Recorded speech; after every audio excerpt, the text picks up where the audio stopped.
It's raining. It's raining pretty hard outside. Ooh. I mean, I get it. It's springtime.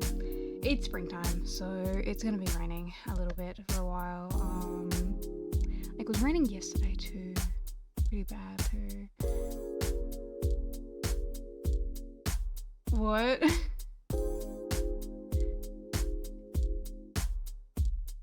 I don't know what you're talking about. I don't know what you're talking about at all. I don't know anything about that.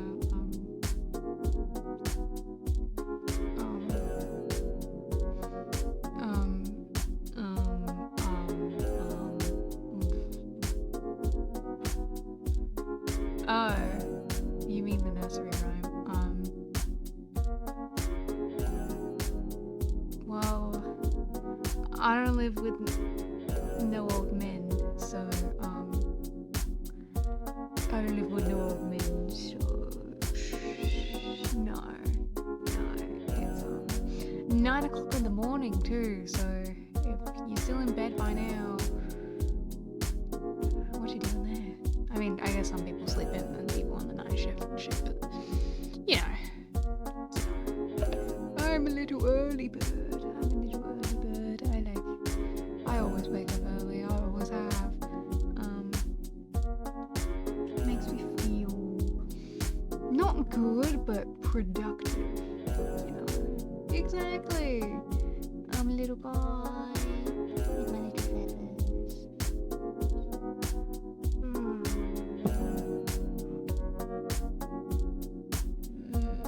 I have naan bread for lunch today, which we'll make after we finish the investigation.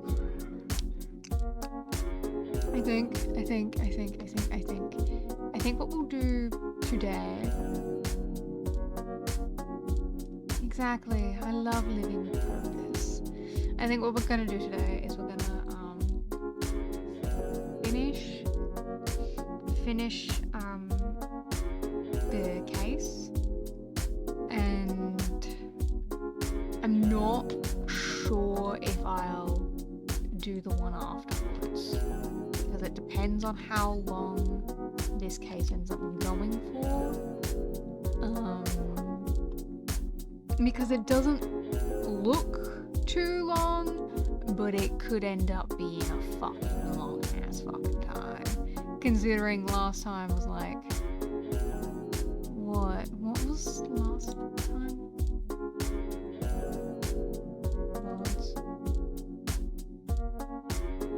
That ended up being 6 hours. So it could end up being a while, but it could also end up being like a 4 hour time. So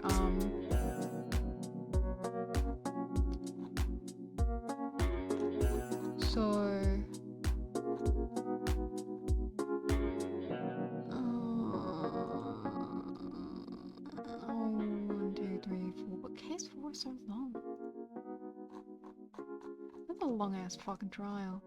Yeah, you know what? No, I'm gonna save that one for Wednesday. I'll do that one Wednesday because I go shopping this Wednesday. So that one needs to be short anyway.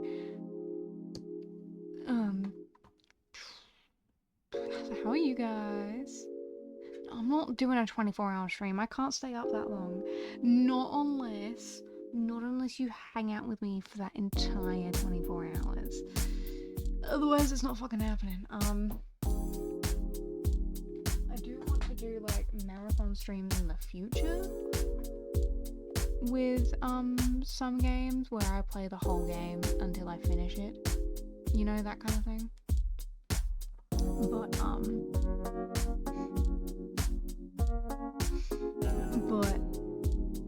But not at the moment. Not at the moment. That's for single games. Like I plan on playing. Actually, I won't tell you my future plans. You'll have to find out by hanging out with me. I don't have any news because I do have news. I went to a convention.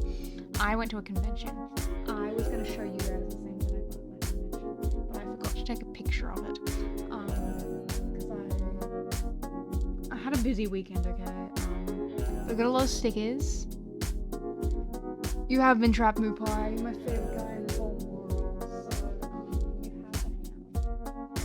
have. I didn't get a lot of stuff at my conventions because Supernova is at the end of the year, so there's not as many artists there that have like new shit for me to buy off them. So thankfully I did not spend $500. I don't know how much money I did spend, but it definitely wasn't $500. I'm a bit scared to check my bank account. I'll check it when I get paid this week. But I got a lot of stickers. I got a Gavin keychain. I got a Trucy keychain. I got some Ace Attorney stickers, but I don't know what happened because the artists that I bought them from, I got a poster from them too, and they put it all in a plastic sleeve. And I put it in my bag, and I didn't touch it until I got home. And then when I got home, half of my stickers were missing. I don't know what happened. I didn't leave my bag alone at all. It was with me the whole time. The stickers couldn't have fallen out, so they just disappeared. I know, right? They took my money. They took my $6. They took my $6 from me.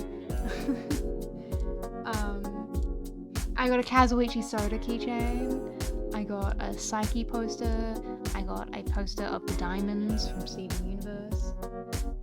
I got Bocce stickers. I got a DDLC keychain and DDLC stickers.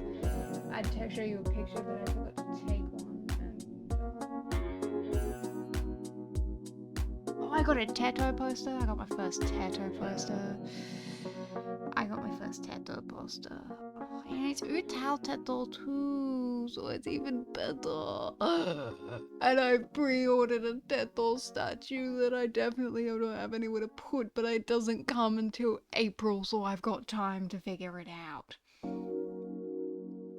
What was the net loss? I don't know yet. I'm a bit scared to check my bank account. I'm a bit scared to check my bank account. Do you want me to check my bank account right now?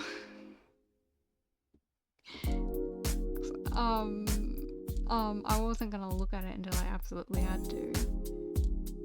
What Aya products are being sold at the convention? Unfortunately, nothing. The only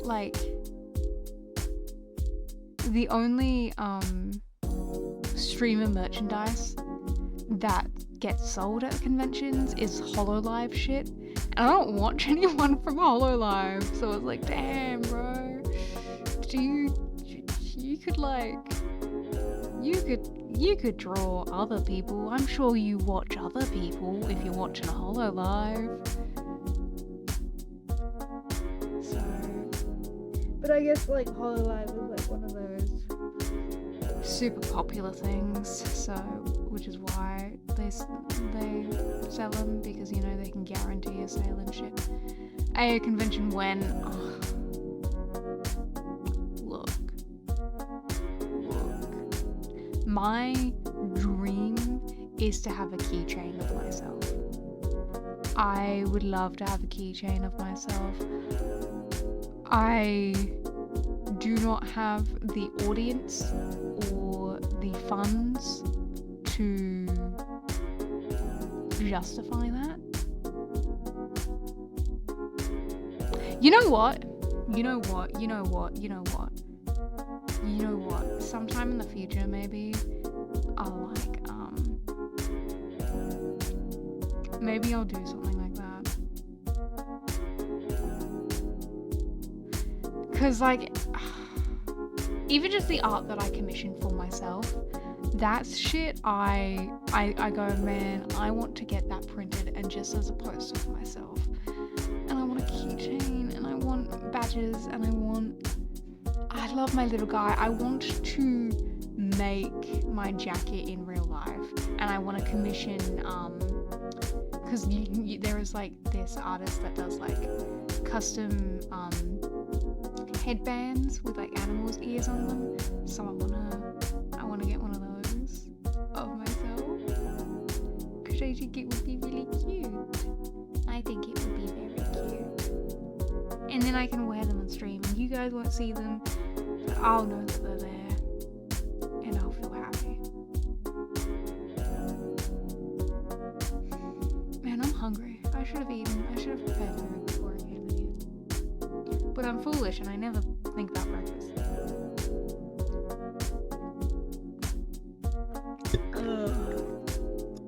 You guys want to see Phoenix fucking die? Crochet. I don't think the artist that I was looking at does crochet. They do like actual like fur things. It's really cool, but crochet shit would be awesome because I know how much effort, time and effort goes into like crochet shit.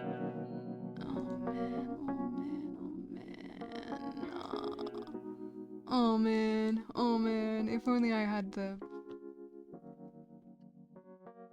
What do I mean, die? Phoenix is gonna die today, didn't you know? You haven't been paying attention then. Phoenix is gonna die today. He's like, this is the part where he dies, obviously. Like,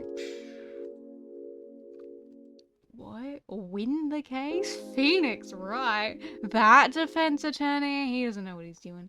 He can't win a case to save his life. Literally, Lamau. I can't believe I said that to you. I'm sorry.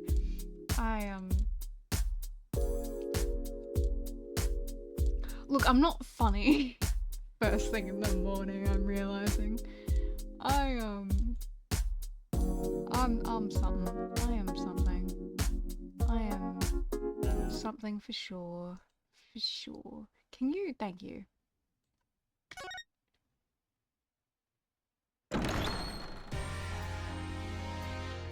The delay is worse on your on your computer. I'm not surprised. Like for me, when I watch streams, the delay is just always bad.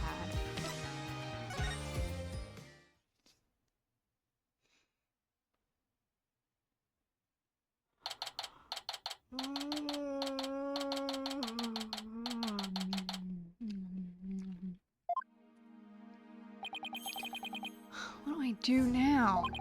I can't believe Maya and I were actually found guilty. Yeah, recap for those of you who weren't here Friday.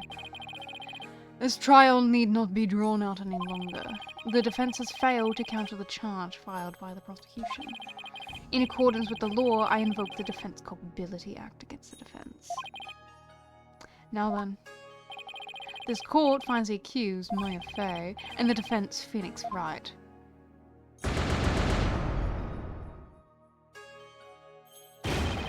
And he screamed. He screamed. It was great. Everyone at some point has screamed. And look at him. We've seen that like one other time. We love a man in despair. Mr. Wright! I'll be. I saw the whole trial.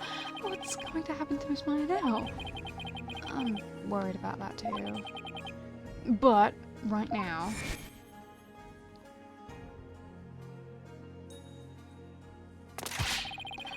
I have one more thing to report, Prosecutor Sadmati. Yes. This dagger. It bears the fingerprints of Maya Fey on it. Right now, I need to focus on the next trial. The murder of Acolyte Zalot, right?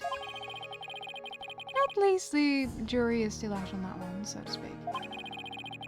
The two murders are most likely connected.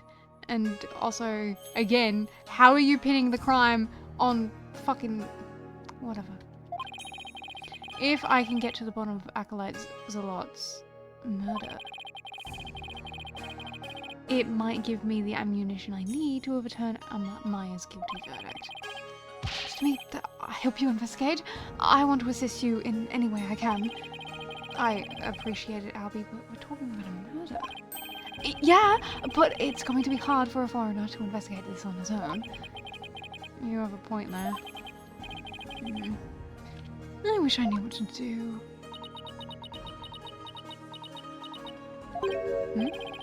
Isn't that your benevolence? Princess Braveheart? Oh, it's you again. The dead lawyer walking, guilty of abetting a murderer under the Defense Culpability Act. Ugh. I see she hasn't lost any of her charm.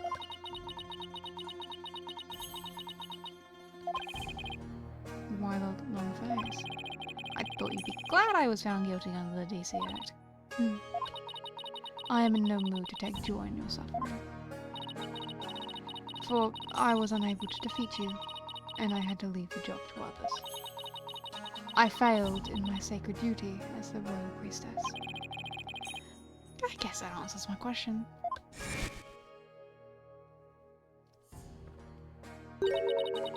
I have misunderstood the voice of the Mittima yet again. This cannot be. I'm sure she's fine. All I did was defend my client. Can't bear to see her looking so sad like this, though. Your benevolence. Your benevolence. Oh, barbed head. I thought you had already begun your journey to the Twilight Realm. I'm not dead yet. I still have an investigation to do for tomorrow's trial.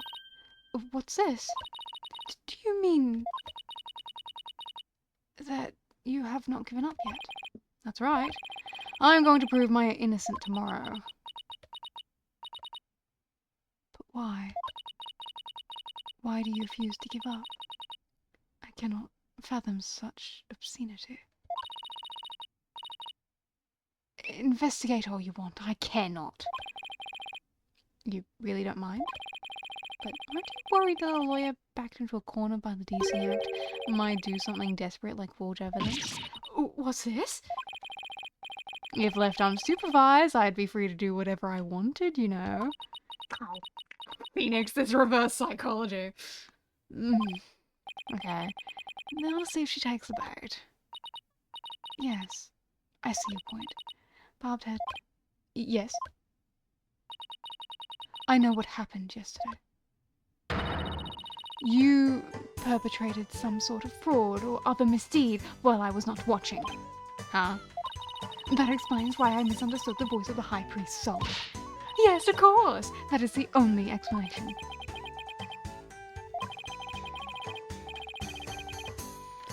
I was just trying to cheer her up. Now she thinks even less of me. I must not allow you to sully our sacred hall of justice with your misdeeds ever again. Therefore, today, I will be monitoring your every move once more. I will not fail to spot your misdeeds this time. The moment I see anything out of the ordinary, I will send you straight to prison. And you, boy, do not throw your lot in with this foreign devil. But your benevolence? It's okay, Albie. You don't need to worry about me. I'll be back before you know it. But first, I should probably lighten my load a bit. Albie, would you mind holding onto some evidence for me? Of course not. I'm always glad to help. Oh, yeah. Oh, don't sell that shit, though. Thank you. May the Holy Mother's blessings be upon you. Now then. The scene of the crime is the logical place to start. If I recall correctly, the body was discovered in the Plaza of Devotion.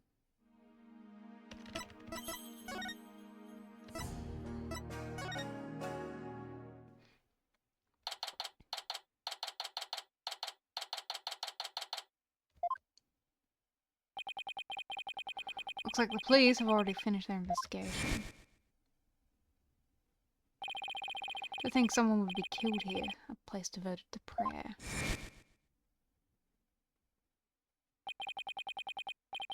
A body outlined in flowers. Did someone leave them here in memory of the deceased? There's something different about the prayer flags today. I noticed that too. As the high priest's disciple, Acolyte Zalot was utterly devoted to his training. First a high priest, and now his devoted disciple. My Fae will pay for this. As I keep trying to tell you, Maya has nothing to do with any of this. And you can prove this how? What do you think I'm doing here, gathering dirt and dust for the trial? You and your smart mouth. This is precisely why you and your loyally ilk are so reviled. Hey, Mr. Wright. Emma! It's a detective from your country again. It's the princess. You seem displeased that I am here. Oh, no, don't be silly. Mr. Wright, I'm sorry about what happened to Maya. It's not your fault, Emma. You were just trying to do your job. And if I had just done mine, Mr. Wright. But it's no use crying over spilled milk. Would you mind telling me about what you know about the murder? It's do or die in court tomorrow, and I mean that literally. Gladly! I'll help in any way I can.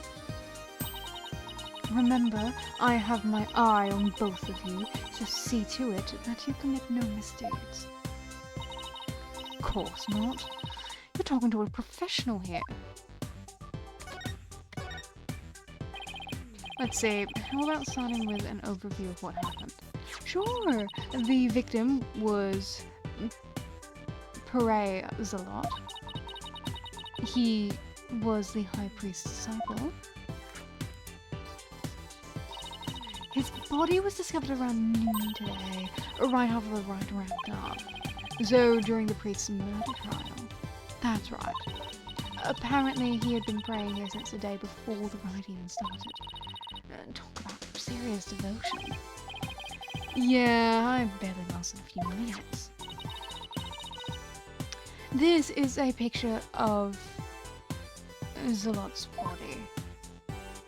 Ooh, ow. A dagger in the upper back looks like it would have been particularly painful. Is that a tattoo on the back of his neck? It's peach shade.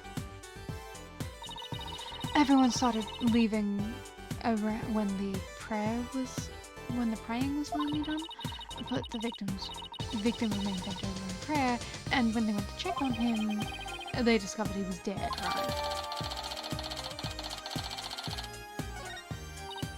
Yes, the estimated time of death is May 9, sometime between the start of the rite and the discovery of the high priest's body. Ew, so he's starting to decompose in that picture. He was already starting. Okay, so this area was already starting to smell a bit gross. Someone had to sit next to his dead body for a long ass time. Ew. Hopefully those people don't get sick. In other words, we believe the crime took place during the purification rite. And the murder weapon was the same ceremonial dagger that killed the high priest. The prosecution believes Maya came down the stairs after killing the high priest, and then stabbed Mr. Zalot with the same dagger. Circumstantial evidence does point to Maya, but what about the cause of death? He apparently died instantly from the dagger that was left thrust into his upper back. Here's the autopsy report. It's a spinal cord injury from being stabbed in the upper back by a weapon. Estimated time of death, you say? How can you know such a thing? I want to know. Well, barbed head, out with it. Oh, so the princess of the spirit medium kingdom is interested in forensic science? I have no interest in science, forensic or otherwise. Nevertheless, I will someday be queen.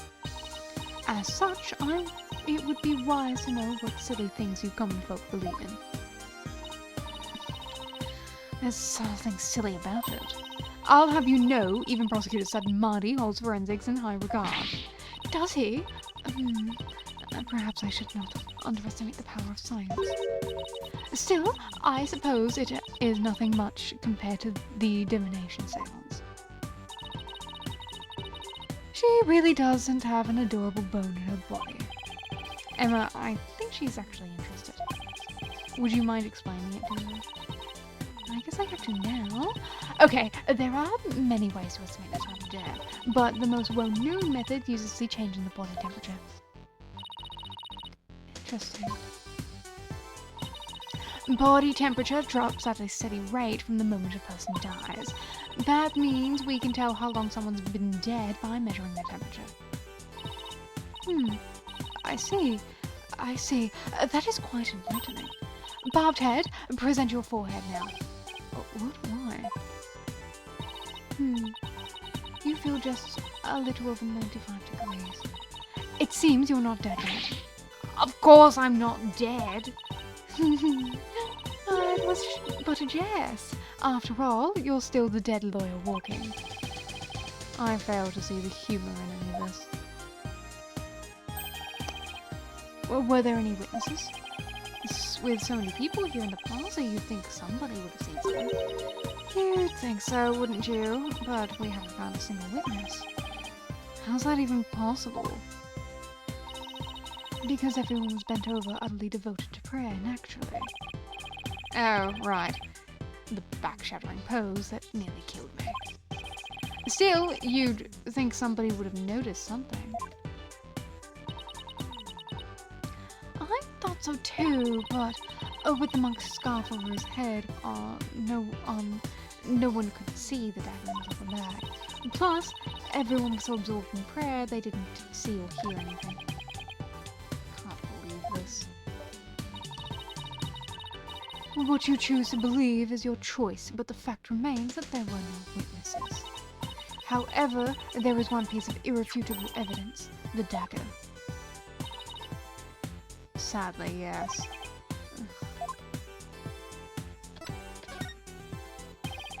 Could you tell me about the murder victim? The killer used the war-barred dagger, the legendary weapon of Lady Kira. It was discovered impaled in the victim's upper back. The accused's fingerprints were found on the dagger, were they not? Yes, they were.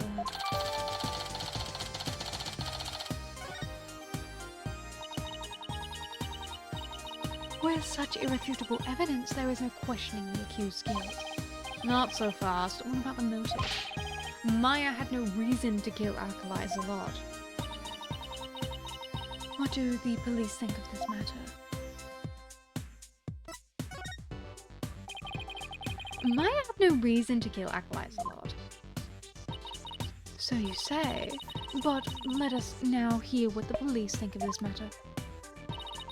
The police believe Maya is the Lady Kira figure who had been battling with rebels. And since Mr. Zalot was the disciple of the High Priest who turned out to be a rebel, he too was likely a rebel and therefore met the same untimely demise as his teacher. Yeah, that is how the police are currently viewing it. There's no way Maya is that Lady Kira vigilante. I agree on a personal level, but the police are just going with what today's trial concluded. Ugh. I really blew it in court today.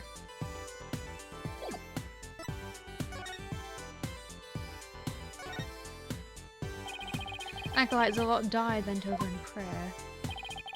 There's no trace of blood on the ground though. The fact that there's so little bleeding could mean that it was a single stab to a rifle point. Not that would have been very difficult considering the position he was in. Let's see.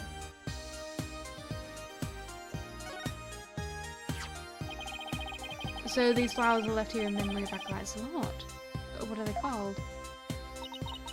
They are known as Madar, and they are given to express sorrow when a life is lost.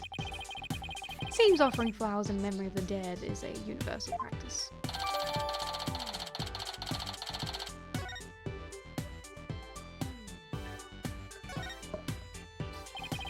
The prayer flags look much newer than the rest. Your Benevolence, what does it say here? The dearest wishes of our subjects are written upon these flags. Reading the prayers of others is considered rude, but if you must know, it says, at the usual spot, bring grub, the key too. That is one of the more direct and practical prayers I've ever seen. I wonder if it's even a prayer.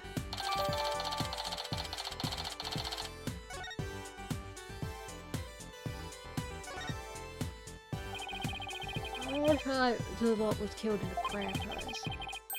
With his head bent over like that, and the last thing he saw must have been this rug. It is the prayer rug woven by devout monks. May the Holy Mother's blessing be upon his departed soul. It's strange that there are no bloodstains there. Perhaps it was so cold his blood froze, or perhaps it was absorbed by his vestment.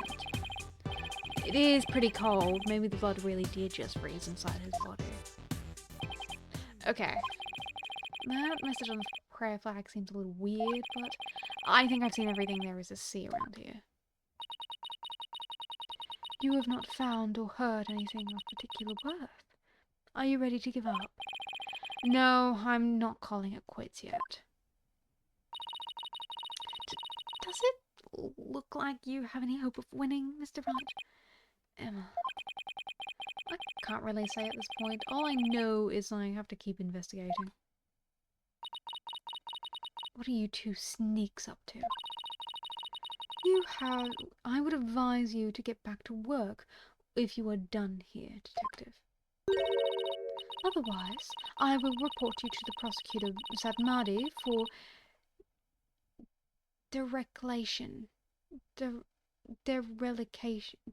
relegation of duty. I'm going. Well, see you later, Mr. Wright, and good luck. I should really pay a visit to everyone in every place connected to this case. Alright.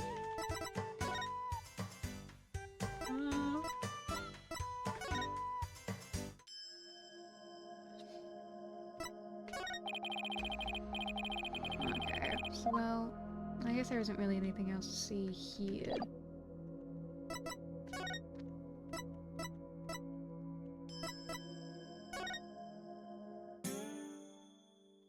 Here either.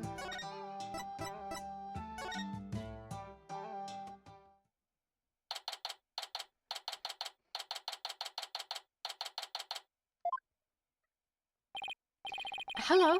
I'm sorry to bother you again, but...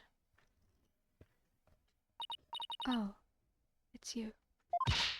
Barbed head! You are not contemplating casting suspicion upon Lady Believe, are you? She lost her beloved husband, and now acolytes a lot, who was like a son to her. Of course I'm not. But since she was close to both victims, I wanted to hear what she has to say. Very well. And then there's the fact that Lady Kira didn't attack Mrs. Inmay.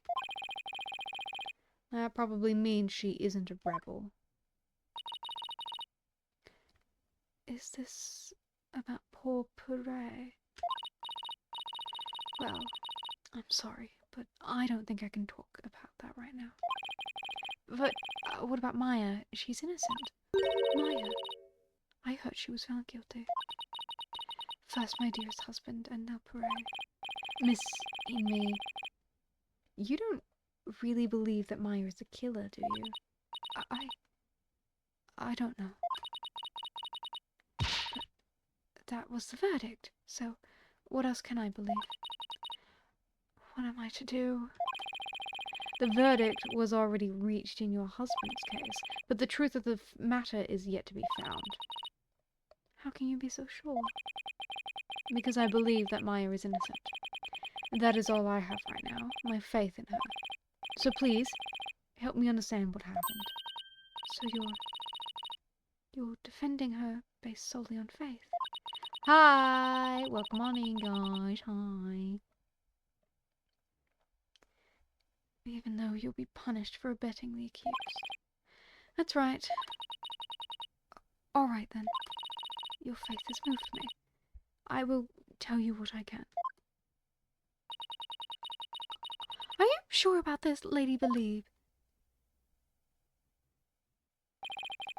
My lovely wife is also a devout follower of Koreanism. As such, she is not one to make light of another's faith. But if you find that you have lied about your faith in Maya Fei's innocence, I shall curse your entire family and all your disciples for the next 8 generations. Hey, leave Athena and Apollo alone, buddy. Oh, they're your children. That's so cute. I find it so cute that you went Athena and Apollo and not your actual daughter. How did Acolyte Zalot end up living with your husband as your husband's disciple? About 2 years ago, while my husband was at a spiritual retreat in the mountains, he came across Puree collapsed on the ground. That's when he brought him here. You were always one to help those in need, weren't you, dear?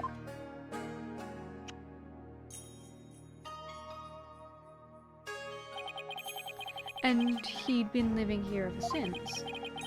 About 2 years ago, that's around the same time I arrived in Koda Inn. Yes, he was born in a poor village and had nowhere to go. My husband felt pity for the boy, so he took him as his disciple. But not only as his disciple, he was like a member of our family too. I see. This is what Acolytes a lot lived. There might be something I could learn about him lying around here.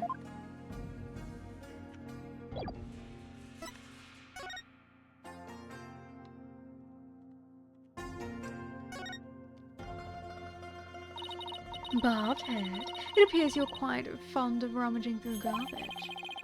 I just thought there might be some other important piece of evidence in here. Oh, is that right? Look, I'm not doing it for fun, really. Doesn't look like there's anything else of interest in there.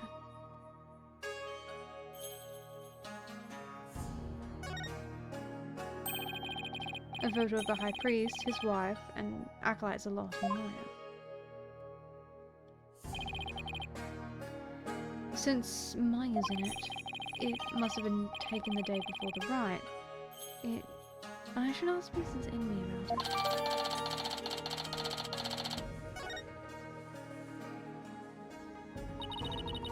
To think this would be their final family photo. That no good Maya Fei has some nerve. I mean, here she is, posing with the 2 men whom she would soon kill. I beg to differ. I see this photo as proof that she didn't kill them. That smile of hers does not fool me. I sense a deep and abiding malice behind it. I'll prove Maya's smile is the real deal.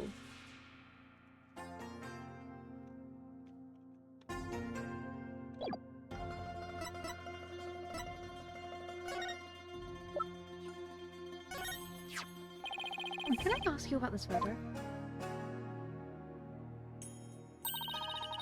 It was taken during the Feast of Blessings, the day before the rite was held. The Feast of Blessings? Would you mind telling me a little more about it? This photo was taken during the Feast of Blessings. The Feast of Blessings? You guys have said that a lot. Yes, it is forbidden to eat during the day of the rite, So the day before is performed, we enjoy dishes full of ginjil, an herb known to strengthen the body and mind. You love the ginjil-based dishes I make, don't you, dear?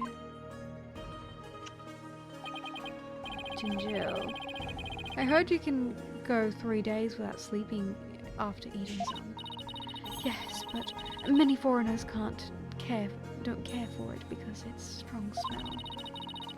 Our customs say that these dishes can only be eaten the day before the purification night, and only between noon and 3 p.m. That's pretty specific. Is it because the smell is too strong? A very good guess indeed. It is to ensure the smell is gone by the time Lady Kira is welcomed the next day. No, it really is that strong. Come to think of it, the evening before the murder, an overwhelming odor was all over the town. It was like a cross between garlic and mint. After the feast of blessings, Pere went over to the plaza to begin his supplication. I never thought that would be the last time I would see him. What was my undoing that at the time? Shortly after Pere left, she went to the temple to prepare for the rite. I don't know what she did after that. So, acolytes a lot went out to pray the afternoon before the rite. According to the newspaper, on the day before the rite, the plaza was so cold, the whole place was iced over. Pele always prayed a lot, far more than anyone I have ever known. He was a devout young man whose faith was twice as strong as others. I don't know why, but that's kind of intimidating to me. I thought I'd made some progress by now, but I haven't come across any particularly insightful information even here. You seem disappointed. Mrs. Inmee, is there anything else you could tell me? Forgive me, but if I keep thinking about those two any longer. Barbed head. Yes, I understand. Thank you for your help. I'm sorry to have troubled you. We have paid a visit to all of the people and places connected to this case. I think it's about time you prepared yourself for the inevitable, don't you?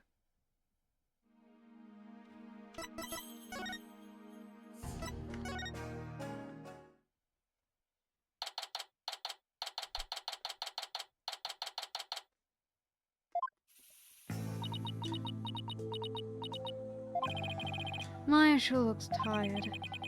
I'm so sorry, Maya. I failed to defend you during the trial earlier today. I'm sorry too, Nick. I never meant to get caught up in this whole mess. Even worse, I got you caught up in it too, and you were convicted under the stupid law. Nick, you should really withdraw from this case. Maybe I'll even commute your sentence if I do. I could never abandon you like that. You might not believe me, but I'm going to pull off a win somehow. It's not like I don't believe in you, it's just... Don't worry. Maybe this extra day in court is a blessing from the whole mother. Let's use it to our advantage. We'll turn this trial inside out and upside down, you'll see. Okay.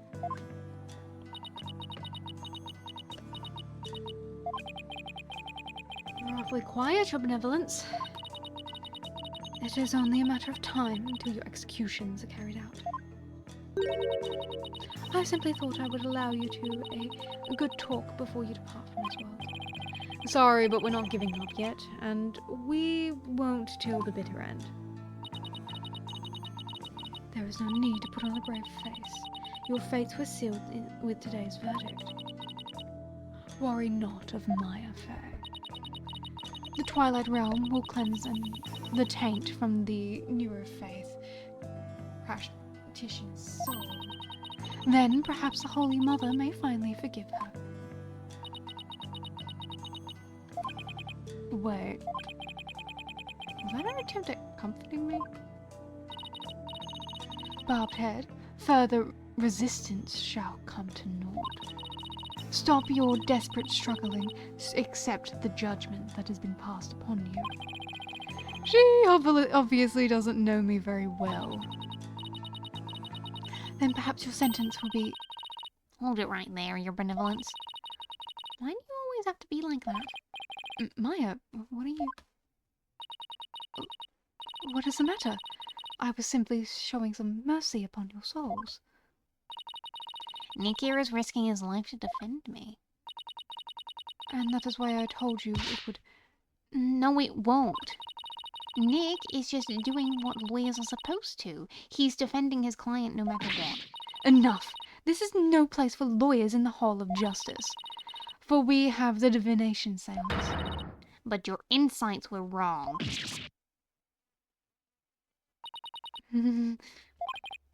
Oh boy, that's gotta hurt. Don't you get it? Errors are bound to happen if your insights are accepted without question. So, I ask you, Royal Priestess, what is your true duty? Do the victim's souls or the Holy Mother herself wish you to judge people in error? Oh, you dare bring Her Holiness's name into this? You know nothing, you phony baloney. Please, you two, enough already. Sorry, Nick. I got a little carried away. That's not really like me, huh? No, I should be thanking you, Maya. It's good to have you in my corner. How dare you mock me so? You will not get away with this. I was a fool to show you compassion, and to think I could convince you to accept your fate. Struggle all you want in the Hall of Justice tomorrow. You will receive your just deserts, as the scorn of your kingdom is heaped upon you. I can see straight through that contorted smile on your face, you know. She may say these terrible things, but it's just the way she was raised, I guess.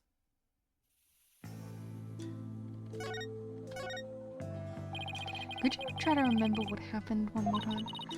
I've been trying as hard as I can, but I think remembering anything from the middle of the ride onward. Oh, right. You suddenly felt sleepy and everything after that was a blank. Even so, I didn't kill anyone, and I'm not the one going around dressed like Lady Kira. Although, it's kind of cool to think there's a mysterious female vigilante out there. Right.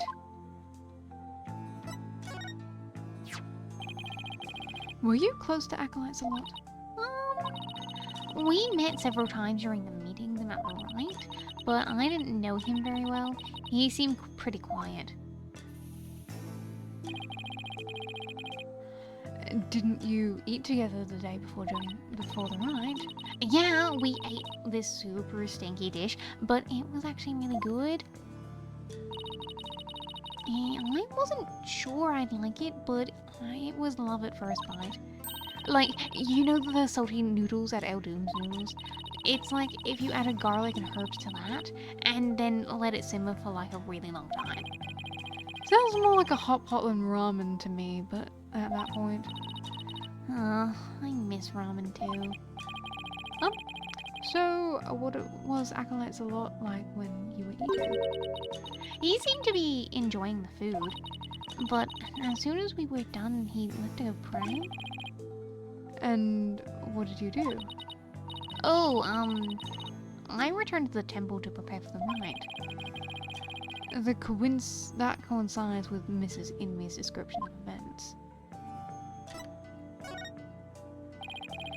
Any idea who might be pretending to be Lady Kira? When the rite started, it was just me and Abbott in there. But the seance vision showed a third figure who looked like Lady Kira. I know. Lady Kira, I wish I could have seen her in the flesh. Yeah, let's stay focused on the case, shall we? it was supposed to have been impossible for a third party to enter the inner sanctum. Ah, but what if she came in from the sky? You know, like the bushy beard paratrooper? That mountain would have been no match for Lady Kira's wings. That's from the Plume Punisher TV show, right? How'd you know? Because the real Lady Kira doesn't have wings. Oh, I've got it this time. There must have been a secret room with a secret door in the inner sanctum. Did you know that there are 88 secret Plume Punisher bases here in Kira Inn? Can we please stop talking about the Plume Punisher show for a sec, Maya? I guess so. Keeping it real is much harder than it looks. Well, I should get going now. Sorry I wasn't any help. Don't worry, I've got this. We'll beat the charges tomorrow and be on the first plane back home before you know it. Then we'll go grab dinner at El Dunes or your favorite burger joint. You pick. Sounds good. I think I'll get the extra large hamburg steak topped with my salty bowl. Best of both worlds. You can get whatever you like. But first I have to beat the charges. Ah, I almost forgot. What is it? I have a favor to ask. Okay, but why the whispering? I forgot I left something at the High Priest's house. It's super important. Could you mind getting it and holding onto it for me? Sure, what's this super important thing? In my bag, you'll find a folding book. It's only given to the priestess who performs the rite. It's called the Tomb of Secrets. That does sound so important. How could you leave something like that just lying around? That explains all the whispering. If Rifle found out, all hell would break loose. Why did you censor yourself there, Phoenix, when we've been saying hold the whole rest of the game? Look, it's got Lady Kira's real name written in it, so... Oops, don't tell anyone I told you that. In fact, just forget I said anything at all. It's supposed to be a secret. Tomb of Secrets contains secrets? Imagine that. What are you two whispering about? Oh, nothing. It's just she forgot something, so I told her I'd get it. You are up to something, I just know it. Thanks, Nick. I'm counting on you.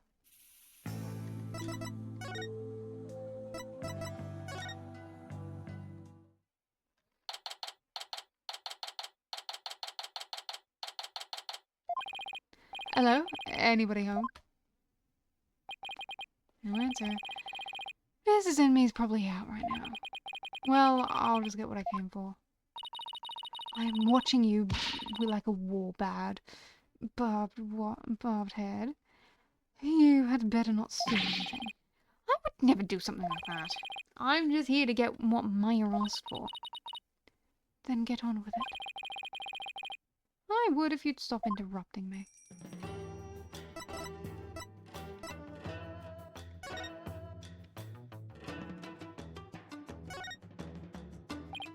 Ah, here's Maya's bag. What is that strange patch on her bag? It's the Steel Samurai. He's the hero of an action hero show back in my country. It is actually Maya's favourite show. She's got all sorts of merchandise related to it. I see. It looks strikingly similar to the Plume Punisher. They are similar, but the Steel Samurai definitely came first. I see. How interesting. Rafa seems genuinely intrigued. There must be a common thread between Plume Punisher and Steel Samurai clans. Come to think of it, Maya mentioned something about training them with a Plume Punisher thing. But I digress. I'd better find what she asked me to look for and get going. Let's see here. This must be the Tomb of Secrets that Maya was talking about.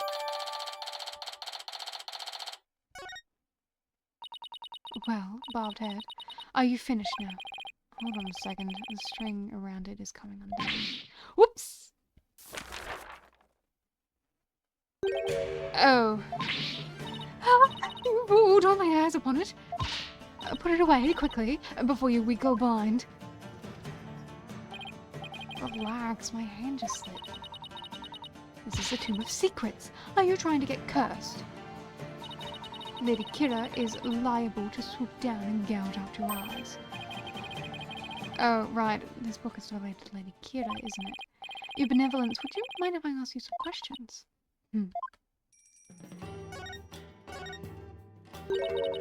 This is not something I would normally speak about to an outsider such as you. Well, can't you make an exception? If you insist. Nana.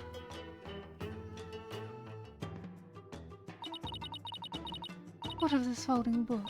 Yes, I see. This very important tomb is bestowed upon the priestess of the purification rite. Very important. What's written inside? Yes.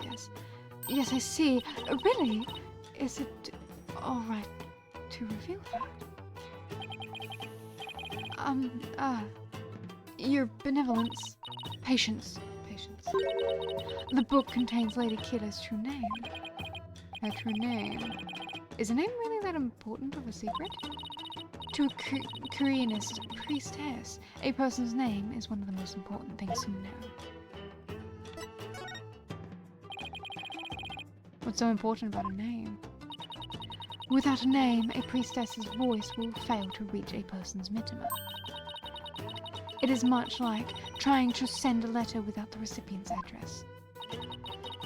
A spirit can only be identified once you know the deceased's face and name. Oh, I get it.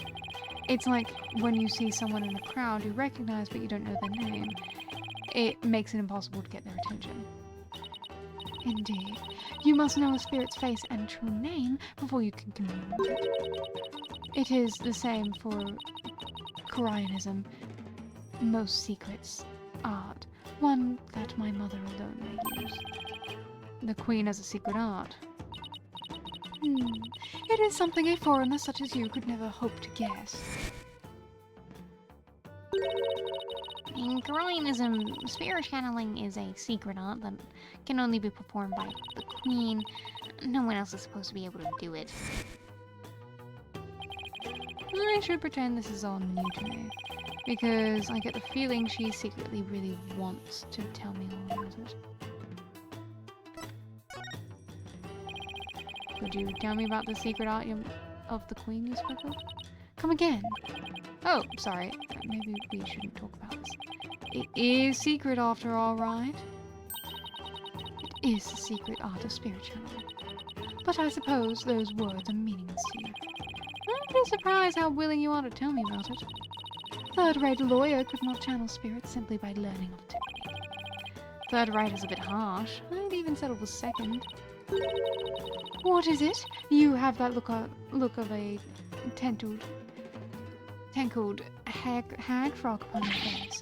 What the heck is a tangled hag frog? Spirit channeling. That's where a medium lets a spirit possess her body and to return to possess her body to return to our world, right? Oh, now. I see you have done your homework. Oh, I guess I studied it. With the power of spirit channeling, one can bring back even the most ancient of spirits.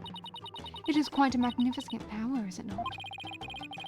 I've never seen her eyes light up like that before. I imagine they're pretty shocked when they come back from ancient times.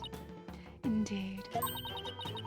A spirit's memory is cut off at the moment of death. So even a spirit that is brought back after centuries doesn't sense any gap in time between the moment of its death and the moment it's channeled.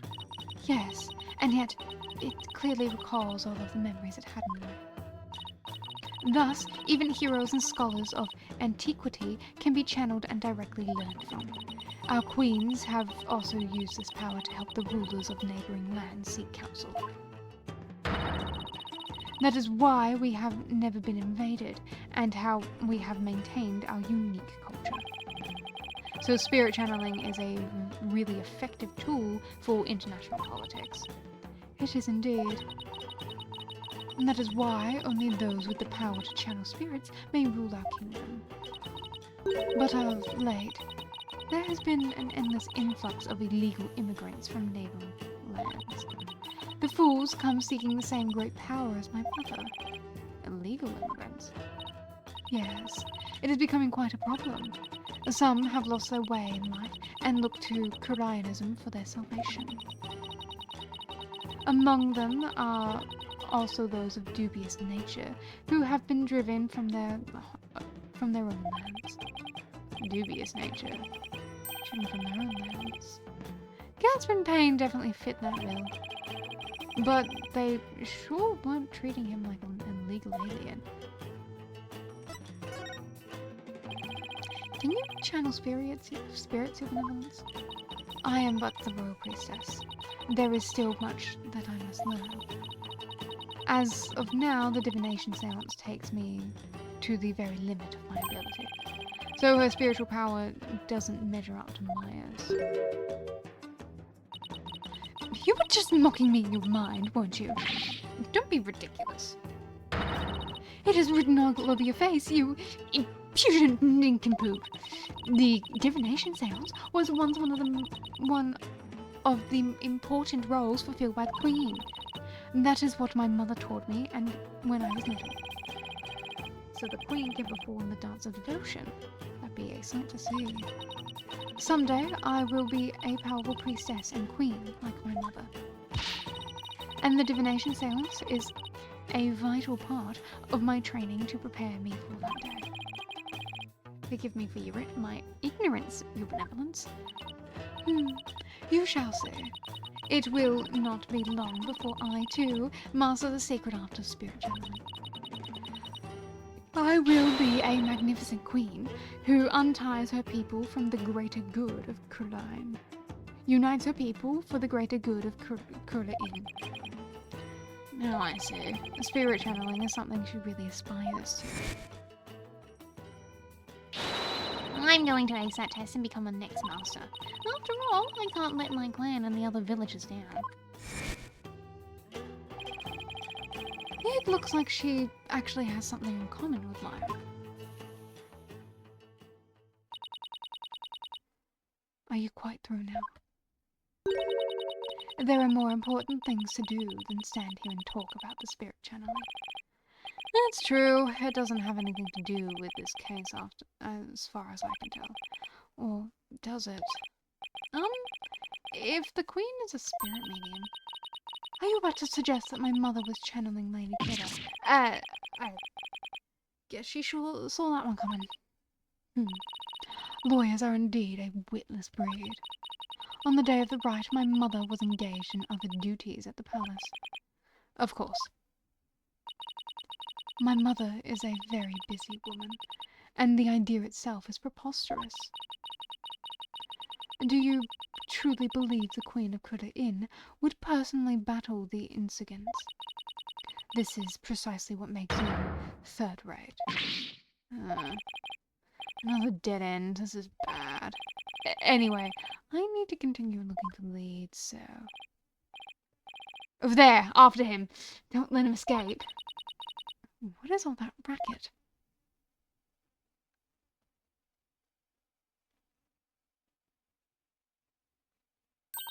What?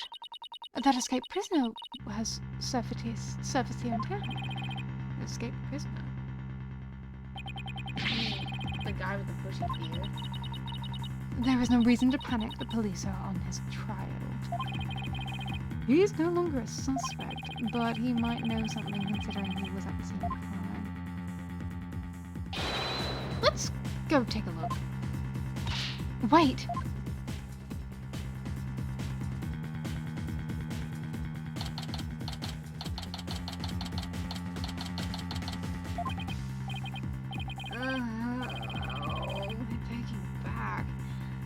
Badly I'd injured it. Ow, ow. I need to do some stretching and exercise more when I get back home. Mr. Wright. I need to stretch too, Phoenix. Hi, Albie. That's rebel. Have you seen? Oh, you're alright, sir. 1 second. Have you seen that escaped prisoner around here? Oh, so that's why all the police came rushing over here. I heard them saying something about an escaped prisoner disappearing in this area. He disappeared in this area? He couldn't have taken to the air again, could he? Bobbed head! I told you to wait! It's too dangerous for you to be around here, your benevolence. Mr. Our Rebel could be lurking nearby. What sort of princess would I be if all it took was an escaped prisoner to frighten me? She's fearless, I'll give her that. I can't be responsible if something happens to you. As long as I'm here, though, I might as well search the area myself. Why will an escaped prisoner wear when I hide? Well, probably there. Our manhole cover. It's open. Oh, what is it, Shadow? Did he sniff out someone or something in the manhole? Could Shadow track Mr. Our Rebel if he has something with the Rebel Center? I don't know. I feel like I've got something. Mr. Rebel. Something he might have touched.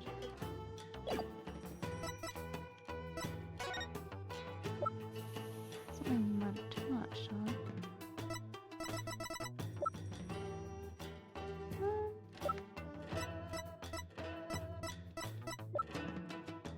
Probably this.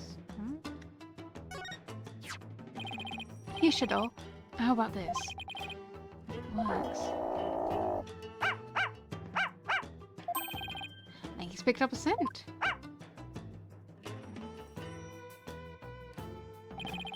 You mind if I borrow Shadow for a bit? By all means.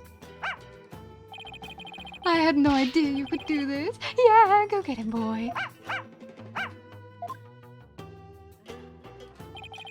Your benevolence. I'm heading down the manhole now. It could be dangerous, so please wait here. Wait! Don't worry, I won't commit any of those misdeeds you're worried about. That's not what I fear.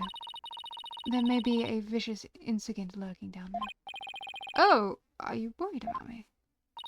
No, I was simply wondering why you would go to such lengths for your investigation. After all, if you would simply withdraw from this case, they might commute your sentence. I'm doing this to prove my innocence. But how can you be so sure of the accused's innocence? She had already been found guilty. Don't worry. Maybe this extra day in court is a blessing from Holy Mother. Let's use it to our advantage. We'll turn this trial inside out and upside down, you'll see. Okay. I believe in her. If she says she's innocent, then that means she's innocent. Lawyers must trust in their clients to the bitter end. That's just what we do. You, llama brain, do what you will. Well, I'm going in. Let's go, Shadow. Be careful.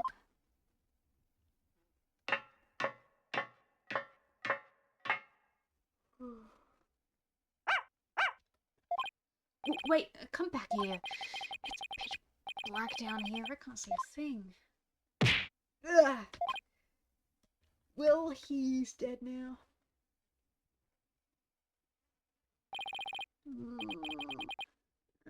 Ow, ow, ow. What happened? I went down into the manhole and then... Oh, you finally came to. Ah. I remember that face anywhere. Oh, you shaved. And that dragon symbol on his armband. That's the mark of the rebels. There can be no mistake, it's him. That's our rebel.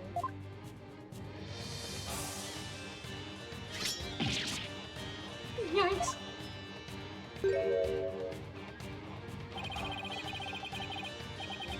Sorry, I got a little rough with you back there. Thought you were the cops. Oh, why are you making that face? Hey, I want an apple. What are you going to kill me? I'll pass on the apple, but thanks. I don't mind a good apple, but not right now.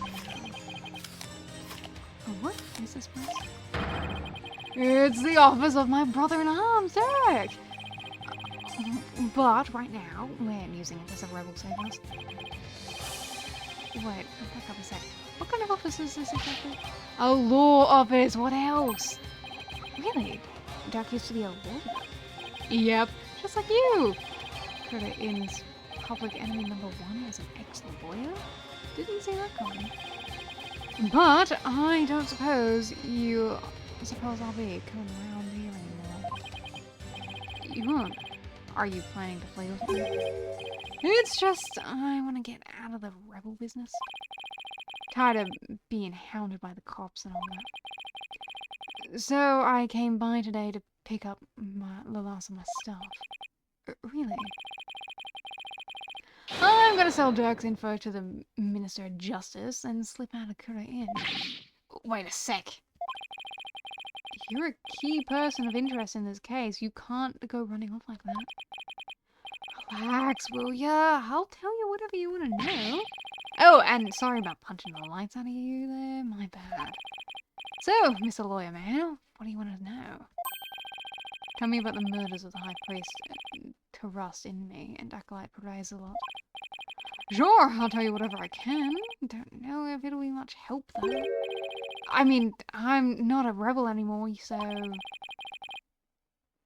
wonder how true that really is.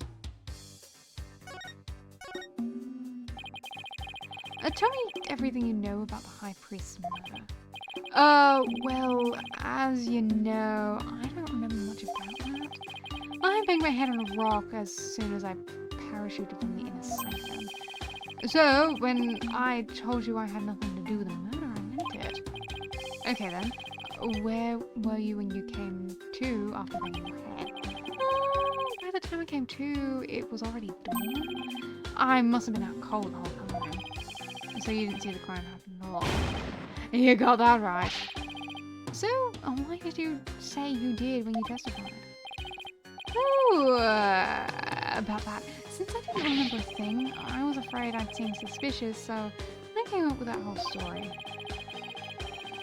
Does he even realize how much trouble his big fat lie has caused me? Sorry for the trouble. It was definitely my bad. He doesn't seem very sorry about it. So the bottom line is you were at the scene of the crime, but you weren't involved in it. Got it.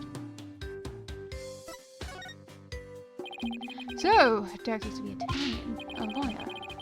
Yep, he was a force to be reckoned with back when he was still practicing. He was a juggernaut of the law, and as mighty as a dragon. He could strike terror into a prosecutor's heart just by glaring at it. People called him his dragon's glare. He even got criminals to confess and pass out with a well-placed glare.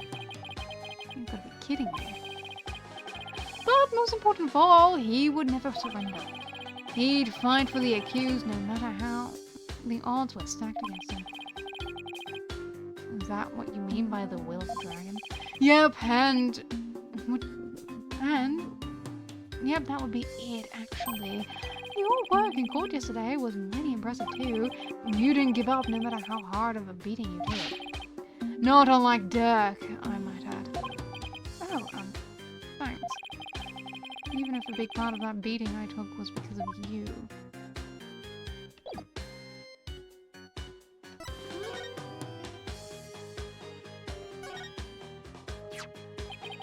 Is this a law book?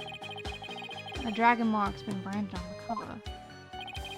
That's Dirk's law book. Really? The leader of the rebels. That's right, and that mark of the dragon is the emblem of the rebellion. Pages in this one section are really dirty. Must be the section of the Defense Culpability Act. He must have done a ton of research on the Defense Culpability Act. He practically wore out the entire section.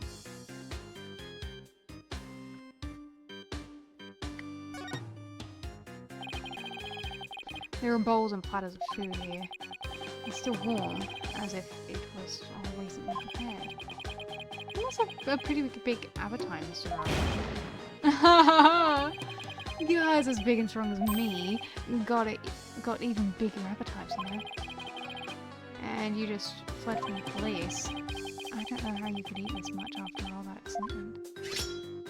Sorry if I offended you. But first, let's start with an appetizer. Where does he keep getting all his apples from? Wanna join me, Mr. Lawyer Man? Got plenty of sewer lizards too. Thanks, but I already ate.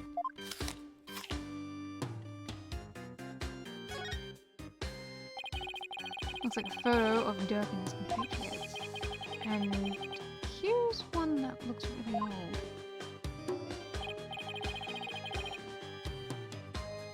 Oh. That's Apollo and that's Sadnati. Wow.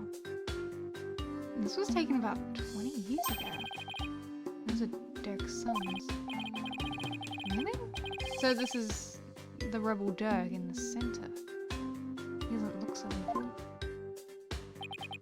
And both of his sons look kind of familiar. You should know one of them's your kid too. Oh. The one on the left is UT. Oh, but you know him as Prosecutor Satmati. Prosecutor Satmati is Dirk's son. That he is. UT was once a rebel too. He used to really respect this old man, both as a father and as a lawyer. And why did he become a prosecutor? Being a lawyer in this kingdom is the same as signing your own death warrant. On account of the Defense Culpability Act, right? Yeah, that's why UT decided to be a prosecutor instead. He wanted to spark a revolution from the inside, so he dove right into the enemy's den. I would have never guessed it, looking at him now. You can say that again. Dirk is battling to change Cookaine's legal system. The will of the dragon spurs him on. We all thought UT was taking up the mantle to carry on that will too. We were sure he'd help overthrow Cookaigne one day, but as you've seen, he now uses the law to do her bidding. Dirk's been beside himself. As though he no longer carries the will of the dragon in him. I wonder what happened between father and son for that to come to be. About the other child in the photo. That's Dirk's adopted son, but he's gone back overseas. His name is Apollo. Apollo? Wait a second. That race it. He really is Apollo! It's my kid! He was a rascal, that one, and his voice could shake the entire room. I imagine he's out there raising a high hail somewhere. Yes, I'm sure he's doing just fine. Considering how far he's come, Mr. R. Rebel's description really doesn't do Apollo justice.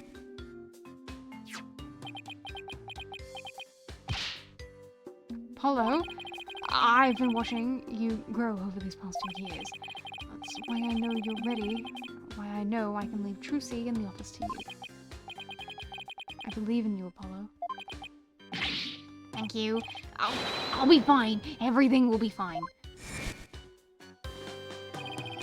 He's a responsible young man now. He never lost his loud voice, though.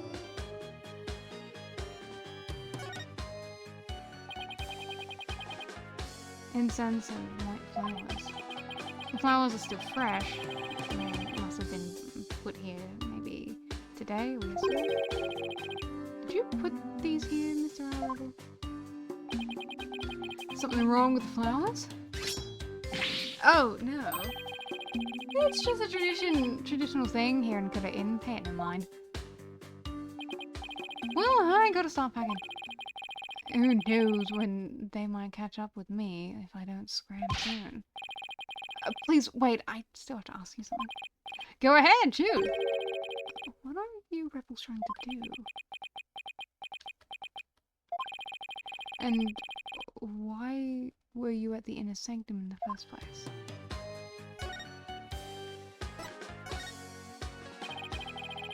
Yeah, why were you at the inner sanctum at the day of the murder?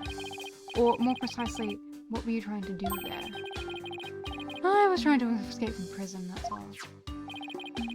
That high priest was a fool for getting taken in by dirt. He should have tried hightailing it out of Kura Inn like I am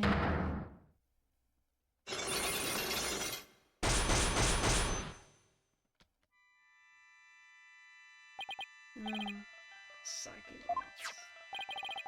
Yes, there are rebels sightings on there, but I want to know exactly what until I can do it. Huh? I'm not hiding anything. No way, no how. I'll have to use my mega tower on him then. Take that!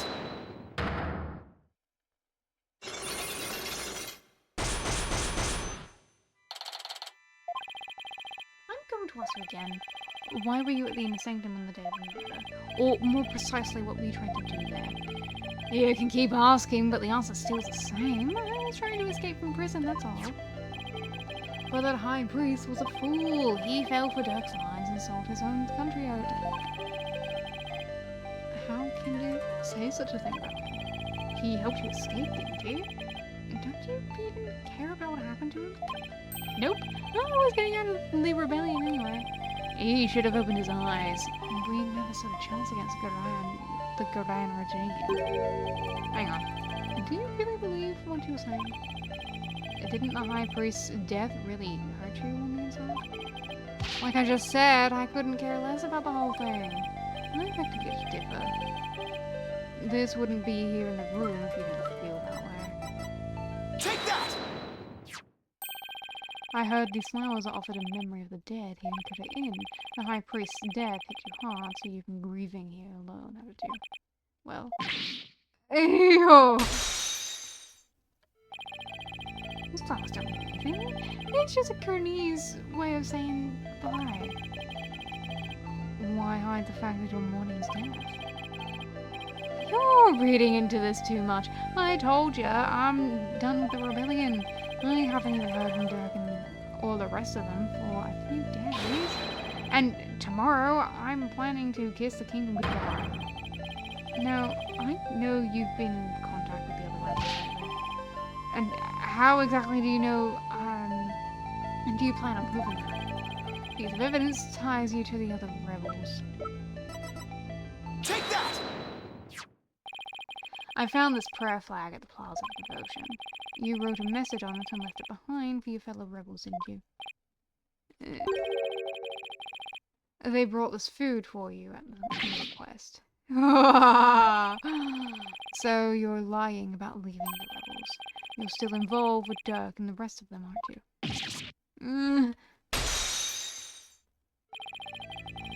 Are you ready to tell me the truth now? Oh, you good, Mr. Lawyer. Man, I admit it, I requested the grub. But I was just taking advantage of them, that's all. What do you mean? With my face plastered all over the place, I couldn't stay out in the open anymore. So I just took advantage of my former comrades to get a grub and a place to hide. I was gonna kiss his kingdom goodbye tomorrow. I'm not buying it. Obviously you're lying, I can tell just by looking at you. The white-hot flames of revolution definitely still burn on the inside of you. What? That's ridiculous! Those flames burned out a long time ago. The flames of revolution still burn inside you. Good question.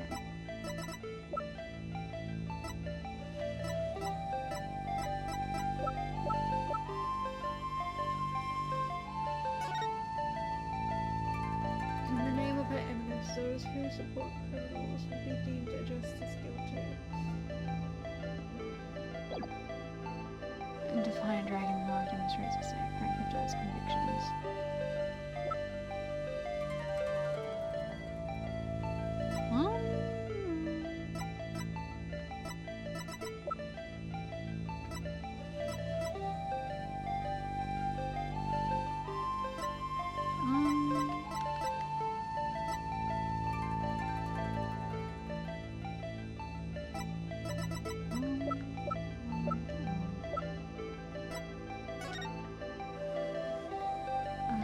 Kilo style.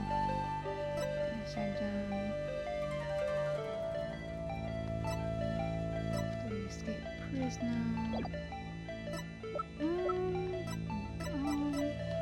What word? Do I even have any evidence? Take that! That's law book. I'm no lawyer, so what's that got to do with me?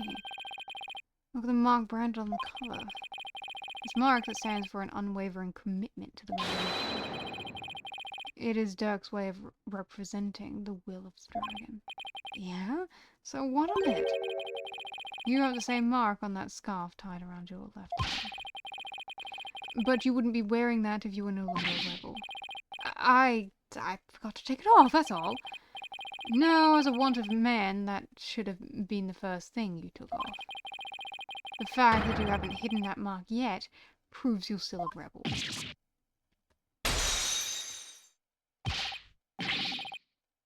Ain't what you want, but you don't know nothing about me. No, you're wrong. You wear your heart and your beliefs right on your sleeve, just like me. This is what I believe you... This is what I believe in.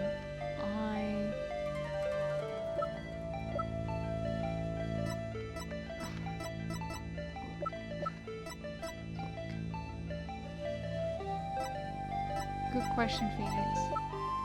Good question, Phoenix. Good question, Phoenix. Take that!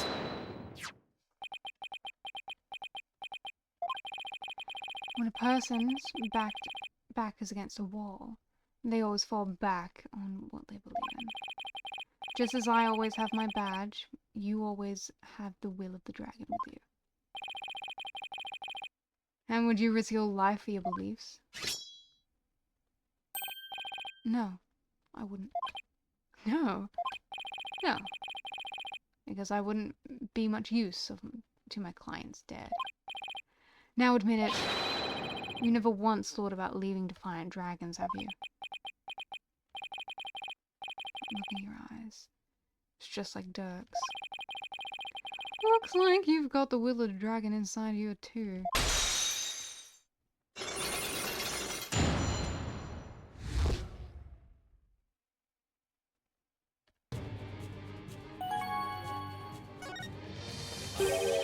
I had planned to take it out if you turned out to be one on the side of the royals.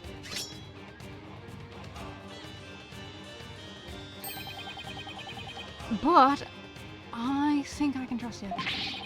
I can't believe I was that close to getting shanked here. It's like you said, I've got no intention of leaving Dirk for good. In other words, you were testing me. You're a foreigner and a lawyer who's been charged with abetting a criminal to boot. And I've seen my fair share of lawyers get pardoned after weeping at the feet of the king. Well, I'm going to keep fighting to the end. Yeah, I can see that now. Sorry I haven't doubted you. So, what are you doing? Okay, we get the secret hideout key from the helper. Secret hideout. Yep, I was supposed to get my next order from Death. But the town's swarming with cops thanks to that murder. Nothing I can do about that. What about the order Dirk was supposed to give you? Gonna have to abort that mission. Now I'm just laying low, waiting for a chance to make contact with Dirk again. Hey, right in my face. I thought you'd be able to tell me something about my priest. Sorry to disappoint you. Oh, I know. Let me make it up to you with this. What is it? This orb is actually a key. It opens the door to one of our secret elements. I can't say any more than that. Anyway, I hope it helps. This orb is a key? Yeah, but plus, I know, and a totally unexpected location. And being that it's super secret, we couldn't have just any ordinary key. I see.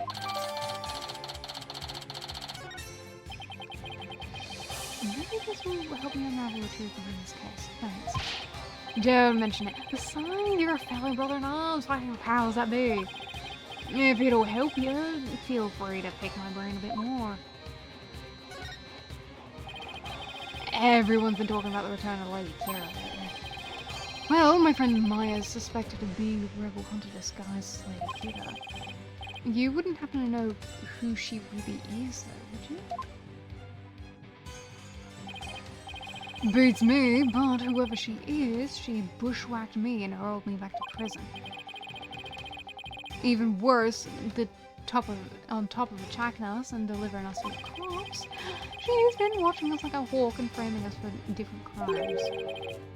Watching like a hawk? Framing you for crimes?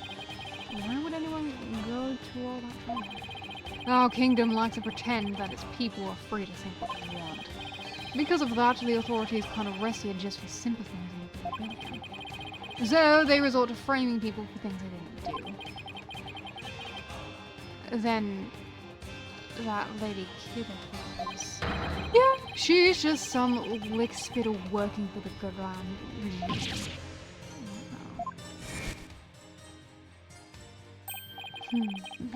Even without the DC Act, Dirk and his insignificant scum buddies' days are numbered. Oh, what's that supposed to mean? Let's just say I've got a little trick up my sleeve, so I'd watch it if I were you. Cause you got a defiant attitude, like one of them dragon dukes. So he was talking about that Lady Kira. Advanced combat skills, detailed surveillance, and clever setups. She's no amateur if you ask me. So, you're saying the monarchy is using Lady Kira to secretly take out the others? Exactly. The Garan regime is using her to control the people, even down to what we think. Why don't the people protest if the monarchy is doing things like that? Unfortunately, we don't have any conclusive evidence. And without that, we can't prove anything. I know the feeling. If I bring this up in court, they'd probably dismiss it out of hand. I'll have to unmask Lady Kira if I want to get her anywhere. Our goal is to get rid of that evil no-good Defense Culpability Act. I can tell just by looking at Dirk's double. The DC Act has turned this kingdom into a corrupt cesspool, where false charges are overlooked and prosecutors are the only ones heard in court. It's been 23 years since it was first enacted. What happened 23 years ago to make them pass such a terrible law? The assassination of Queen Amara. That's where it all began. It all happened before I was born, but Queen Amara, the previous queen, was assassinated, and it was the rebel leader Dirk who did it. Dirk assassinated the former queen, didn't he? That's the official line, but... The official line? Those charges were completely trumped up. Dirk was framed. I'm telling you, he was. Plus, Dirk was a lawyer. Once the people thought a lawyer had killed the queen, they turned against all lawyers. And that's how the DC Act was first passed. So that's why there weren't any lawyers left in the Even worse, it changed the significance of the divination seance. The significance of the divination seance? They were holding seances in court even before the DC Act? You bet they were! Lawyers and prosecutors used their used to hotly contest the insights that came out of seances. You mean like what I've been doing? Right. It's like Dirk used to say, the royal priestess's insights are just another piece of evidence. Right. I can see what you mean by the significance of the divinations in exchanging. Yep, the insights became the only truth, and arguing against them was a ban. As royal priestess, it is my duty to reveal the truth through the divination science. This time, I will prove that the insights I glean thereof are the very truth itself. Prepare yourself, for this shall be your last trial, and your last rites. Tomorrow shall end with you under the headman's axe. From what I've seen, Rafa would agree with that. This kingdom's a shadow of its former self. It's become a dictatorship where the royals use the fear of trumped-up charges to rule. And that's what Dirk's been rebelling against. Yep, all we want is to live in a kingdom with fair and impartial legal system. And there's only one way to make it come true: overthrow the current regime. So that's the trick behind rebels. Well, PW, my friend, it's about time for me to get going. After all, I am the fangs of the Defiant Dragons.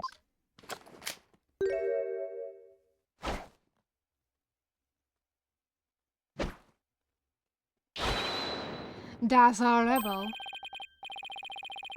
You're not going to do that alley-oop thing again, are you? I was just getting to that. See you when I see you. Let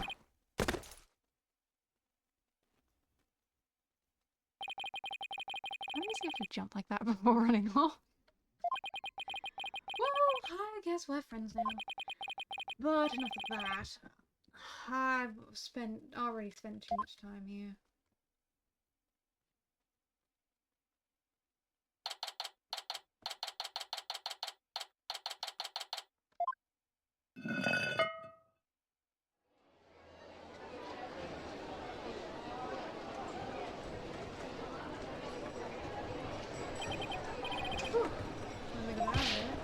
It's alright.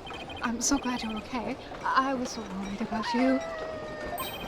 Shador, what happened to you? He came out of the manhole about 5 minutes after you went in. Sorry, he wasn't much help. Well, did you find anything of worth? Oh, I tripped and fell down there.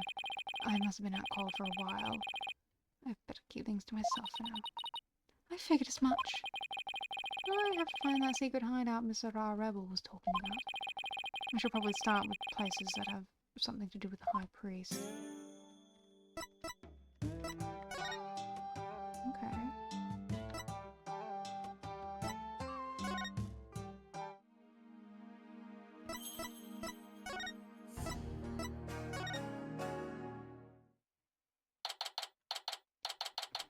Oh! In the eye? Barbed head.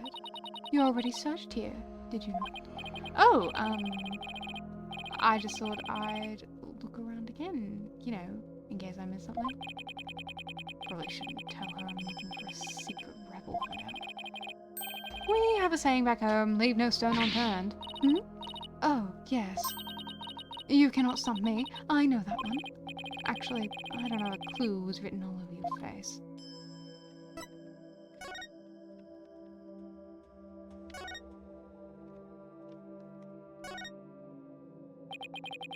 It's a statue of a bird. Guess I'll take a closer look at that.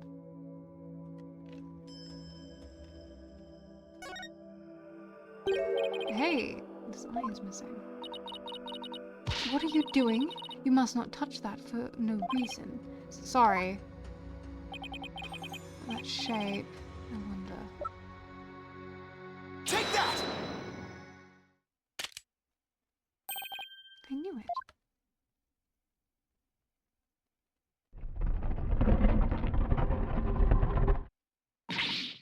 What?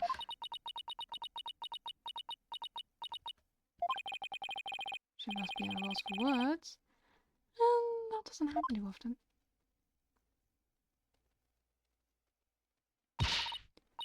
this place? Explain yourself at once, bobbed head. I don't think she's ready for the full story.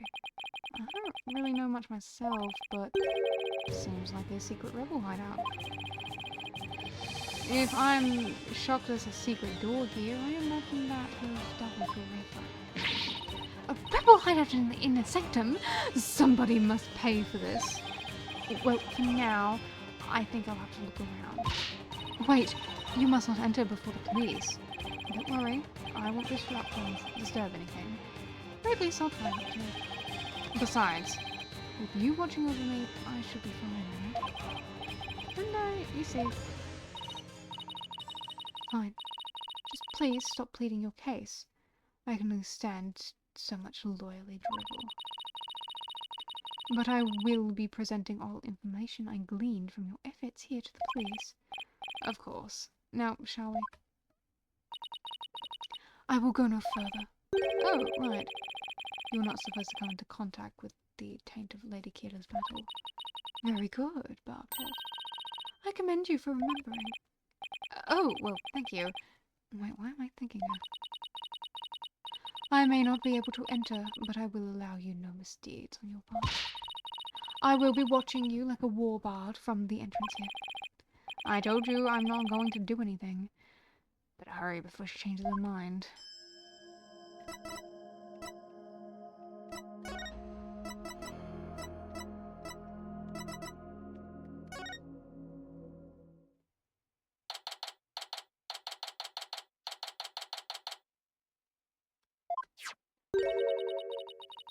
I believe this is the sacred space that enshrines the source of the spring water.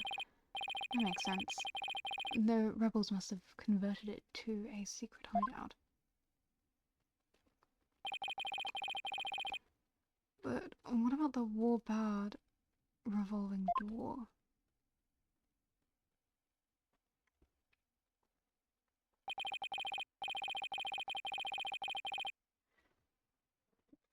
What? It's not like we got a guilty verdict. Yeah, we totally didn't. We're totally not dead lawyer walking. Definitely not. I wonder if that too was originally intended to hide and protect that sacred space.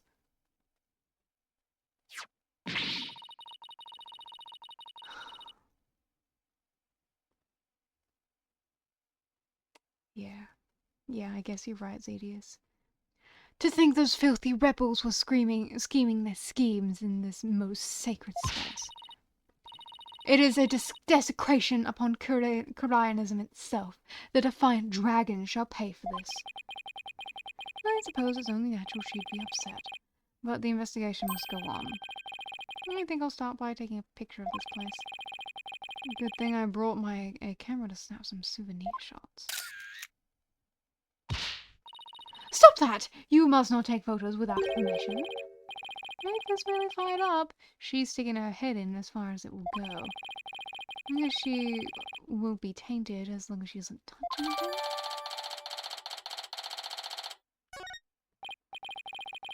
Now search every nook and cranny. Bobbed head, just because it's hard for me to see your every move, do not use that as an excuse to touch and break things. I heard you the first time, sheesh.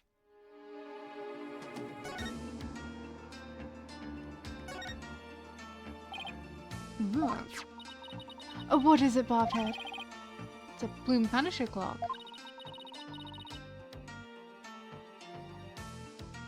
Why, I believe it's a limited edition promotional item given to 50 lucky viewers. This rare item plays the Bloom Punisher theme every hour. Hand it over now, Bobhead. Should snatch it away from me. No matter what she says, Rafa is definitely a huge fan. A fine item. And the switch, if I'm right. It's Bloom Punisher theme song. Yes, now I see. The insurgents who use this room must be Bloom Punisher fans. That may be so, but I don't see how it's relevant to this case. There's a Bloom Punisher calendar here. Ah, now I understand. The villains in the Plume Punisher are based on the incidents. Watching the show must have roused their ear for against Lady Akira. I doubt that's it.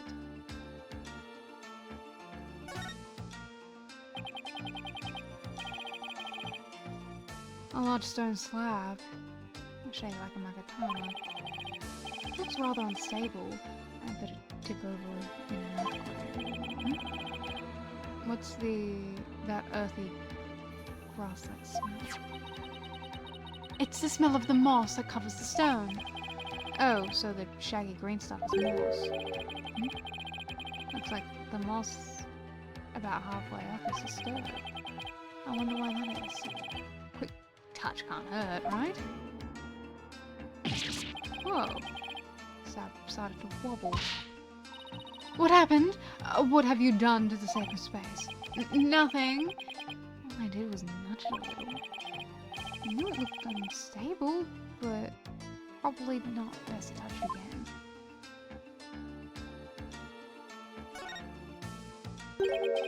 What's this? Let's see. I should probably try to figure out what happened here. Do not tamper with any evidence before the police arrives. The police? Hey, that reminds me. Anna gave me something just for a time like this. Yes, my luminol! I thought this might help with your investigation. Here, it's all yours. I wanted to bring over a bunch of other forensic tools, but they were confiscated at the airport. Luminol testing fluid. This actually might come in handy. Luminol testing fluid glows in reaction to even the tiniest trace of blood. So it can even detect areas where blood has been wiped up. It might help us find out what happened here. Okay, time to search it for things. So we put on these red tinted glasses to see the luminol glow. Yeah, just spray on fucking everything, yeah!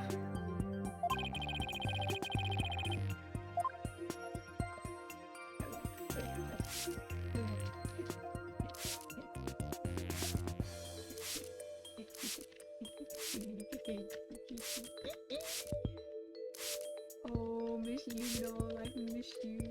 Miss Luminol, Miss Luminol.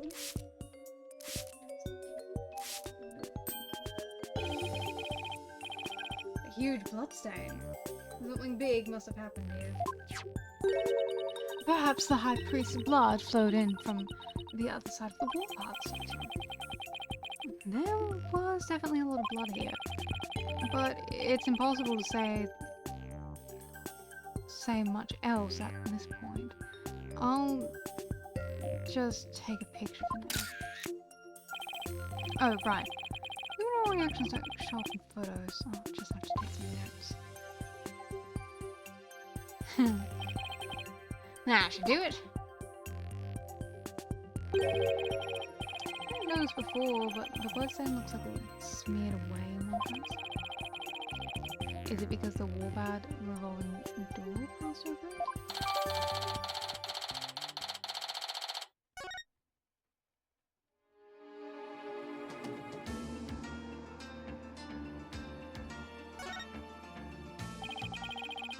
So this is where the water source supplies the inner sanctum spring.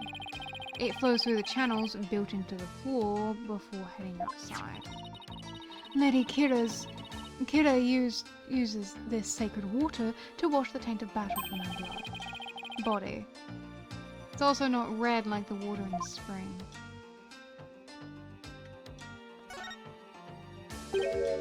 Weapons! And a lot of them too. We are lucky we found them before they could be used. Excellent work, Barbed Head! Oh, thanks. If really anything happens, I hope it's bloodless.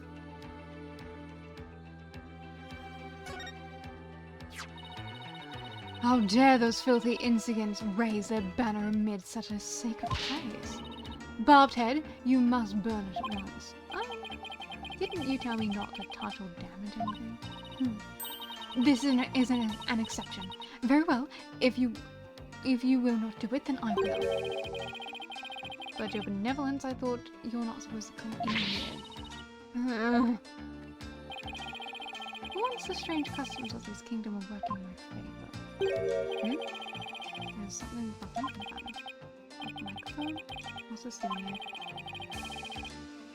Is someone trying to record something?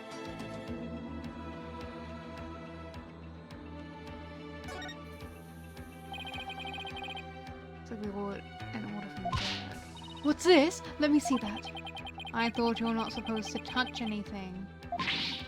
This is an exception. Now hand it over. Let's see. Oh, holy mother. What? What does it say? It is an order intended for that rebel named Dats.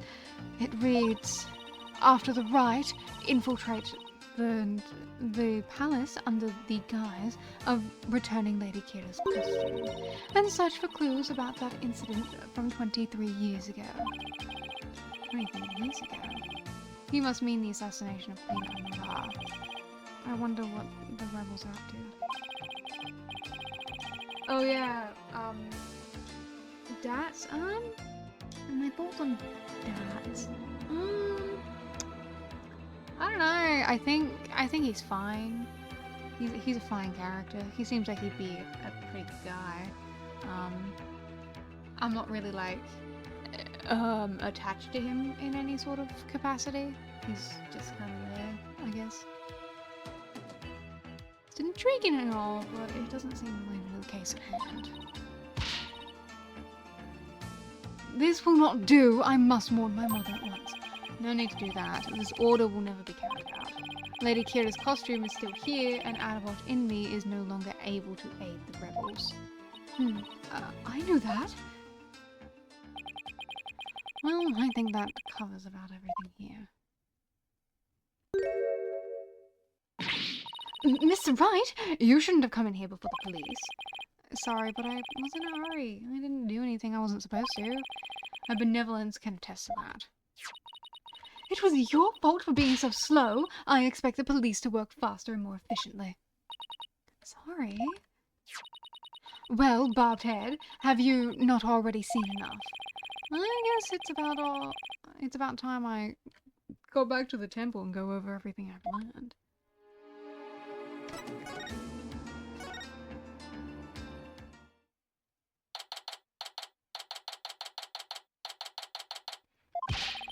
Welcome back, Mr. Wright. How'd it go? Unfortunately, I didn't find anything conclusive. No way. I do not understand, Barbhead. What don't you understand? Why did you not commit any misdeeds during your investigation? After all, lawyers ply their trade primarily through illicit means and methods. What? Who told you that? My mother. Are you saying she was wrong? No, that cannot be. You must have committed some sort of misdeed right under my nose. If that was so, she wasted her whole day following me around. What is it?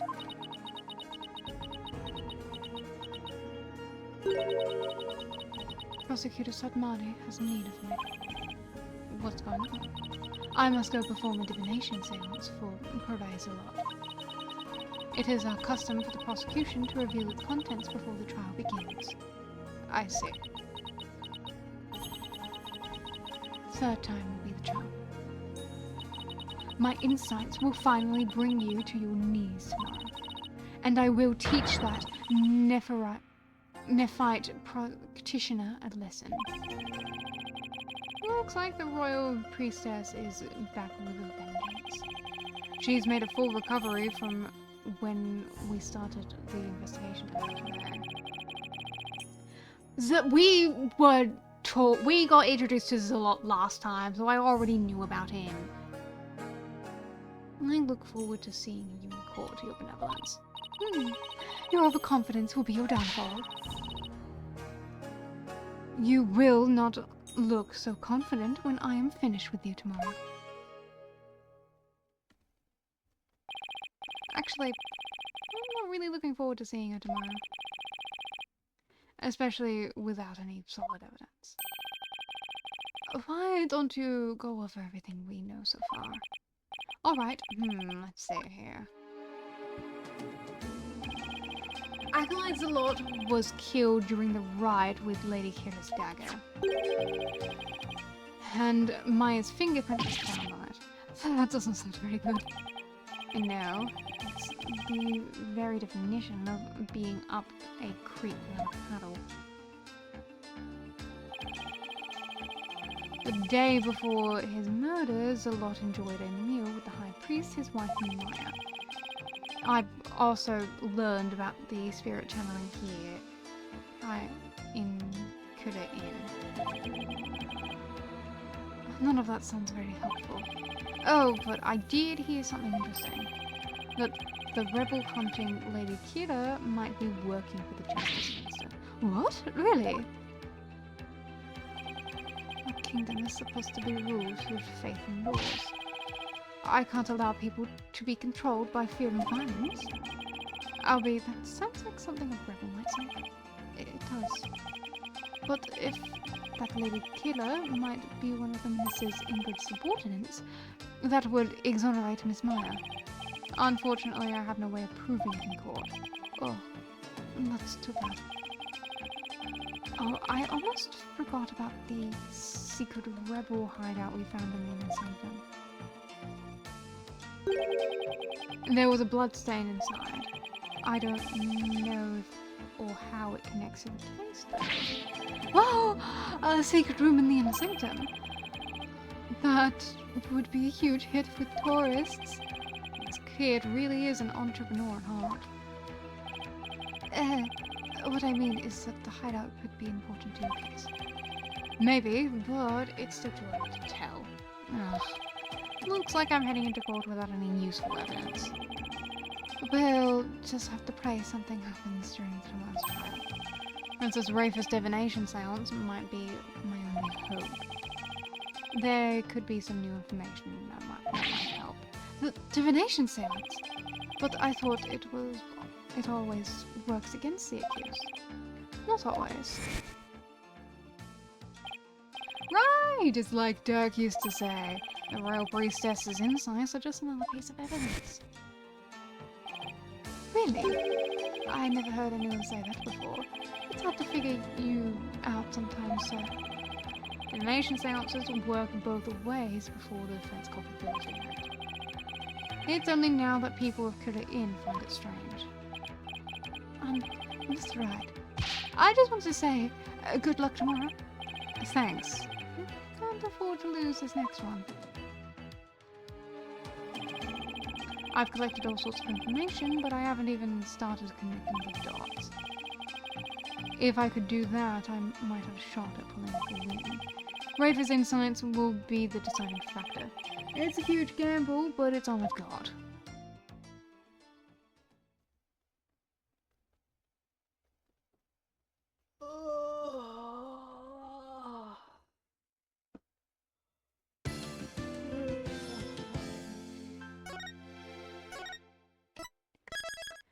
I'm gonna make some naan bread because I'm hungry. I'll be back in a minute.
I have bread.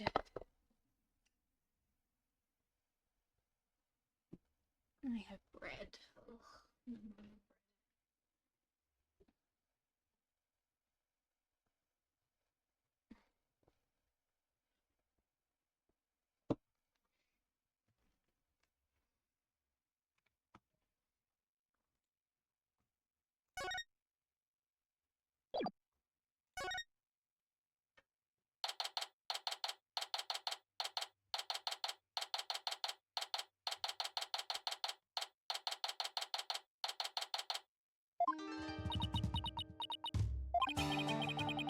Mine looks exhausted, but I can't blame her.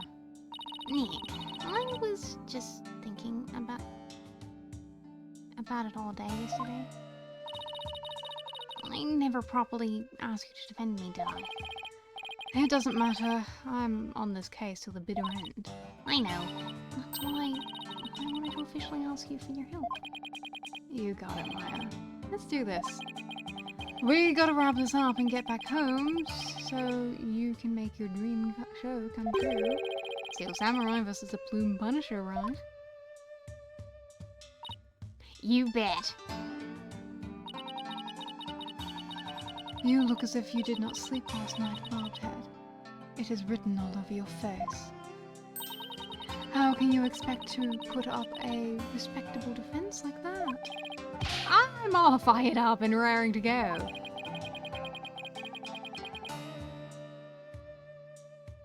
Yeah, I was getting food. I got me some bread. Yum yum bread. It's too hot to eat right now. I need to wait a little bit for it to... so I can actually, like, hold it.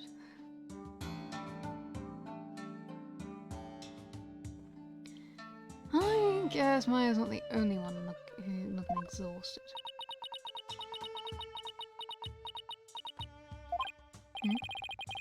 Griffith doesn't seem in the best of spirits so. Go ahead, feign confidence now while you are still able.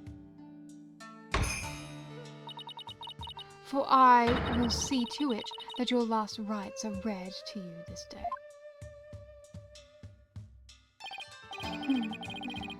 Yes, it was just my imagination. Ready, Nick? Okay, Maya, let's head in.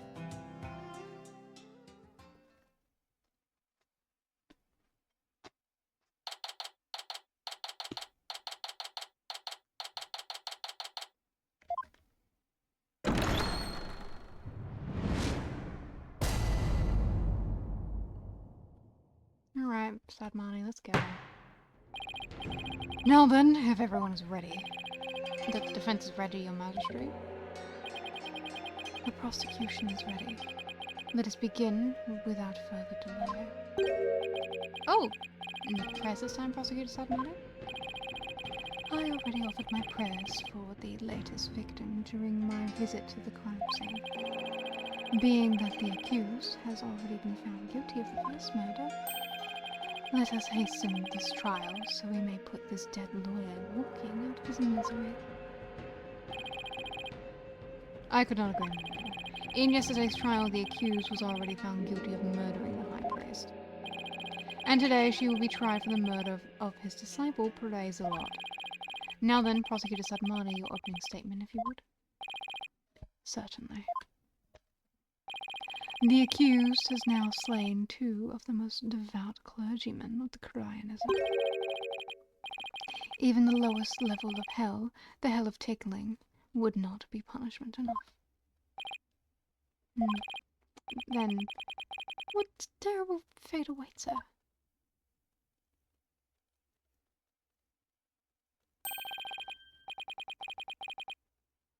Balgil Porcum, hell, a realm of eternal agony. There she will suffer the endless punishment of Jagar by the Galoon of Poolmonton. Furthermore, enough. My blood runs cold at the mere thought of that such a terrible place exists. I was going to ask for a translation, but on second thought, ignorance is bliss. Now then, please continue minus the part about the terrible hell awaiting the accused. As you wish. The victim of this heinous crime was the high priest's disciple, Pelazalot. He had been training under the high priest while living in the priest's home. I had met him a number of times, and he seemed like an earnest young man. How tragic that he met such a terrible end. The murder occurred at the Plaza of Devotion during the purification rite.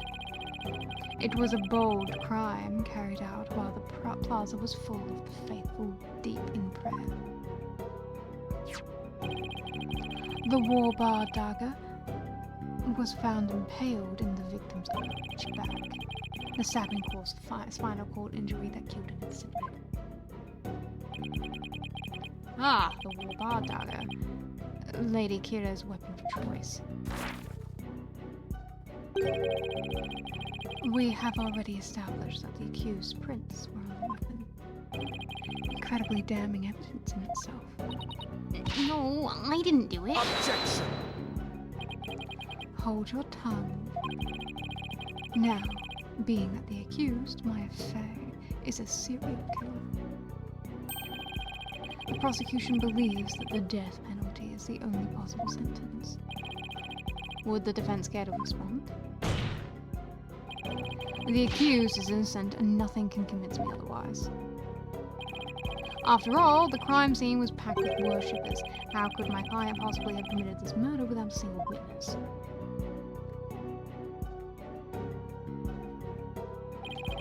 The accused's fingerprints on the murder weapon alone is enough to render a verdict. As such, I see no need to debate it any further. But... well, once a benevolent conducts a seance, it will be clear for all to see.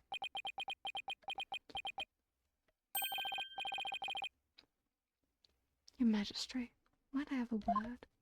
Is something the matter, Prosecutor Almighty?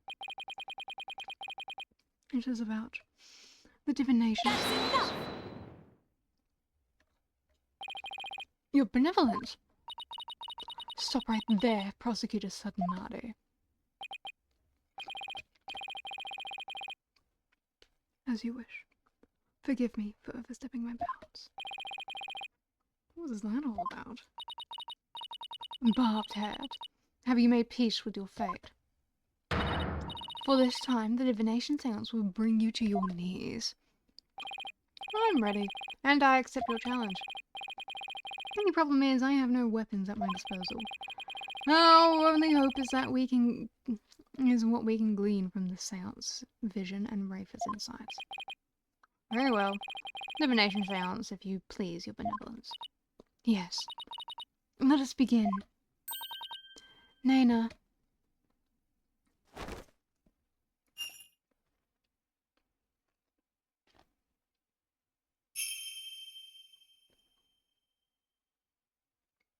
O Holy Mother, we hold this divination seance in your name.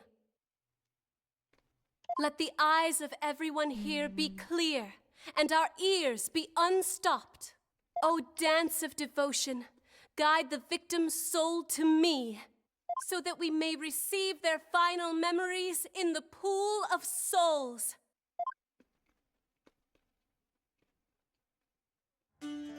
It's funny seeing some things knowing the backstory, huh? Well, I know fuck all about this. So, I don't have that kind of hindsight.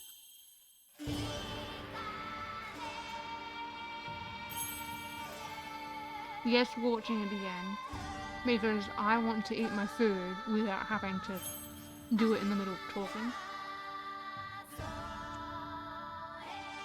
It's a good force to break.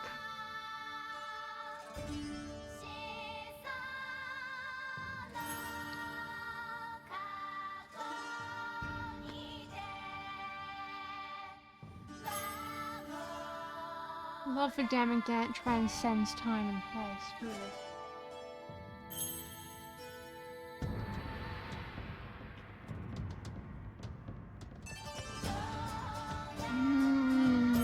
Have a good sleep, Crispy. Have a good sleep.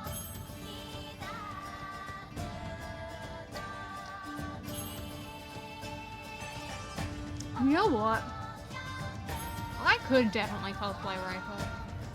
She's like got the same body type as me.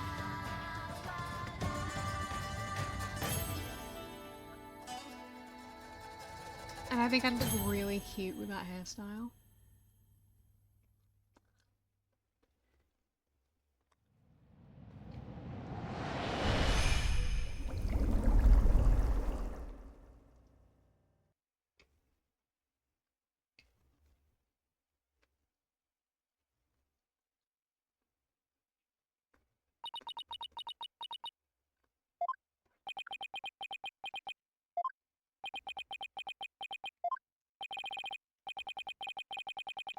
I don't get it. Why wasn't there anything to see? Your benevolence? What in the world? I was unable to invoke any sort of response. I called out to the spirit's name many times, but to no avail.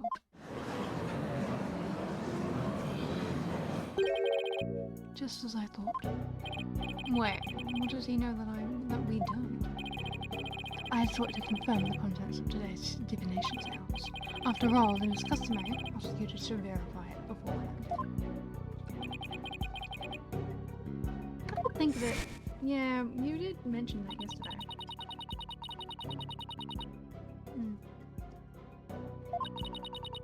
It's custom for the prosecutor to review the contents before the trial begins.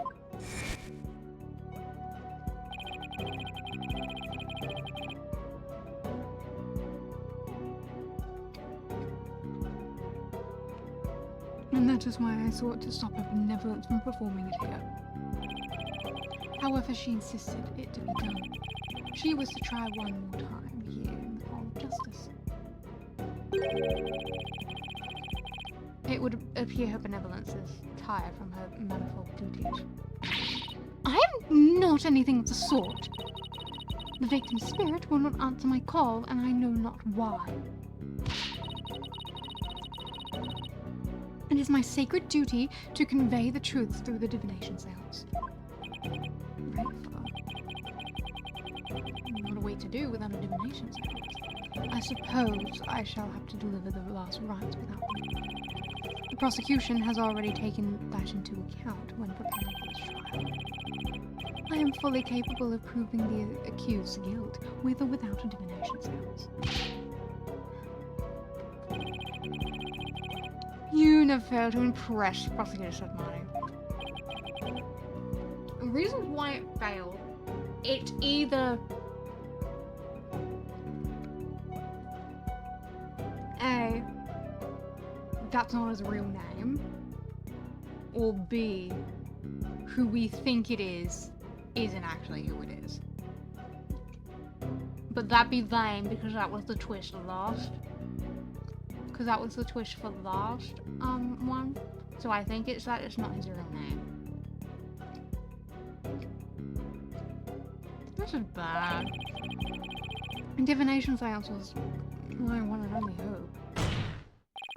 Your Majesty, her benevolence said she isn't tired. So should we try and find out why the divination seance failed? How curious, Mr. Wright. Why have you suddenly taken a keen interest in the divination seance? Yes, please explain yourself. A divination seance was for shedding light on the accused's crimes. Is it the Holy Mother's hammer of wrath that has ever poised to pound... that is ever poised to pound you into your grave?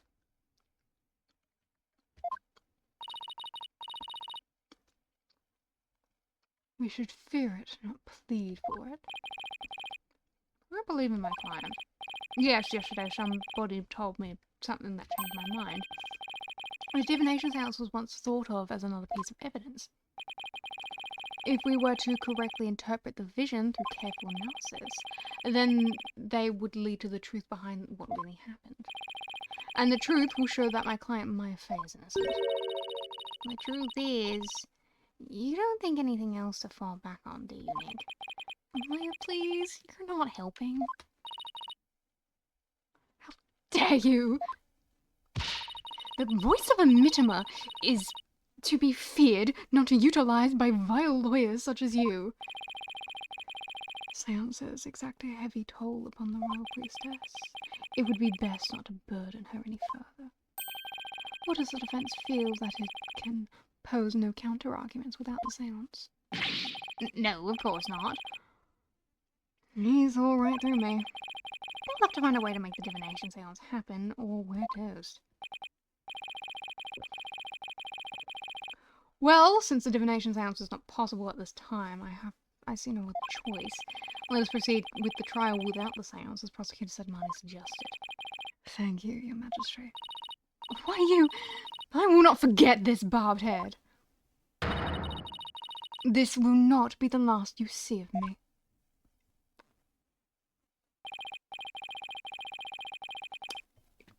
Now then, I will now proceed by providing an outline of this case at hand. Very well. If the lead detective would please come to the stand, we may begin.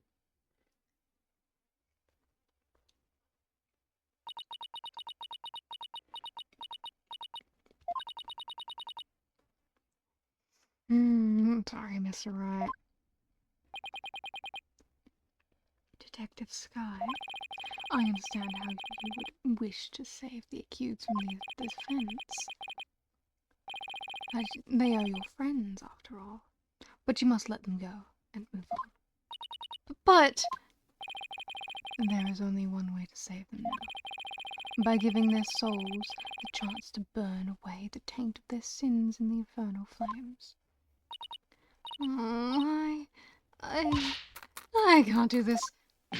No eating in the Sacred Hall of Justice. Miss Sky, Yes? don't worry about me and Nick. You just do your job. I'm sure Nick will figure something out eventually. Right.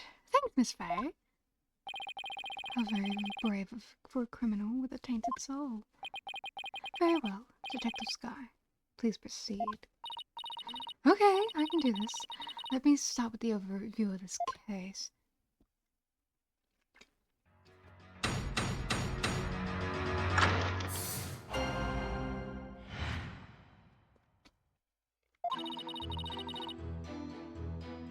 The latest victim was Perazilot. He had been training under the High Priest and living at his house for the past 2 years. The High Priest's widow, Believe in Me, has identified the victim's body. He may have been mistaken for a rebel and killed due to his connection to the High Priest.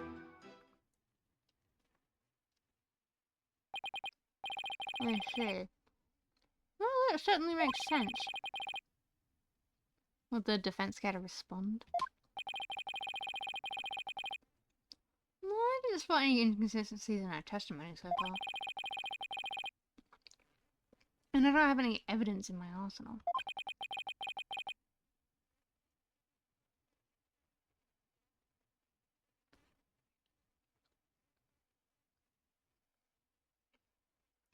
I don't know what you mean by dispatch.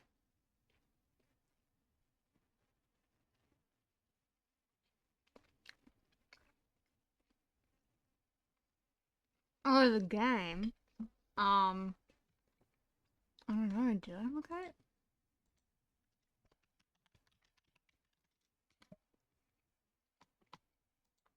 it? Game.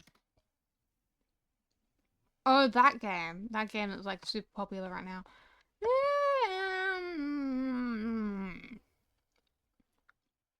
I think I've seen like one clip of it.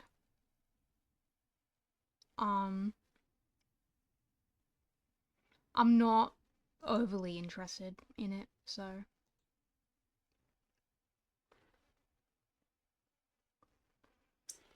Yeah. What is it, man? I was just wondering about how much of the police actually looked into acolytes alike. Because it might just prove to be a key after one of the divination seance failed. I do not have only two interests. My interests include, my plethora of many things. I have many interests, thank you.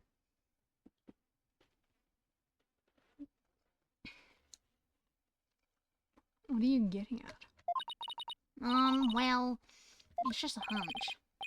Wait a second. During my investigation, Rachel told me about how the divination seance works.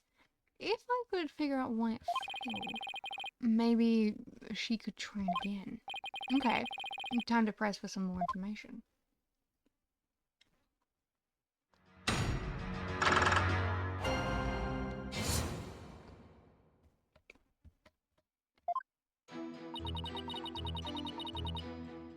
Hold it!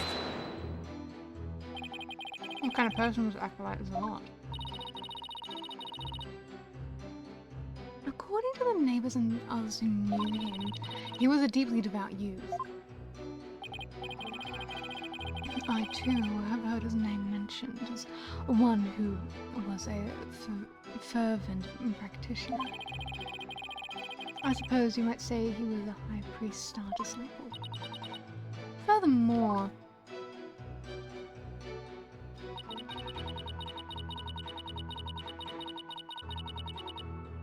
Hold it! 2 years. Are you sure about that? We took statements from his neighbors and his fellow monks. They all corroborate our initial findings. What about you, Maya? Well, when I first came here, I saw Zolot praying under the high priest's instructions. That's true. So the results of the police investigation seem to check out.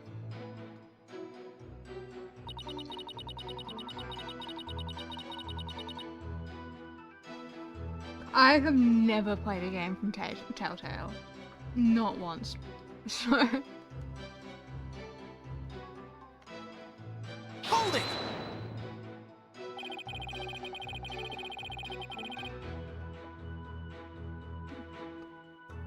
Mrs. Emmy's positive ID, was Mrs. Emmy's positive ID the only way to verify the identity of the victim? Huh? Oh, well, no. We also checked the ID card he carried and the data in his family registry, but what? His personal information didn't match any of the public records with cross-reference. Maybe that's why the divination seance failed. I'm not sure what you mean, Mr. Wright. Here's what I'm thinking. The victim decided to hide his identity for some reason. In other words, he was using a fake name. The royal priestess uses a deceased's face and true name to summon their spirit. Why, yes. That is indeed true. He was using a forged ID, and there is no information, and there is no mention of him in our public records. Then he was likely an illegal immigrant. They are not uncommon here in Kura Inn. An illegal immigrant? Come to think of it, Rafen mentioned something about immigrants yesterday. But if that's the case, we have no way of knowing who he really is. We'll have to proceed without holding a divination seance this time. I had always thought that Acolyte's lot was Kuranese. Oh, how a high priest must be lamenting his disciples' deception in that realm.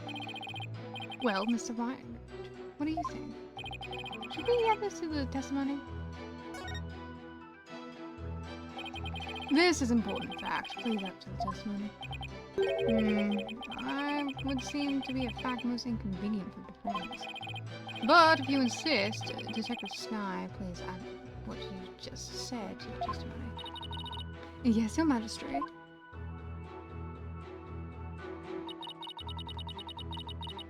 he was an illegal immigrant, so we don't know his real name.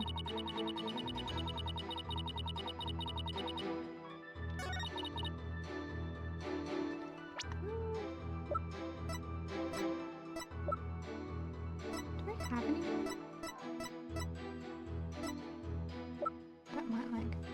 I don't think I have anything that would directly point to it. Not really. Hold it!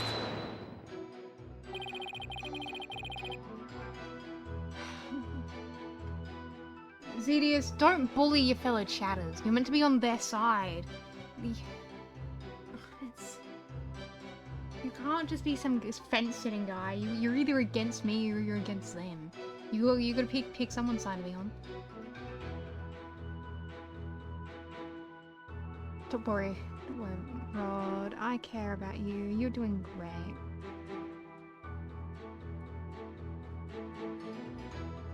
Is there some way to track down his real name? No, not if he was an illegal immigrant. Have you actually confirmed that he was in Dakota illegally? Well, we don't have any conclusive evidence. But there's no evidence of him being a citizen in Korea either. Oh boy. What do we do? What if there was a clue in the evidence you gathered? That's probably our only hope at this point. If he really was an illegal immigrant, our proverbial goose is probably cooked. Okay, so I guess I do have something, but what?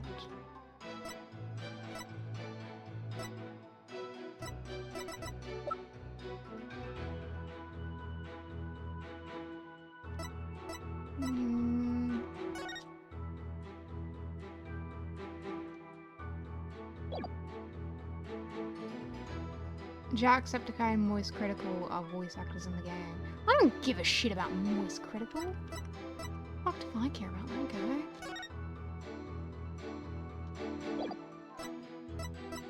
guy? I get that he's popular, but I'm just not interested in him. I've literally never watched anything he's ever done.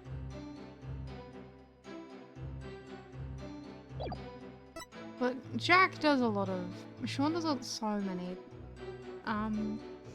so many voice acting roles, and honestly, he seemed very excited to have that role, so I'm happy for him with that one. That's just the testimonial, not the thing. Inside. Speaking his name is unforgivable, lock this knowledge deep in your heart and devote yourself to prayer. Interesting.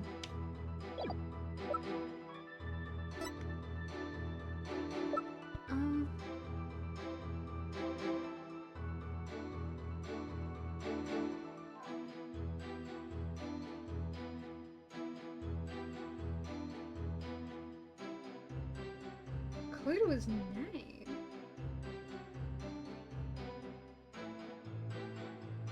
Maybe... tattoo? That's really the only thing I have that's like direct about him.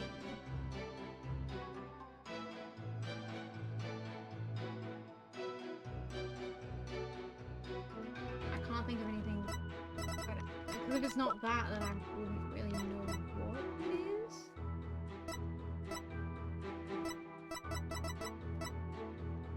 Objection!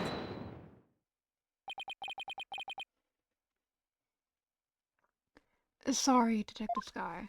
But the police missed something important in their investigation. Huh?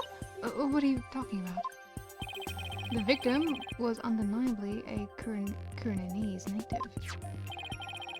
And this crime scene photo proves it. It does. It's a little hard to see, but look closely. You'll see clear proof that the victim was Kurinese. Where? I don't see anything that would prove that.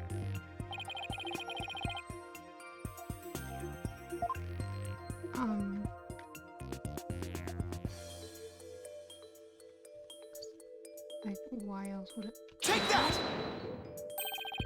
this tattoo right here. Why, that's a tattoo of a peach. I would like you all to think about the meaning of this tattoo. Oh, the victim really liked peaches? Well, peaches are a favoured delicacy here in Coda Inn.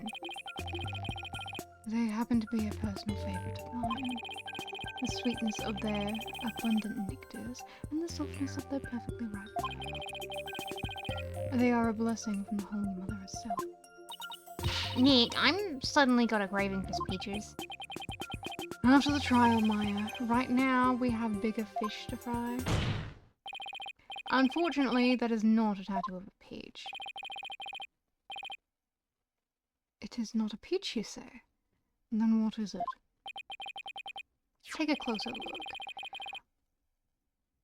Haven't you seen something like this before?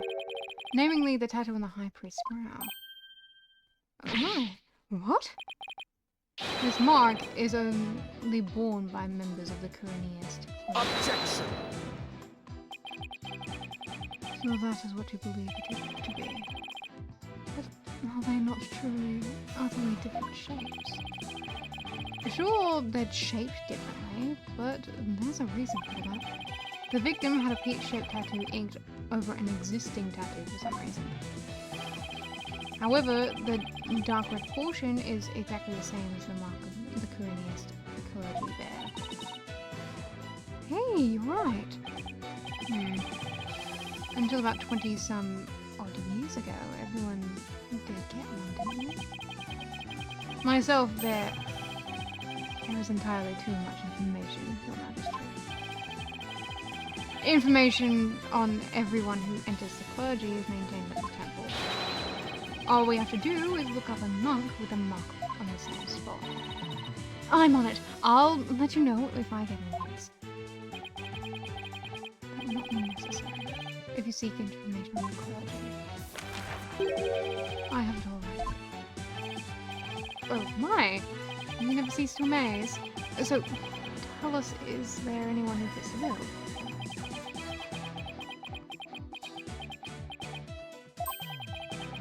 There's just one. The name is real. Yeah, I'm sure that is his real name. He became a monk 20 years ago.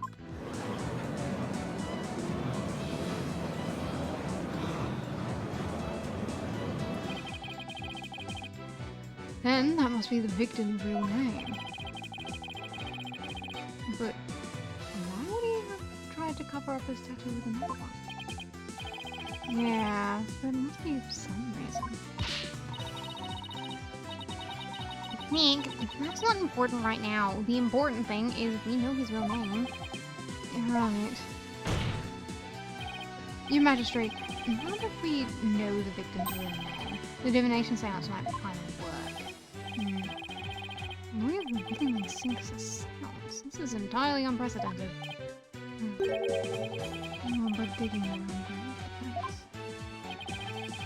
We won't know until we try. Sure, it's risky, but it's our only hope. Very well. Let the divination sounds be hurled once more.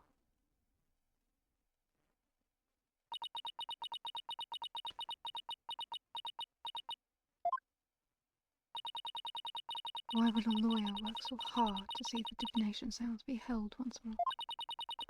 You are a fool, Barthead, and your foolishness shall yield no gratitude from me. For, with the truth revealed by my insights, I shall gladly seek your demise. Bring it on, Princess. Because I will correctly interpret each and every one of your insights. You would regret ever thinking you could use my sacred insights as evidence.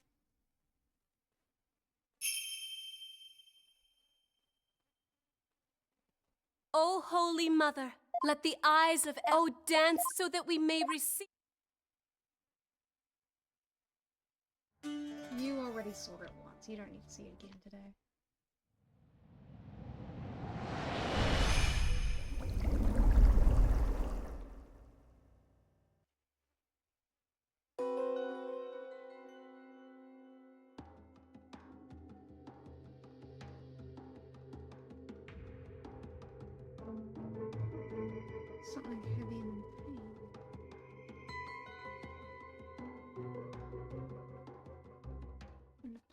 Punisher thing.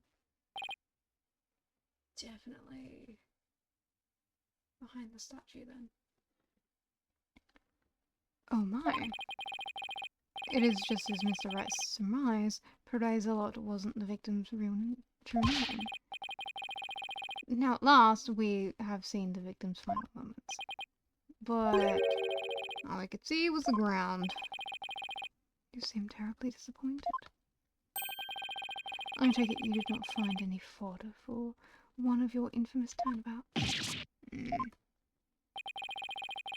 I, on the other hand, have discovered something. Conclusive evidence that establishes the accuser's guilt. You did? Ha! A most surprising surprise attack. So, tell us, Prosecutor Sakmati, what is this conclusive evidence you have found? Plume Punisher theme song that the deceased heard. Please consider this item here. It was confiscated from the accused during her interrogation. Hey, that's my Plume Punisher strap. When you press the Magatama on the Plume Punisher's belt.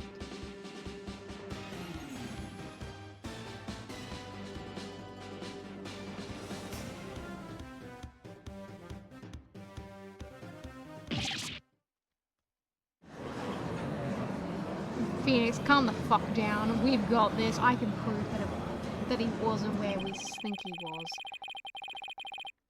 It seems the accused inadvertently pressed the button in the midst of a crime. This strap is an extremely rare item. It is not Miss Faye. You better not break it. There's only one of those in the whole world. Maya, no.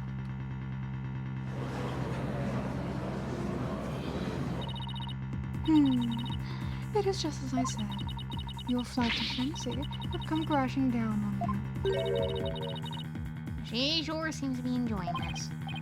Yeah, I've never seen her look so thrilled before either. It is time to accept the fact that the divination seance is far more than mere evidence.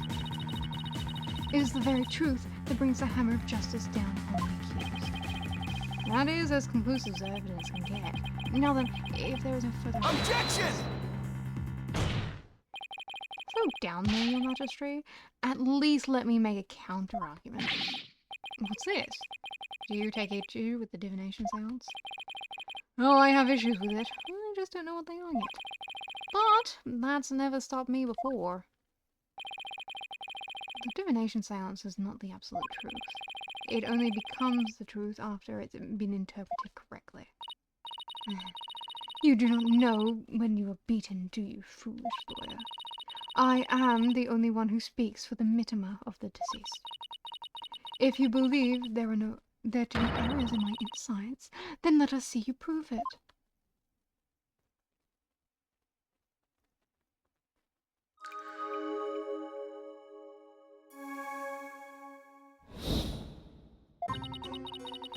The victim was offering up his prayers. It was the night of the ride, though it's dark and the pattern of the plaza's grounds was visible. Then someone was there, and the theme of the Plume Punisher filled the air. The accused held the defenseless victim down and plunged her knife into his neck. The blade struck true, and in that instant, he parted from this world. That is everything the deceased's experienced in his final moments. Her benevolence's insights have painted a detailed picture, both vivid and true. I didn't notice any holes there. As they stand now, those insights are really stacked against us. I'll have to go over each and every one of the deceased's sensations very carefully.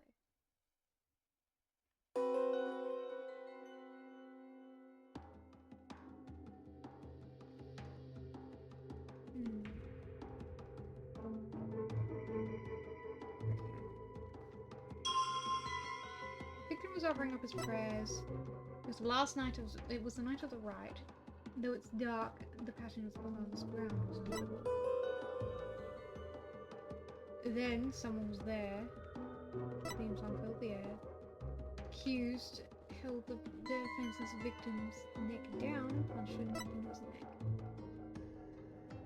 The blade struck true, and that in that instant he passed from us.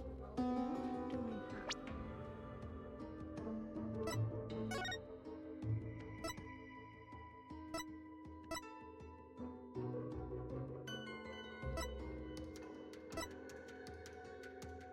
A thick white eye froze the ground of the inner sanctum to the plaza of devotion. A tomb yesterday was melted. The rite can now go as planned. We give thanks to the blessings of the Holy Mother and Lady Kira.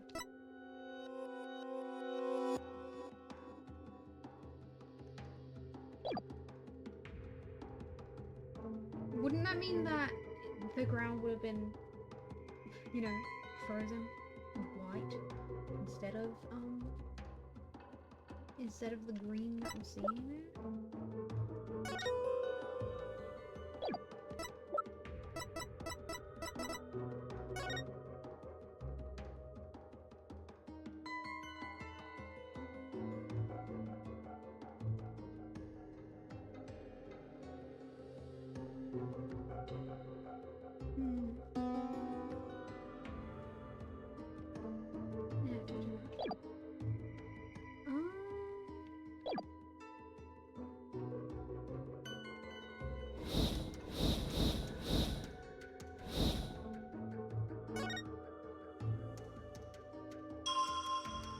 Like that feels like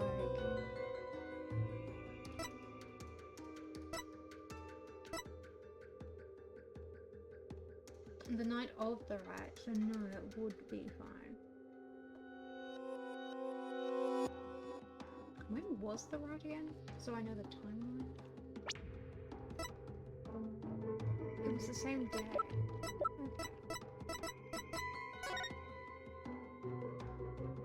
Time of death, May 10, 4 AM to 5 AM. Okay.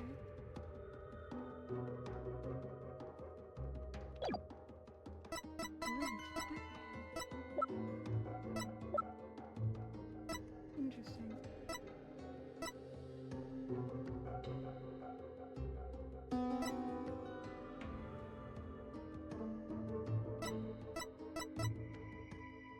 On the day of the rite, the water in the spring was already stained red.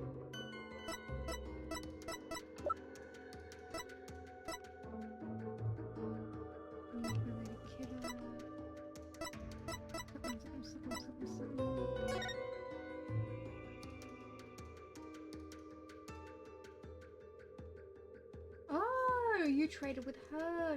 She's got the watch. Cute. Interesting. This was a photo the day before the ride, I see. So maybe at the moment, time isn't important.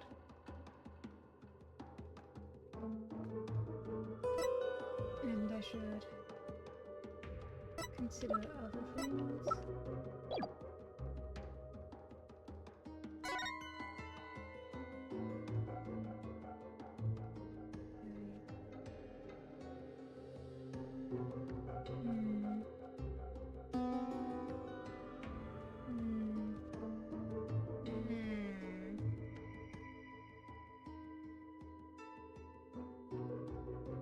Wait a second.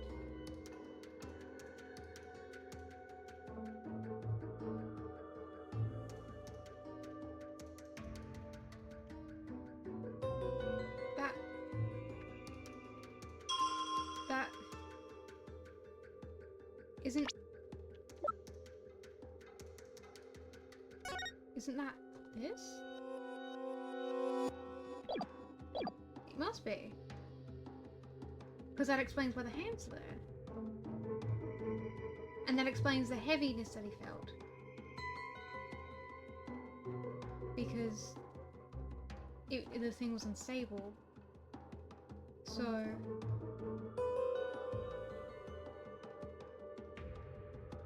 So he did die in there. Okay, how do I prove that? How do I prove that then? Okay, how do I prove that? I don't know how to prove that.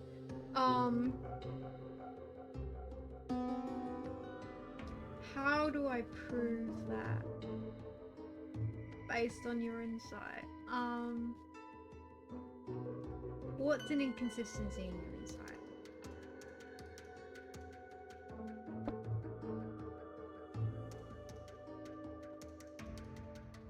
Because something...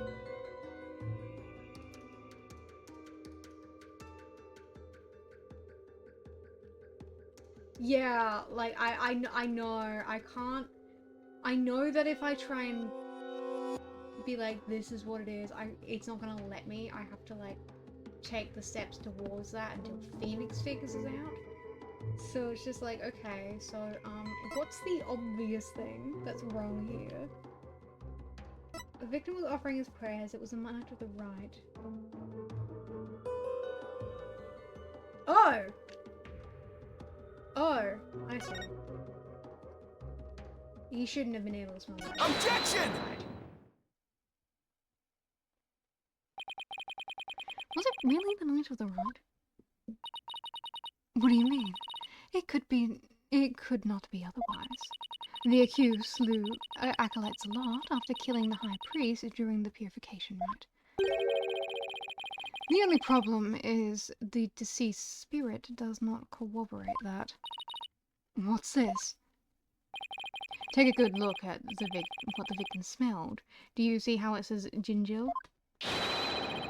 Acolytes a lot shouldn't have smelled any ginger on the night of the rite. What do you mean? Let me back up my statement with some evidence for you. This should explain how the victim could not have smelled the ginger on the night of the rite.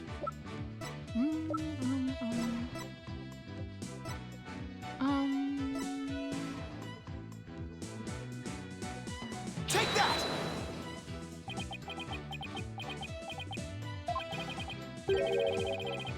Yes, I know. Look, it could have been, but I didn't know what else to give you. I'll figure it out though. Don't you worry, Your Majesty. Thank you. Embarrassing, really. It's okay, Phoenix. I'm just as embarrassed as you are. Cause I'm smart and I know what I'm doing. I swear. I have. Look, there's a lot of things that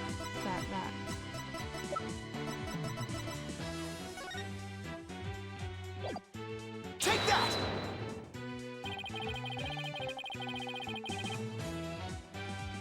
The high priest's wife, the rude Inmate, told me about the Feast of Blessings. The feast includes a number of ginger-based dishes, and they're only supposed to be served at a certain time the day before the rite. Why, I believe you're right. I had completely forgotten about that.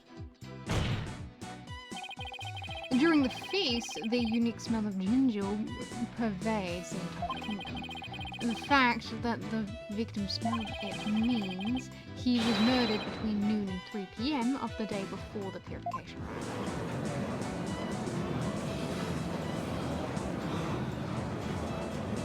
That's enough!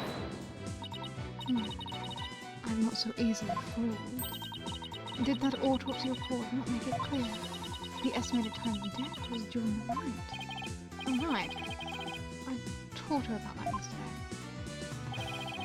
Forgive me, Your Benevolence, but the estimated time of death is just that, an estimate. Depending on the circumstances, it's possible for it to change. What's this? Like, if the body was kept cold, the slowed rate of decay makes death seem more recent. Why, I believe I have said something like that before. If it is as Mr. Wright claims, the estimated time of death and the autopsy report will have to be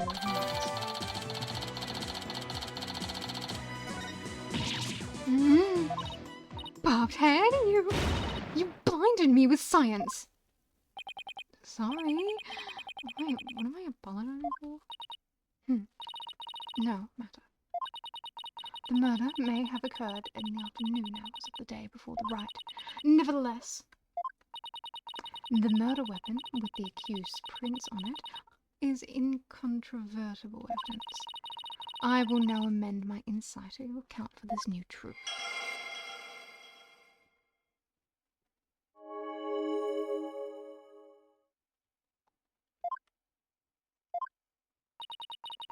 The time of death has been corrected, leaving my insights infallible. Nick, a change in the time of death is bound to cause some sort of inconsistency. If I had something that showed that it was like on that day, it could really help. Now the time is important to me. Thank you. Pause you.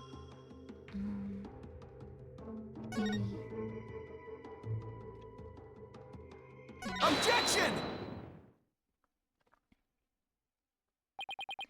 The change in the date and time of the crime has caused a new inconsistency to surface. What's this? You're making that irritating face again, and cease that at once. Sorry, but this is the face I was born with. Now, let's focus on what's important, what the victim saw in his final moments.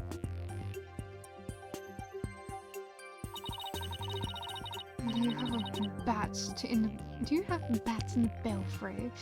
Barbed head. There was nothing to see. The ground at the plaza was all that entered the victim's eyes.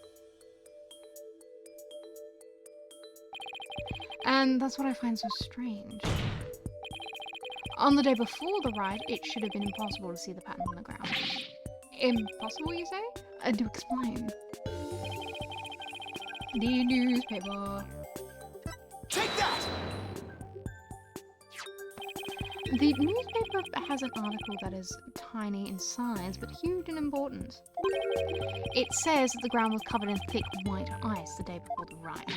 What? But the victim did not see so much as an ice cube on the ground. Exactly. And so we must ask, what was the victim looking at in his final moments? If you have something to say, then say it. The last thing the victim saw was not the ground of the Plaza of Ocean. This can only mean that he was killed elsewhere. What?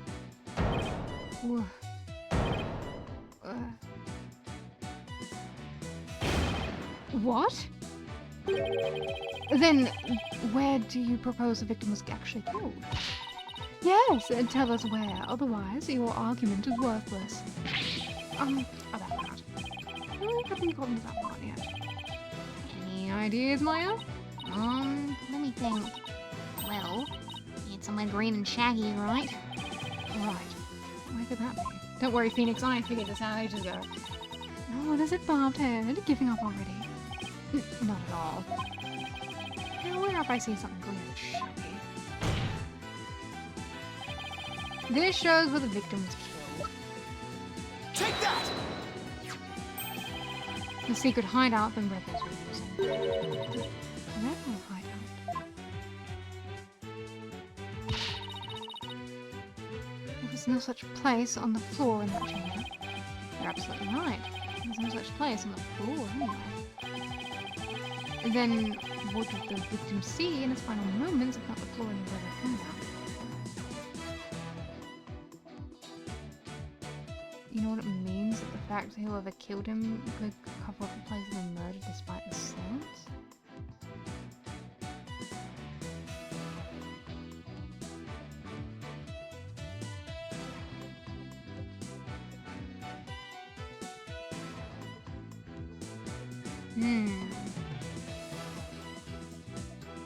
It means conspiracy. It means conspiracy. Conspiracy. Then, what did the victim see in his final moments, if not the floor of the rebel hideout?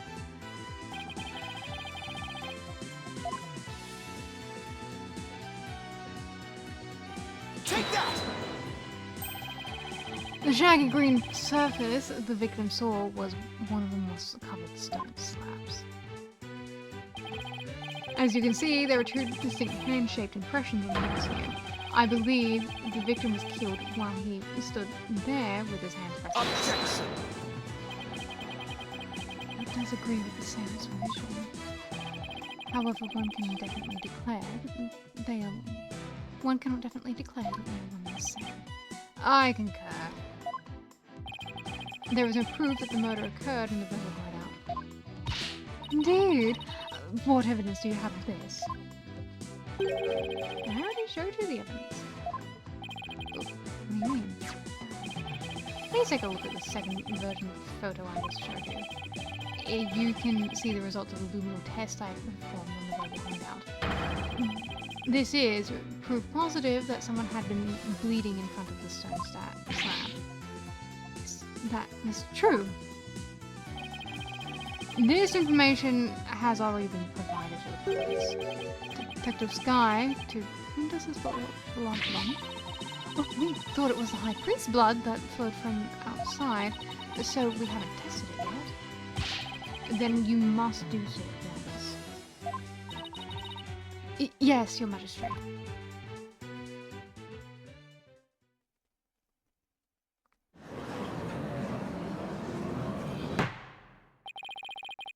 It appears the police have finished testing the blood. Detective Sky, your report, please. The blood found in the rebel hideout belongs to Perez a lot, just like the defense claims. Detective Sky, do you realize what your blunder has done to me? When this trial concludes, I want to see you in my prayer chamber. There I will deliver a joyous sermon onto you for 8 hours straight. I'm really sorry, but please, anything but that. Nick, maybe, just maybe, this is the chance you've been waiting for. Yep, it would seem so. I hate to do this to Emma, but... Go for it. It's full speed ahead.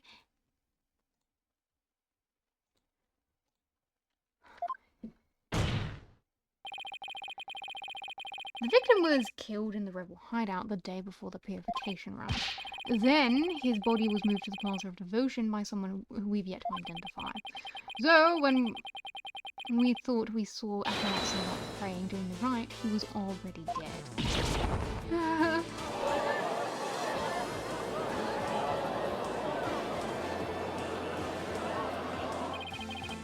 And that's not wrong.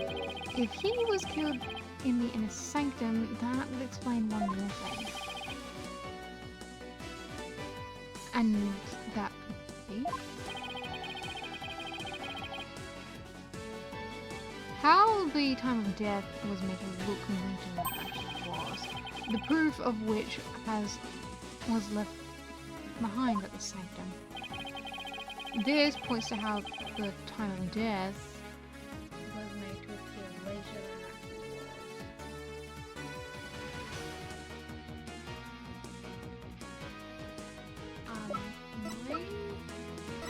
Here's the thing. To me,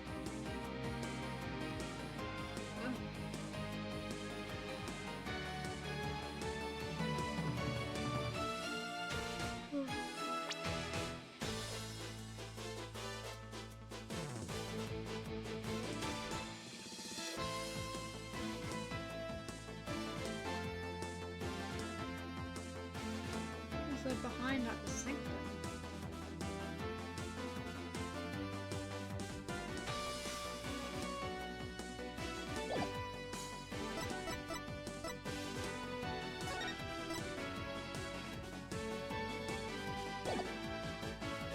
Oh. Take that! Why, these are photos of the inner sanctum. I'd like you to focus on this one. The proof is right here in this photo. This is how the time of death was made to appear later than it really was. Do you see how the snow has been removed from just the ones before rain? That's because it was used to keep the victim's body cold. And And that's why the time of death wasn't what it seemed. Time was mistaken, and the police too. And just what do you believe that proves? That my client is innocent. What of her fingerprints on the dagger, and the plume punisher theme the victim heard? You have failed to address these two key pieces of evidence. I see your point. Wasn't this your big chance, Nick? I'm really hoping that the difference in location can invalidate either the weapon or the theme song from being used in the guilty. Actually, that might be possible, at least for one of them. I already know. Come on, Nick. Get with the fucking program. Really? What's this? You say you can contradict our argument for a key piece of evidence. Very well. Let us see you try. Nick, take a good look at the rebel hideout photo. Oh. The defense can invalidate this piece of evidence. Plume Punisher theme. Plume Punisher theme? And how do you intend to support such a claim? Since the murder happened in the rebel hideout, there's something there that played the theme song other than my client's strap. It wasn't the strap, is that true? The item that played the theme song was the clock. Take that! This is a Plume Punisher alarm clock. I believe the victim heard its alarm. What proof do you have that the alarm was wrong? Objection! What proof do you have that it was my client's strap that played the theme song? Do not twist the facts with your loyally wiles. Either way, the accused could still be guilty based off her prints of the murder weapon. And here is what really happened.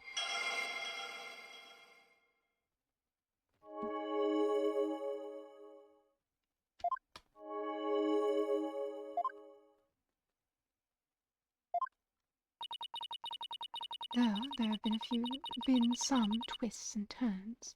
That is the truth of what happened. You're not getting anywhere until I can eliminate the dagger. Most impressive, your benevolence. I see no inconsistencies anywhere in the prosecution's case. No, there is one. What's this? You still claim there to be an inconsistency? Try as you might, the outcome will always be the same.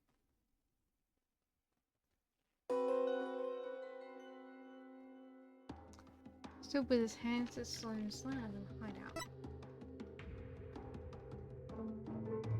It was the afternoon of the day of the riot. Thence, someone was there. The theme of the Plume Punisher filled the air. The accused plunged her knife into the defense's victim's neck.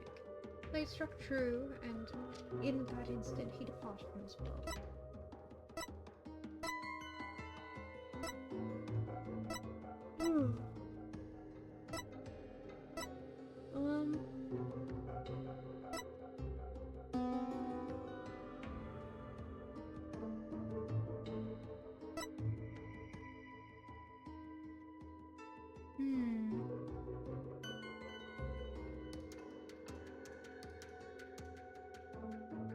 Okay,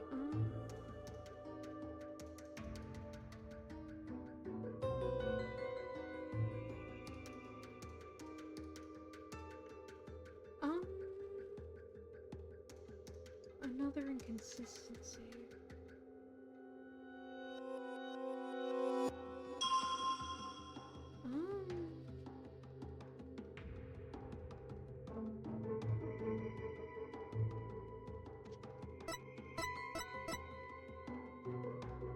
Hands on the stone slab in the hideout. It was the afternoon of the day before the riot. Then someone was there, and the theme of the Plume Punisher filled the air. The accused plunged a knife into the defenseless victim's neck. The blade struck true, and in that instant he departed from this world.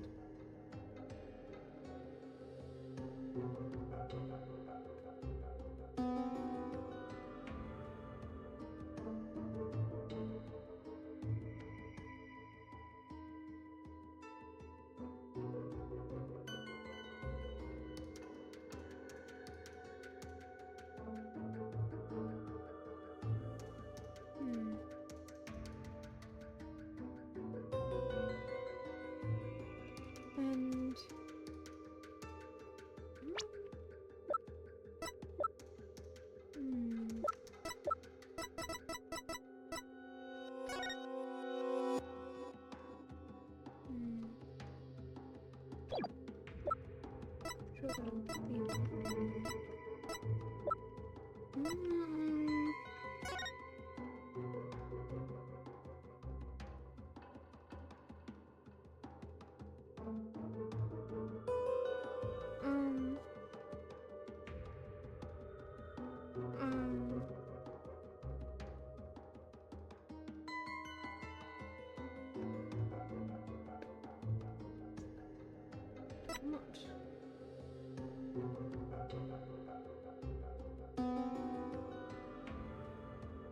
What can I prove?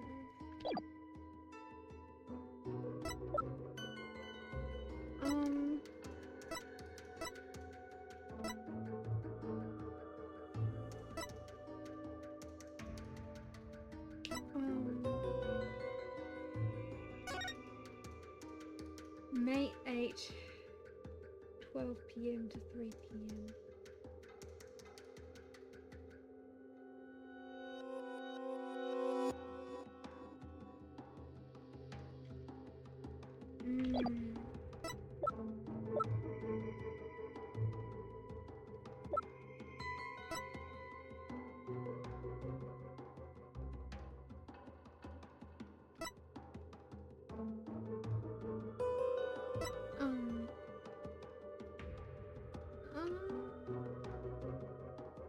I don't know.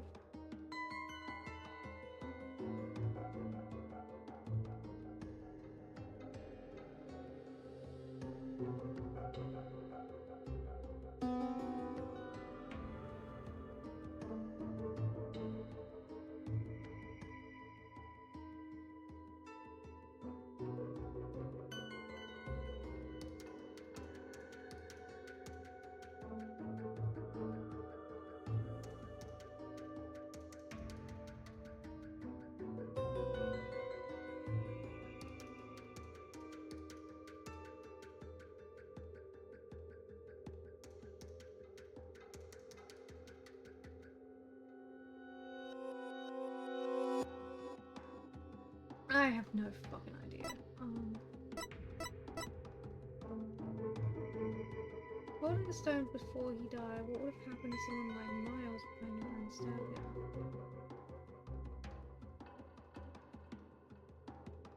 him? Well,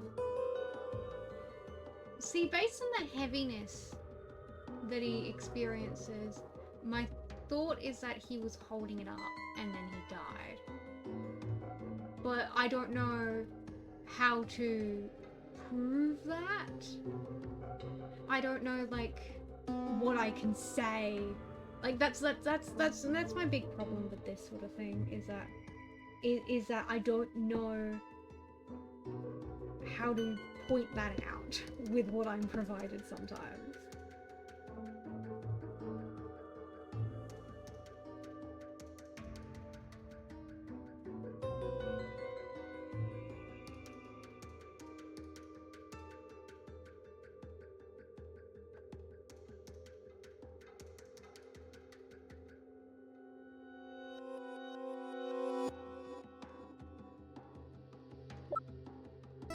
Like, what would I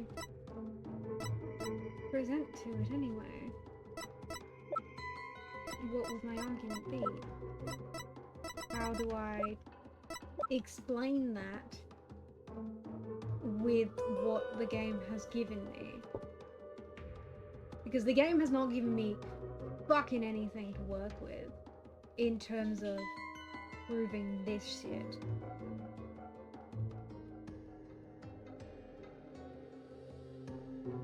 I mean, it has, but not in the way that the logic in my head views it.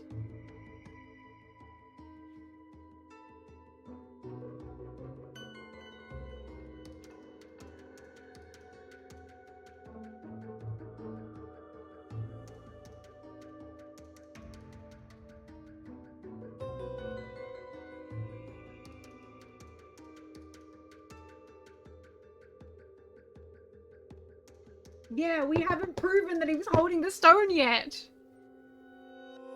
I've been reading the statements. I don't understand what's wrong with them. I don't know what to do. don't know what to do. Like, the problem is they make sense to me.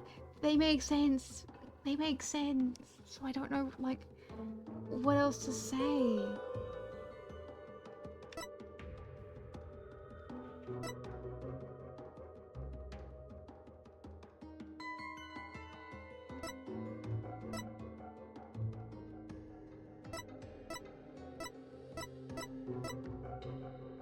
Because, like, I'm not...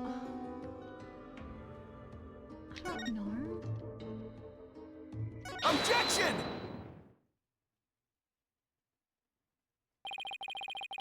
The victim was originally thought to have been stabbed while bent over in prayer, but he was actually standing with his hands against the stone slab.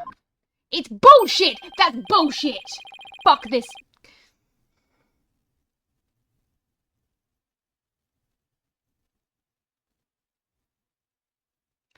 I'm not used to the seances, I don't think.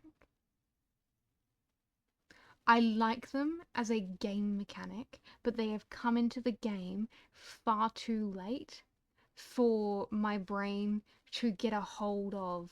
You don't need to present something to it.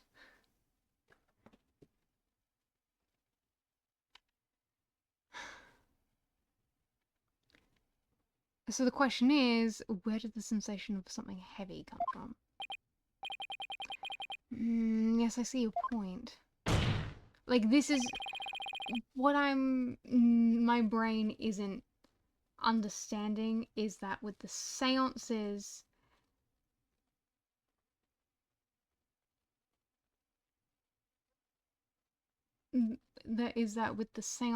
like, I haven't fully comprehended that a seance is me asking questions and it's not necessarily me trying to fully prove something with the evidence I already have. It's a great mechanic. I like it gameplay wise and it's interesting. But I have played 5 other games that have nothing like this, so my brain is not working it out properly. And I didn't notice that they got rid of him being held down, and I was like, so you admit that it might not, so then I have to prove that, but I don't have anything to directly prove that, so how do I do that? I should figure out how to, I should say my thoughts out loud.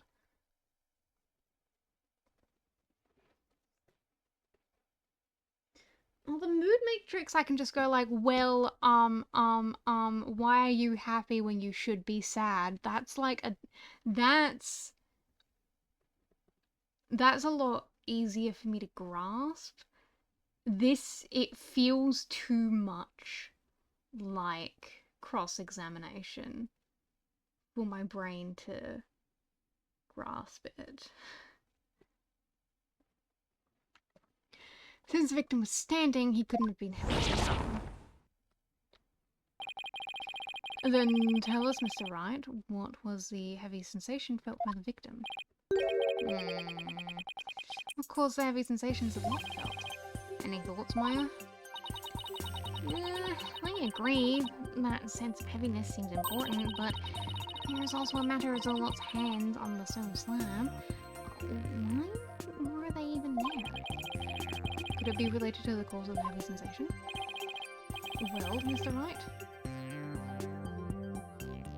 Do you have an answer for this? Of course.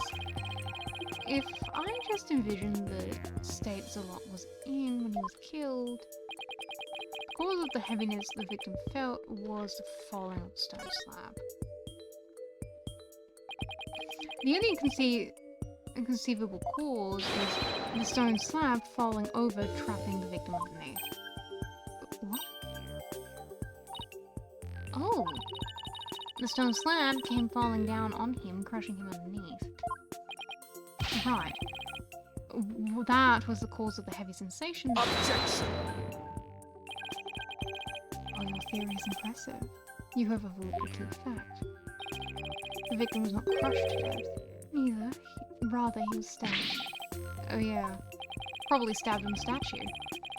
Or do you claim that the dagger that plunged in after the slab had fallen on him? Well, yes and no. First, had the killer been behind the victim, they would have both been crushed together.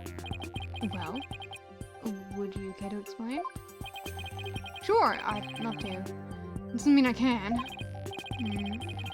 could the dagger have been plunged in after the slab fell on the victim?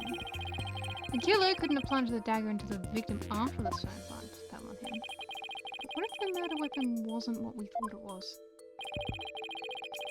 Well, there were other weapons in the rebel hideout. But the entrance to the hideout was right by the stone slab. There isn't enough space between the two to use the weapons found here. Yeah, there's not much space by the entrance, so is there?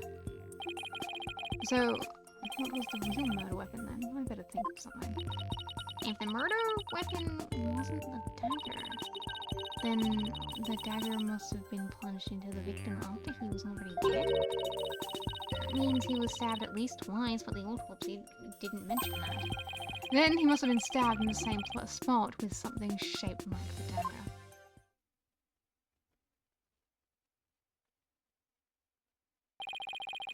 Would the defense care to offer an explanation sometime this century? Oh, shut the fuck up, bitch! I'm sorry, said Marty. I'm sorry. I don't like being angry.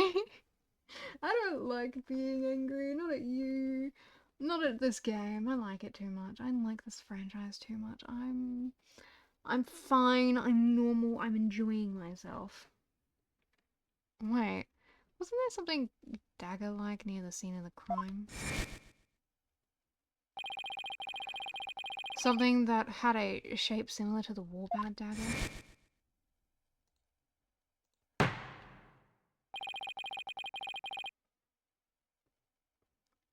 Present your evidence at this time, Mr. Wright. This shows what really killed the victim. What? Okay, now we'll do this. Take that!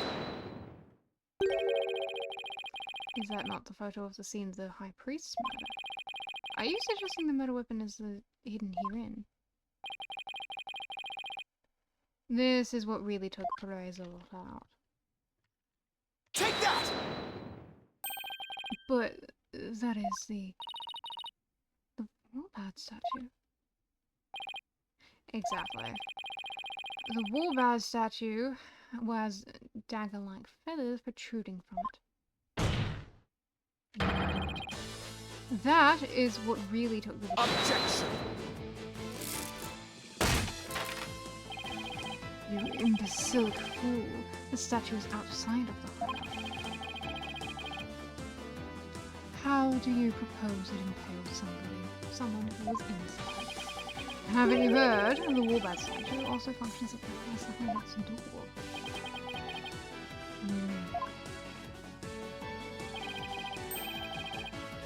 The statue can pull a complete switcheroo. Switcheroo. To put it simply, it's a revolving door.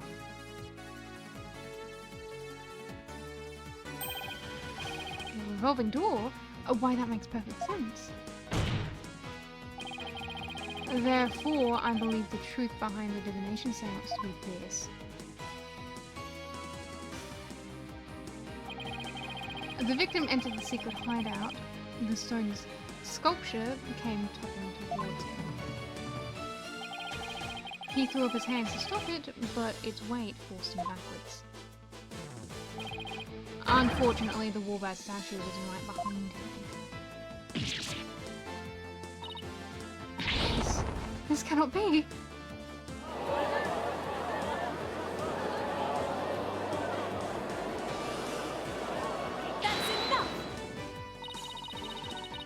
The the accused's fingerprint was found on the dagger. She had held it while rehearsing for the ride, which is when her prints got on it. Good. This is a shocking turn of events, but there is a great deal of circumstantial evidence in the defense's favor. I believe we must accept that the Whelp statue was what killed the victim.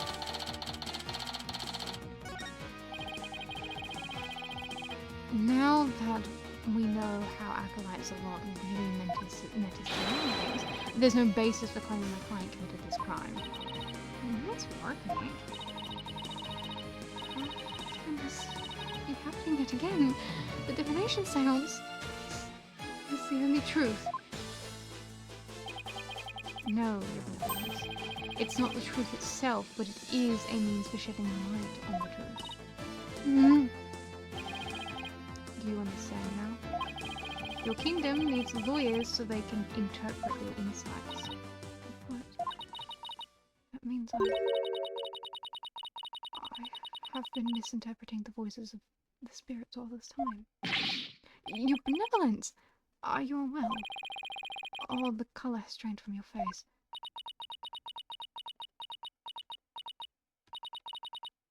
I will be fine. Continue your proceedings without me. As you wish.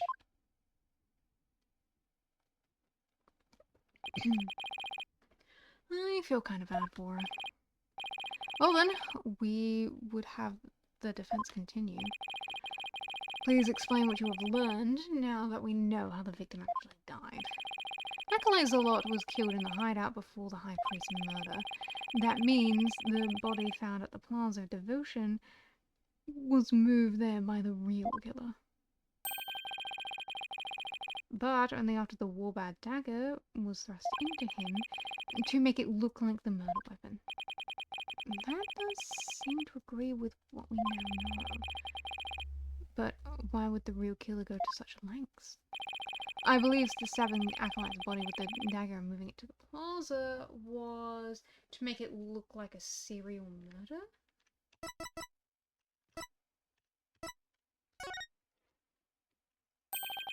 It was an attempt to make my client look like a serial killer. That's right, the real killer planned all of this. This forged serial murder case. They did. That's it, Nick. Keep hammering away. Satura! Satura今おまんどもさましで足し抜けたらガセよそろか Okay, whatever the fuck you say, bitch. Your reasonings have more holes in it than the cheese your few foreigners enjoy. What? Like those putrid hole-ridden clumps of curds. We can't... Dude, you don't have to bring cheese into this all the time, my dude. You're allowed to not like cheese, but you don't need to, like, bash it in the name of bashing the defense. Like, I don't like cheese that much, but I wouldn't say this shit about cheese. Look at him, he just fucking hates cheese. Do you need to talk about it if you hate it this much? Your reasoning, much like your putrid, hole-ridden brain, has putrefied. What's this deal with things like putrid? You have yet to overturn my argument that the accused is the killer. A careful analysis of the chain of events up to the killing exposes the truth as follows.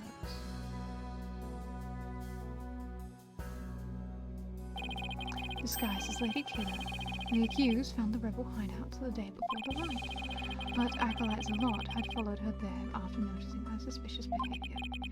Caught by surprise, she pushed the stone slab towards him, and we know the rest. I think I have something I can use to refute that, actually. I've never been to the rebel hideout in my life. When the High Priest arrived at the center the next day, he realized what she had done. That is when the accuser murdered him in order to silence him. I believe Prosecutor Sadanmadi has posed a compelling scenario. The defense, on the other hand, has yet to disprove the accused. Objection! Why would my client move Acolyte Salot's body to where everyone could see it? And why would she stab the dagger with her fingerprints into his dead body? She had no reason to do any of this. The dagger in his corpse was likely a warning to the rebels. Something along the lines of Lady Kidda will say the defiant dragons. So that is why she moved the body to the plaza for all to see.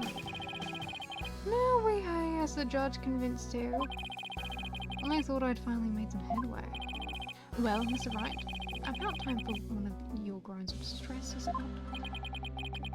Distress? Kills me to admit this, but I've got nothing to counter his argument. Fuck off, Phoenix! Yes, we do! Yes, we do! Look me in the eyes, Phoenix! I've got this one! Stop being stupid! This is the case. This is like the third fucking case. Shouldn't be the stupid. Like, really? I should be the stumped one, and you should be saying, wow, I know what I'm doing here. Fucking hell, Phoenix. You were like this with Godot. Can't trust you with anything. And I still haven't disproven the allegation yet. Is it not time to end your futile struggle? You were already judged guilty yesterday. That makes you a dead boy walking. Accept the death that now awaits you, and in doing so, finally your peace. Dead man walking indeed. Then again, are not all lawyers who practice in Korean? What I must admit, I misspoke earlier. Allow me to amend my statement. I had said the defense's reasonings had putrid cheese-like smell. But I now realize the scent was from his own putrid body on the verge of death. This guy's just a bitch. I hate this guy makes fun of me for no reason. Can I go back to like anyone else? Any other prosecutor? I preferred their insults to you.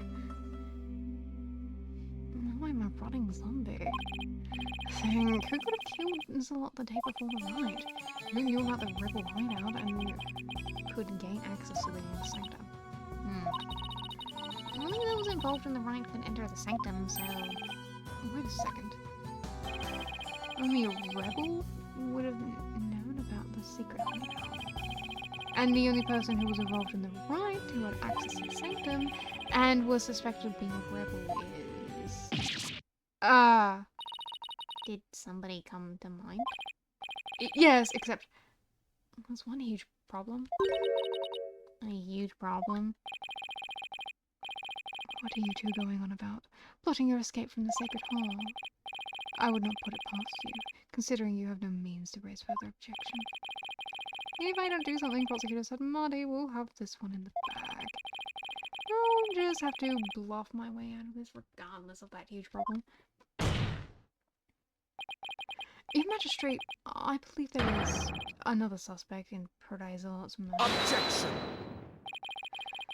Even the most benevolent Holy Mother would not forgive such a desperate lie. After all, you know very well that such a person does not exist. No, there is one person who knew everything. Does such a figure truly exist? And tell us, who might that be? I believe the prime suspect in Acolyte Salot's murder is the priest himself. Take that! It had to be someone allowed to enter the sanctum and who knew of the hideout. And that would be the High Priest. He could have committed the crime if it occurred the day before. Satura! He would commit a crime upon the dead, knowing very well they tell no tales. Have you no shame? Dead men tell no tales, that is definitely a problem. If only the High Priest could tell his side of the story. What? Do I have a little voice? Wait a second. Did it actually No, don't tell me I have to... I have some breakfast in between my teeth. No, if there's even the slightest possibility, I'll have to go with it. Your Majesty, dead men do tell tales, therefore, I would like to request that the High Priest testify. His testimony? And just how do you propose we get the deceased to testify? There's a way for the dead to testify. It's known as channeling. Summon him here by means of spirit channeling. What did you just say?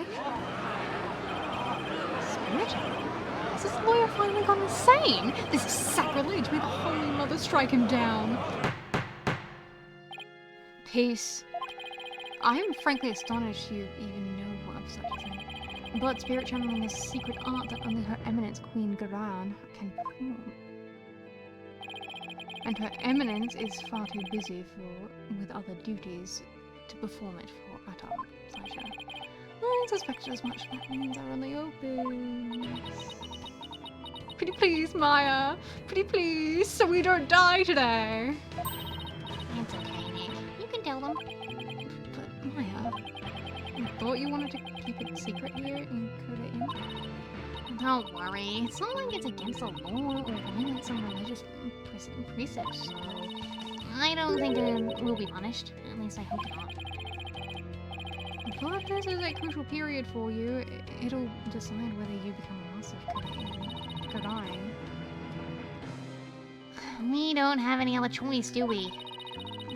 If I'm found guilty, it'll be a lot worse than not becoming master of coding. Alright, thanks, Maya. Actually, there is someone here who is capable of doing things. But even Her Benevolence Princess Rayfirst finds that divination seance to be a challenge. Who could possibly have greater spiritual power than she, aside from That would be me.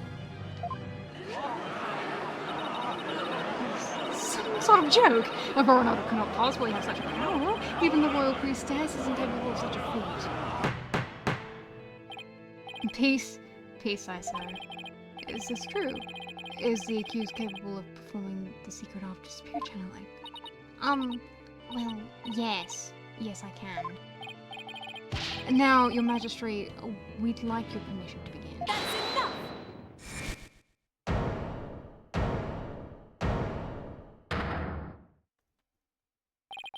Your Benevolence? This is an outrage, I say.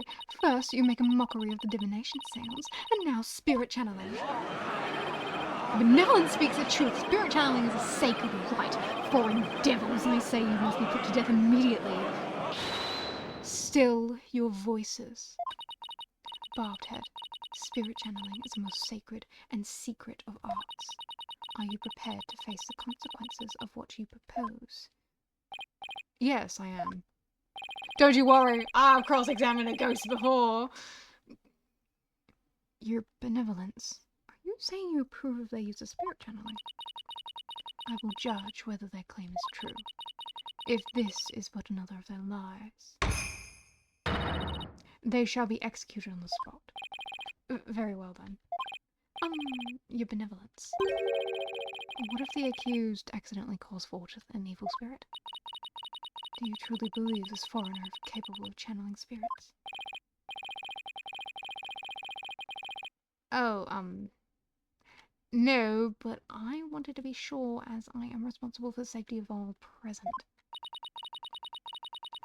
Yeah, I'm gonna have to deal with whatever fucking sight this becomes. I'm sure it'll be fine. Nothing can be worse than fucking already forgot his name. Well, an inexperienced practitioner could inadvertently call forth a dangerous spirit. But do not fear, for I have a Magatama of parting. With it, I can send spirits back to the Twilight Realm by halting the flow of spiritual power. That is a relief indeed. These foreigners have thrown down the gauntlet. Let us not shriek from their challenge. We must prove them guilty and deliver their last rites. Do I make myself clear, Prosecutor Sadmadi? Perfectly, Your Benevolence. Very well, the accused may channel the High Priest spirit. But first, we must take a short recess to prepare. We will resume as soon as the preparations are complete. Until then, this court is adjourned.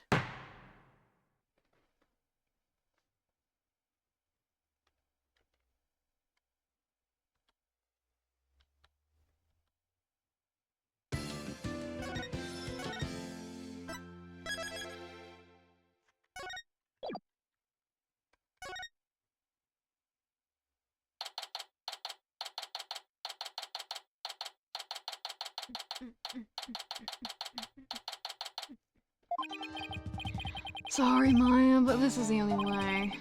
Are you sure you're up for this? Thanks for believing in me, Nick. Even though I don't know if my channeling ability is on point yet. Oh, right. Before she started training here, her success rate was only about 30%. I know you can do it, Maya. At least I hope she can. So, you sure you're ready? Yeah, at least I think so. You don't sound so confident. What about all your training? Training's one thing, actually doing it is another. Oh, I see. Uh-oh. If she fails to channel the high priest, we're as good as dead. I know, right? Purposely channel to testify. I'm so excited. Oh hell yeah! I get to cross him and a ghost again. Relax, Nick, you can count on me. I'll show you what my training's done for me. This will be the moment that you never forget. Okay. Just hope it's unforgettable in a good way. Once you hear about Inmi's story, what did you say? I'm sure the truth will come to light. I hope so, but he will be hiding the fact that he was a rebel, so... I doubt it'll be as cut and dry as all that. They are ready for you. Please return to the Hall of Justice at once. Okay, Maya, I'm counting on you. You got it. Here we go.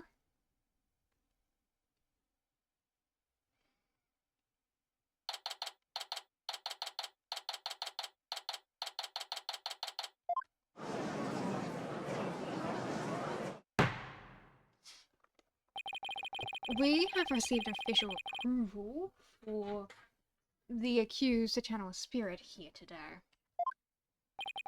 Now, if you will, Miss Faye, please proceed. Yes, Your Majesty. Can't believe this. You usually can channel spirits. Execute them. Put them dead right now.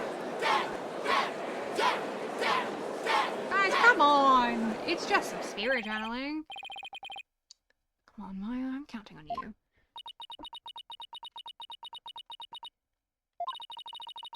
I have been settling here in Kura Inn for 2 years now.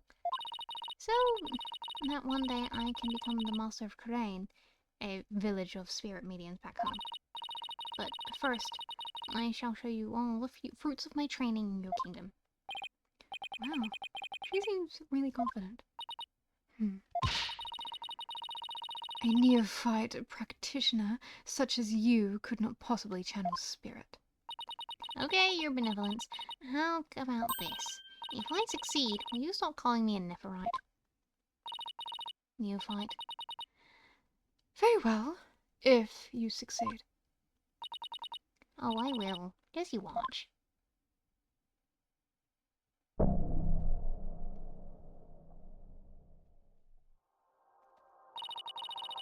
O spirit of trust in me, slumbering in the twilight realm, return now to the world of the living.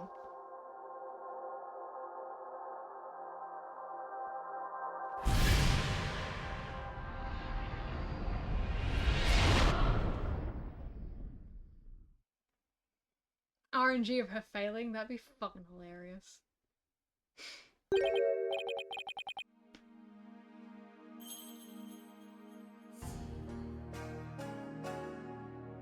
It's like they took his model and just pasted her hair on top of it. It's kind of funny.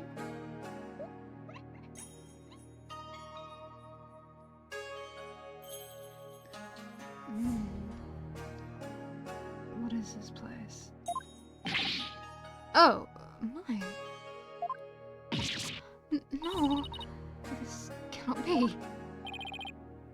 Kunka. It's a priest. You can really channel spirits. I don't believe it. His spiritual power is a real deal. Maya? Do not understand. This cannot be. This simply cannot be. I must step out now before I forget myself. I have brought in me.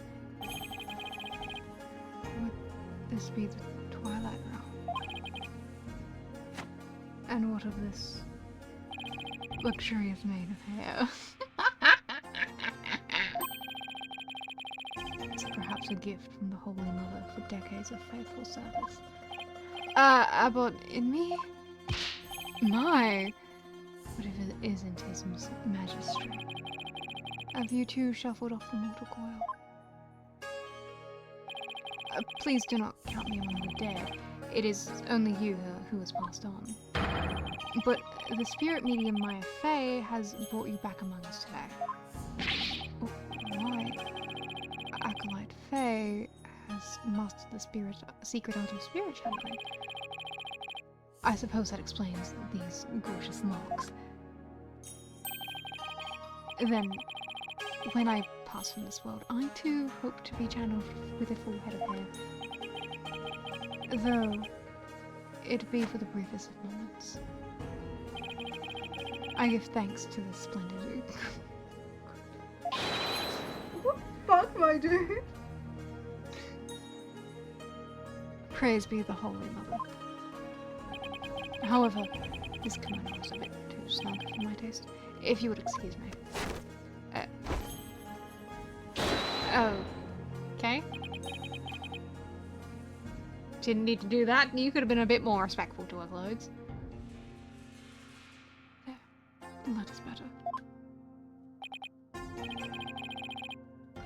Can we get him a shirt so that when he leaves Maya's body, she's not topless, please?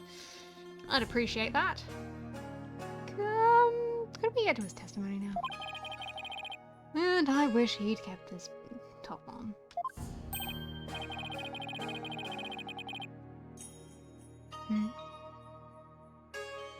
Why, you are that far and loyal the people speak of as of late. And is this not the Hall of Justice? Why have I been summoned here? Forgive us for calling you back from your eternal rest.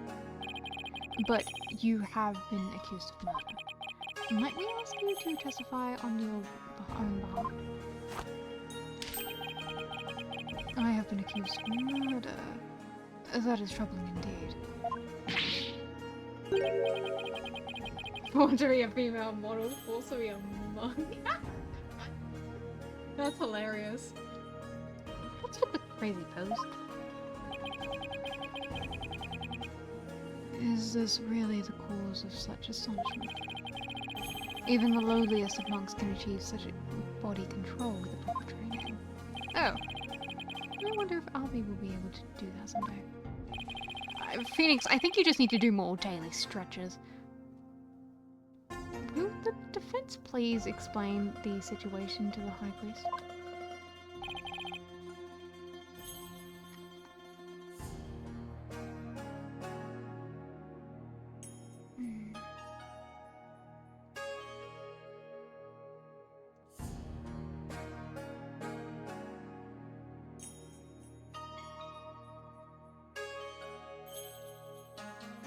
Anyway. I'd be happy to. Your disciple Perez-a-lot has been murdered. It happened on the day before the purification, right? And the crime occurred in the rebel hideout hidden within the inner sanctum. Acolyte Zalot. He has been killed. Who would do such a thing? Someone who knew of the hideout and had access to the inner sanctum. In other words, you, Abbot and me. After all, weren't you secretly a rebel? You're dead, so why do you care? Oh dear. That's still Maya's body. I hope he doesn't break anything.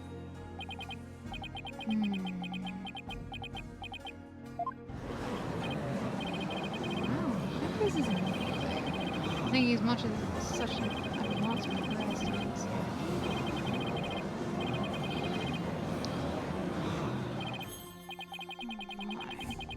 Have my rebel allegiances been exposed?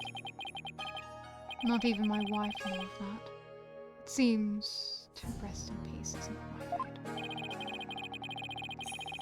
Why did you, a devout priest of Cronianism, join the rebellion? Objection! The High Priest has come back to us for but a brief time defense. Shall we not cut to the chase and ask the most pressing of questions? Oh, right. Abbott and me, the prosecution believes that you, the one who slew both you and Acolyte Zalot, to be Maya Fey, who had been playing the role of Lady Kira in the ride.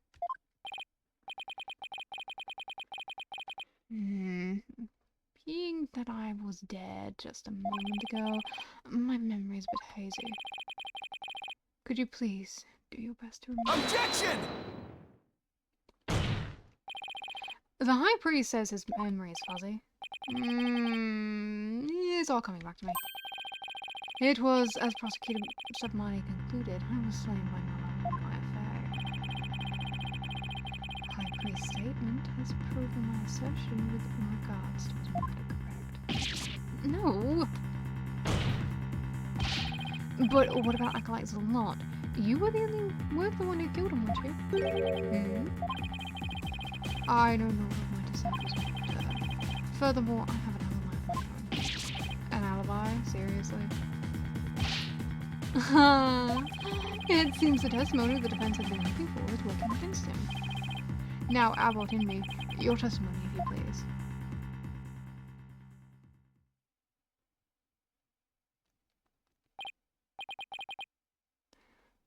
Yes, of course.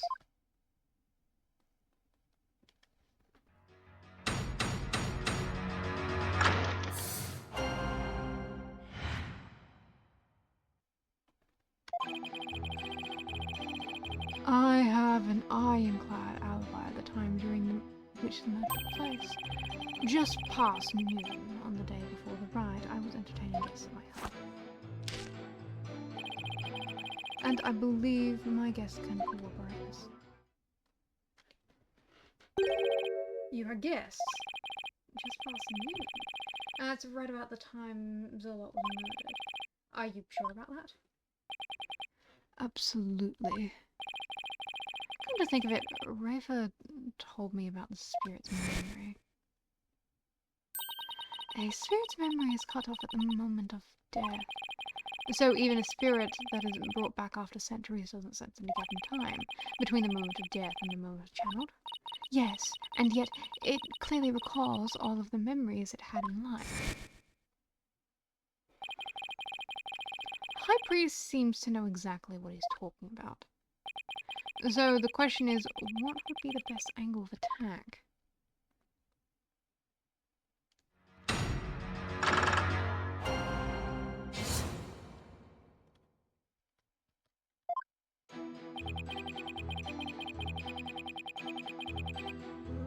What do I have? My statement of the blood being red in the water already.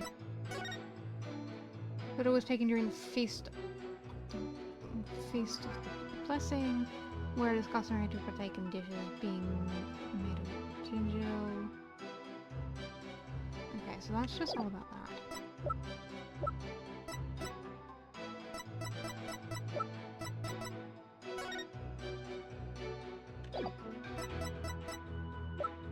Okay.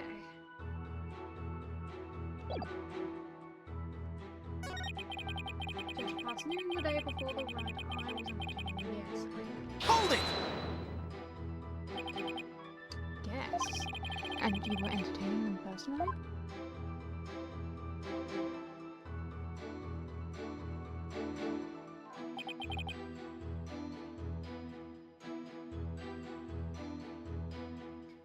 I was. We gathered around the table for a most enjoyable conversation. He said yes to corroborate his alibi. That can't be good for our case. Are you sure that was the same day as the murder? Maybe you've misremembered. Oh, do not doubt my mnemonic.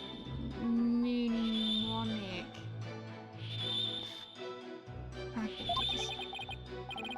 I may have died, but my memories up to the point are crystal clear. Sorry. He's pretty thin-skinned for a priest. Although, I guess I should have known better than to doubt his memory. Yes, I know, you already told me this. I was more so wanted to ask who he was entertaining. That was my question, but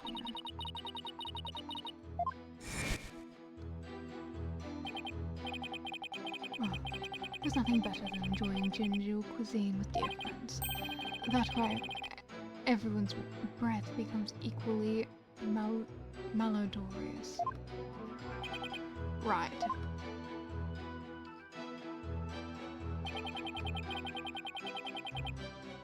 Hold it! And who exactly are your guests? Don't tell me they were rebels, so they can't be called here to testify. It was no other than his magistrate, along with his family. He couldn't attend the right due to work, so he stopped by ahead of time. My, how his daughter's grown. Wait a second. Let me set the record straight right now. I am not a rebel. Thank you for that wonderful meal I brought in. Lady Emmy's cooking simply cannot be beat.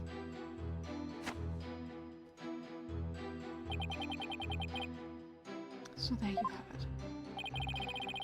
When exactly was this magistrate at your home? He was there from 2 to 3 p.m. Indeed, precisely the time period within which acolytes and Whelp was slain. Yes, and we had a rousing chat concerning the game of Cachu de Mal. But I'll just have that added to the testimony. After all, it was I who visited the High Priest's home. Were his majesty and his family? They visited from 2 to 3. Hold it! Your Majesty, are you sure this testimony is completely accurate? As such, I'm as sure can be. Oh, how wonderful it is to finally have my actions be admissible in evidence in court. His Majesty was in my home during the exact time period of the murder. Come, let us put this behind us. Could not have possibly committed the crime. How can you be so sure? What if the clock on your watch you were using was off, or you misread the time? There was a clock right near the table, and it had the exact same time as my watch.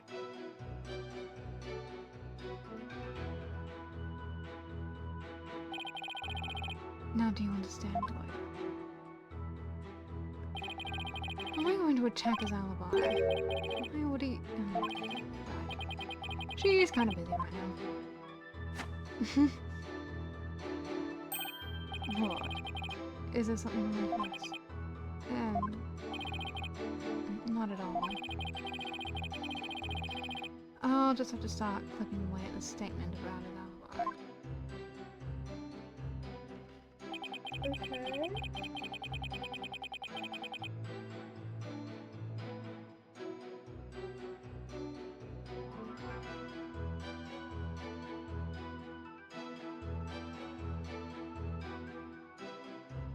Okay, so what do I actually have?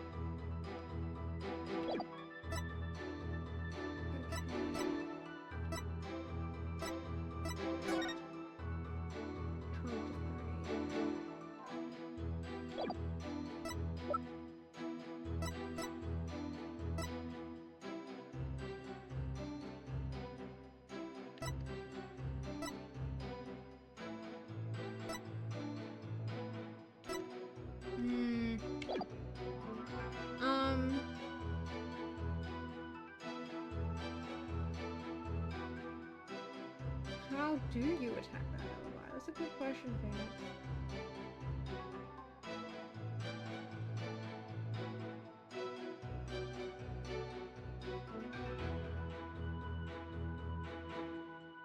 It's a very good question, Phoenix.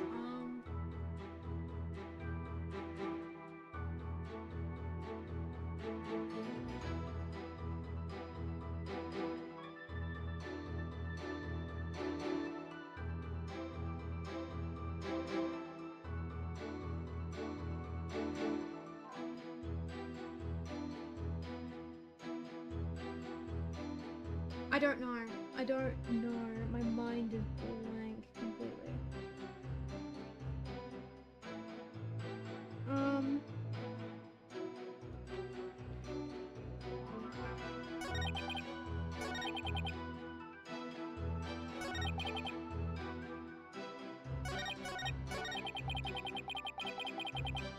Hold it! You use the word alibi as if it was second nature. Are you perhaps mocking me? Or is it perhaps the kingdom of Credit Inn itself you wish to ridicule?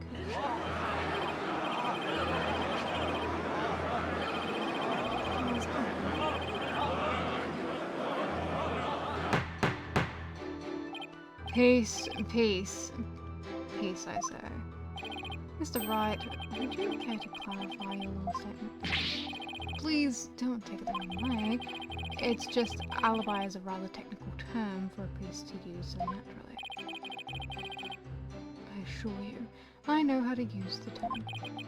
In fact, I had even hoped for a chance to do so one day. I suppose that even I, the High Priest, am not immune to such trivial worldly attachments. Oh, I see.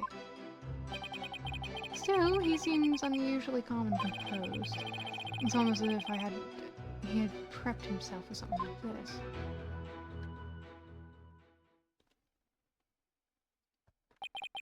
As you can see, my alibi is accurate. Or do you still think I could have killed acolytes a lot? His Majesty's a witness. Are you satisfied now? There is not a single discrepancy in Abbott in me that I'll buy.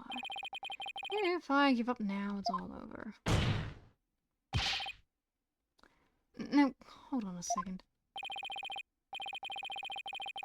Is there anything wrong with the High Priest testimony? There has to be, but what is it?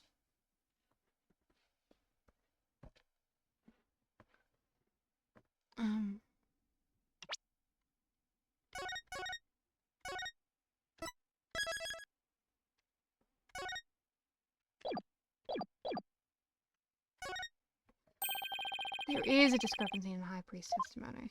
There is. Well then, perhaps you would explain what it might be? This is what's wrong with his testimony. Prayer face was short, he was too friendly with the judge. He knew the time of the crime. I did think that was really weird. That no one told him when the crime, like, no one gave him any details about the crime, aside from, like, when it happened, but he still knew what time the crime had occurred. Because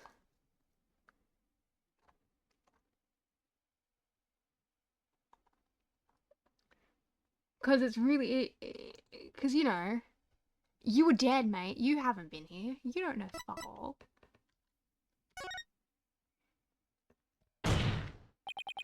After Abbott in me was channeled, no one ever stated what time Acolyte Zalot was murdered. Now that you mention it. Despite that, you claim to have an alibi for 2 to 3 p.m. That means you knew that Acolyte Zalot was dead. When you were still alive. I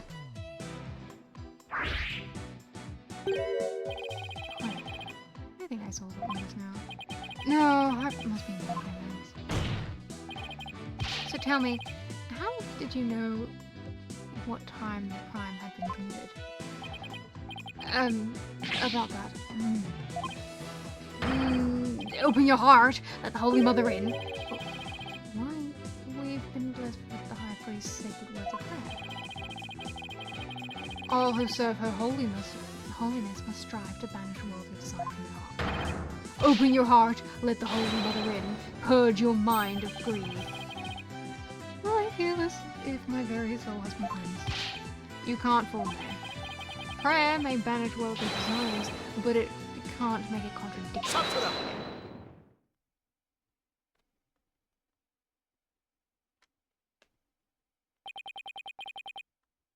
How can you be so sure?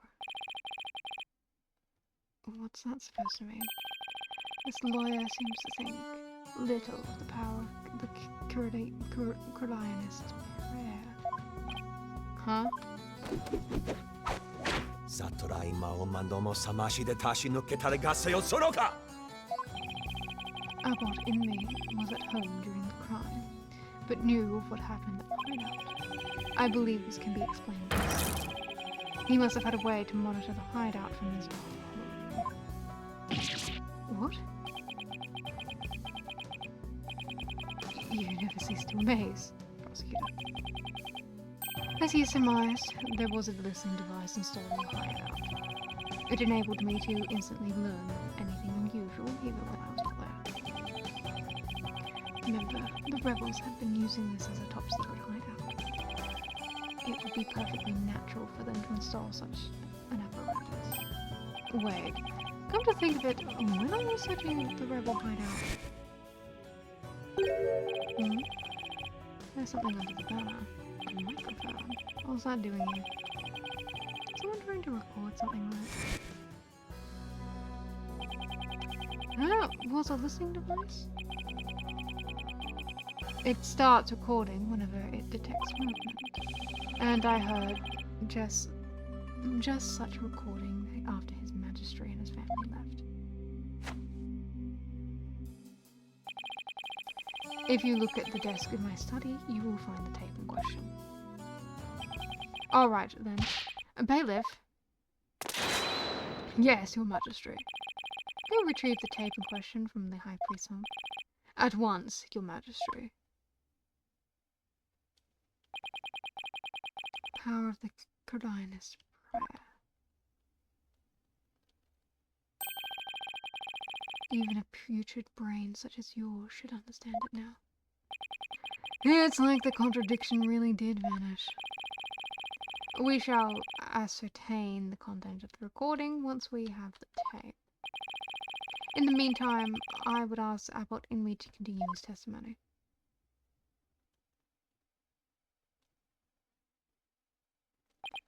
Very well.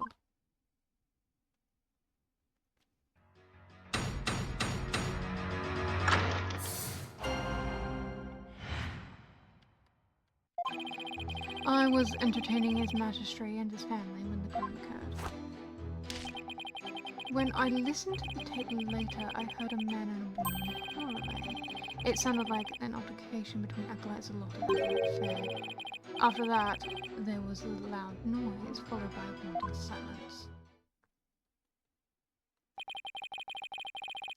I have to find some way to attack his alibi. Really my way here. She has a way of putting me at ease. But seeing her like this is only creeping me out. Though the High Priest was a rebel, he was still a Kurlionist holy man. Therefore, take care of your questioning, lest you invoke the ear of our people. How dare you suspect the High Priest? May the Holy Mother strike him blind. As if this wasn't hard enough already. Nice try, but I'll stop at nothing to find the truth.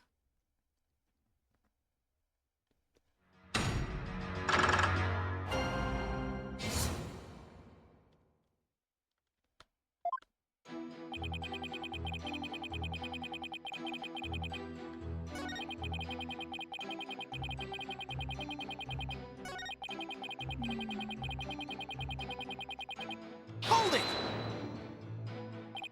Hold on, are you sure about those voices? Was it really Acolyte Zalot and Miss Faye? I'd say that was the most reasonable conclusion in the circumstances. Or perhaps Acolyte Faye was and has an alibi that can prove. I'm afraid not. And then I suggest you make like a mollusking clown. Now, I will continue with testimony if I may.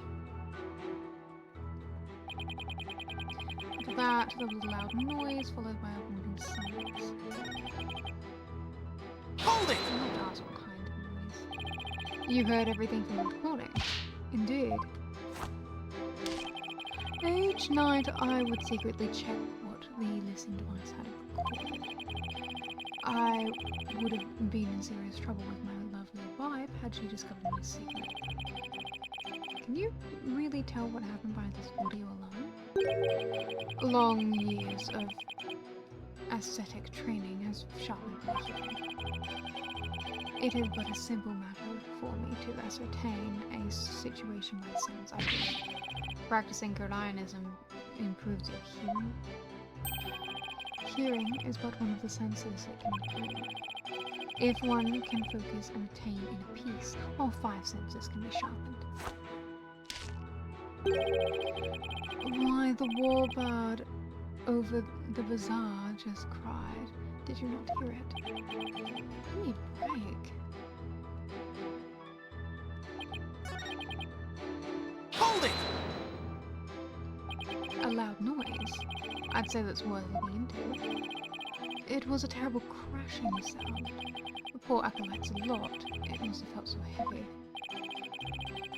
Must have been the sound of the stone slab falling over. Should I have him added to his testimony?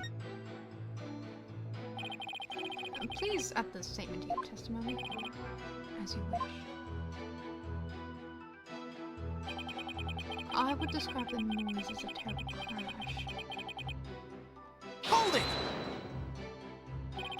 You believe that the terrible crash is connected to Acolyte Zolt's death?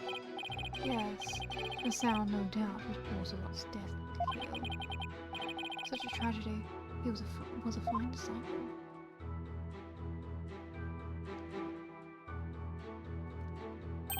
I would ask all here today to give a prayer for his departed soul. Zushirai Matame Yoma.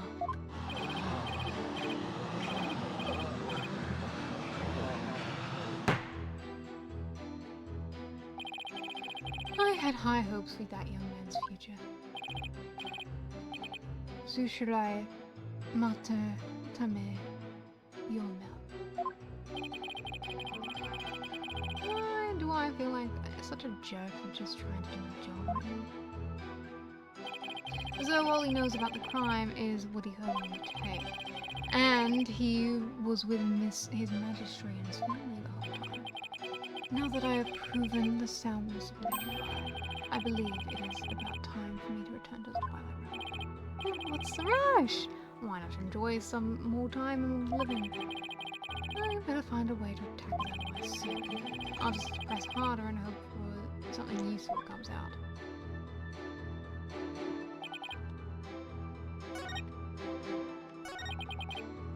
Hold it! You were entertaining his magistrate and his family during the crime. Indeed. My wife, I believe, was treating them to her wonderful home cooking. Your wife was there that day? Why, yes. She was in the kitchen cooking up a store the entire time. Come to think of it, I don't think I saw her at all that day. She takes her culinary duties most seriously, you see. That is why she was in the kitchen cooking without pause the entire day. So the judge never saw Mrs. Lincoln. Yeah. Please add that statement to your testimony, as you wish. She wasn't busy all day, though. My wife believed was in the kitchen cooking the entire time. Hold it! What was your wife making that day? The menu that day featured Heartin Surprise and Meltamart. They are both traditional Kuranese dishes. I can't even begin to imagine what those are. Ah, yes! The exquisite zest of heart in surprise, and the surprise texture of melted malt. Lady in these cooking that day was utterly unforgettable. Thank you. It brings me great joy to know you enjoyed your meal. Now, once his majesty and his family have left. Mr. Wright, do you still feel the need to question the High Priest? His alibi is as tight can be. This isn't going so well. I'd better ask him about something else. I'm curious, ayalunapng. Did you stop by the rebel hideout after His Majesty left? Yes. I thought it would be wise to assess the situation. But as I said before, there was nothing to see. The hideout appeared, as it always had. And the victim's body? It was not to be found. Acolyte Faye was already disposed of it, and anything else incriminating. So, when you saw the rebel hideout, it looked like it does in this photo? Yes, I would say that is how it appeared that day. So the stone slab had been put back into place. Mr. Wright, is it not time to concede defeat? No, wait, I need a little more time. If you insist. Entertaining, my wife was in the kitchen the entire time. Listen to a tape, it sounded like there's a lot of Faye, followed by a haunting silence.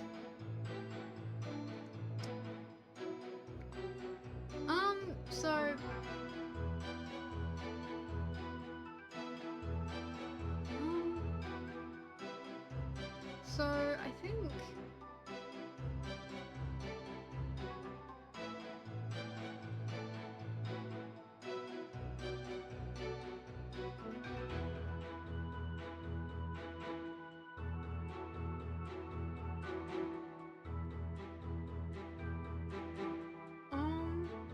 I feel like there would be some things that he would notice that are different in the hideout if he went there after the crime.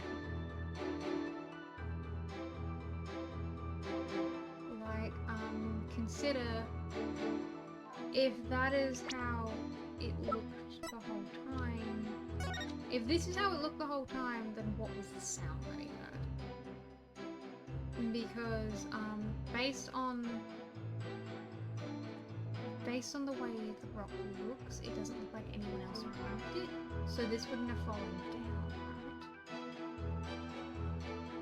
right? Objection! Now what I mean, you said, and I quote, pause a lot, it must have felt so heavy.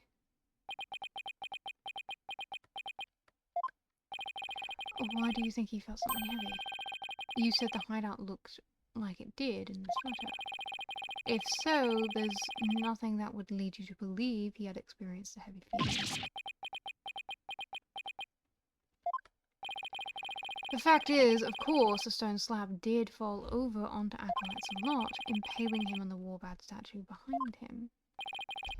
But that was the only reveal through her benevolence's divination seance earlier. Would the defense please get to the point? My point is, simply hearing a crashing sound shouldn't have automatically led him to conclude the victim was crushed to death. I still don't see your point. I'm saying that the High Priest knew. He knew that the victim had... how the victim was really killed. Whoa. And that is information only the real killer could have known.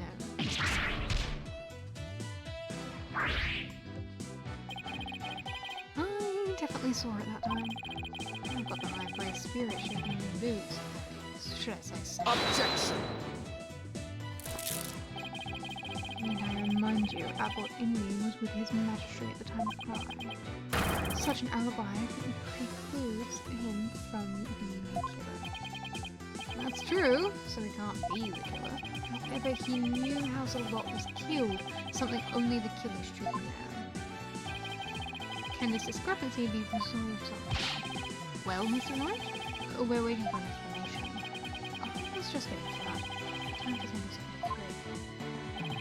The High Priest knew something only the killer could have known because he inferred it after the fact. He heard it from the culprit. He must have heard how the victim died from in the room code. He teleported. Yeah, definitely teleported. Definitely. Of course. That makes sense. I don't want to believe it, but this is the only possible explanation. So tell us, who is this serial killer? It's gotta be someone close to the High Priest. Someone without an alibi. Person most likely to be Zulot's killer. Well, I'm sorry, but you don't have an alibi. Take that! You magistrate, while you were visiting the High Priest's home, you didn't see Mrs. Inmee at all, did you? No? I never saw her, but what does that have to do with anything? Did the High Priest ever leave your sight? No, we were talking the entire time, and the food was brought right to the rooms at True. So the High Priest has an ironclad alibi, but his wife does not. What the devil are you insinuating? I'm insinuating that Mrs. Inmee might have killed acolytes a lot.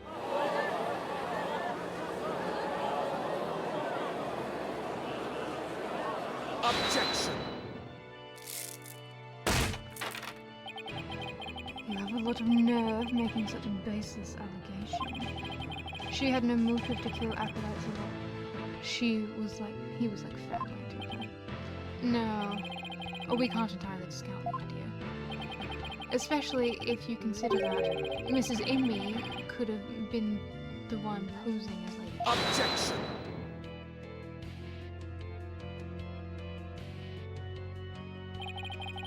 Even a fool must temper his foolishness at times. Or do you truly believe Lady Kira could kill acolytes a lot, though she was not a rebel? Objection!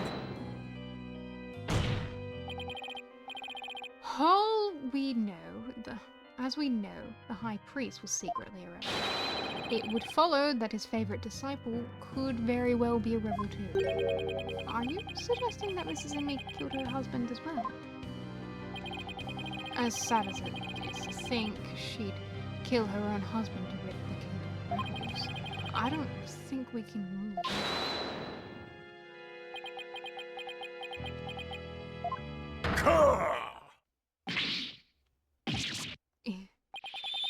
You claim my wife is that rebel-hunting Lady Kira, and that she slew both Zulot and myself.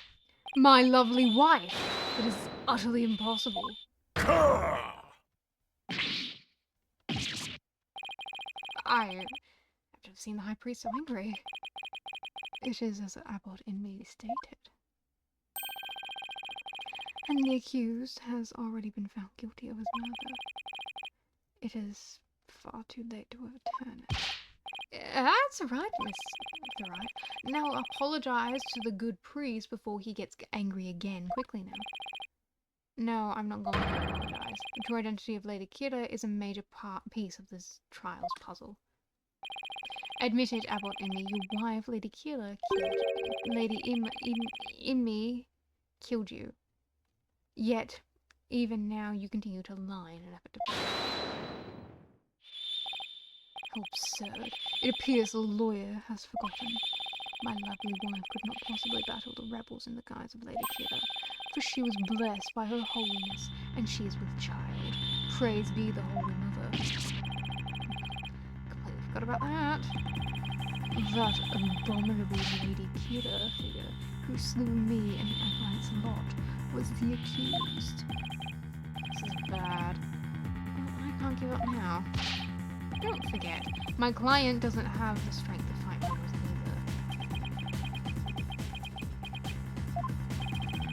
either. How could a weak young woman like her... 悟ら今を何度も覚ましで出し抜けたれがせよそのか You foolish overlord lawyer. If only you were blessed as Lady in What? Surely the accused possesses the strength, or should I say power. The power to battle those black-hearted rebels.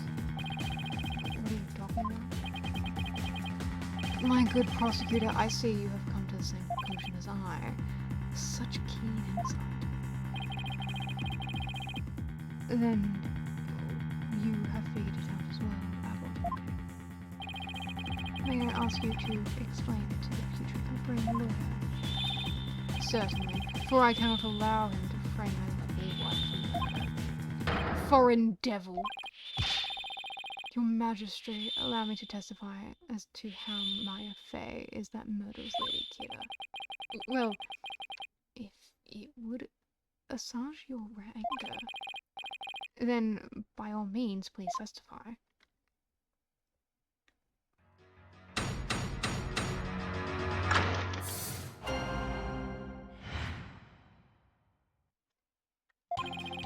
Acolyte Faye challenged Lady Kira's spirit. Channeled Lady Kira's spirit.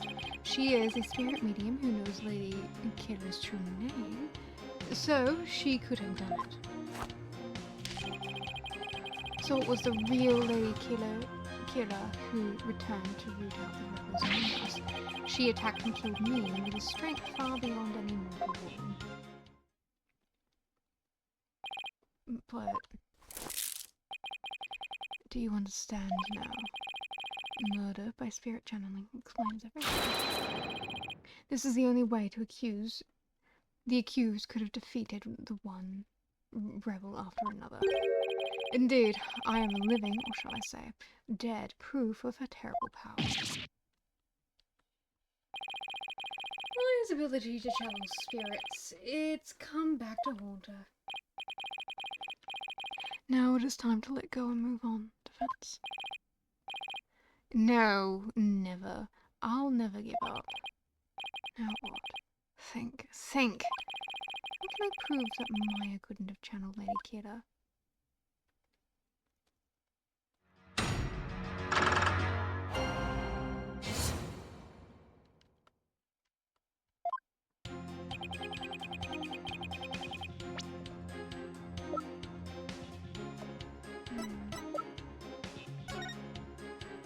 The priestess acting as Lady Kira's representative must know her name. Her name is Imsan. Speaking this name is unforgivable. There's knowledge deep in your heart and devote yourself to prayer. She doesn't know her true face.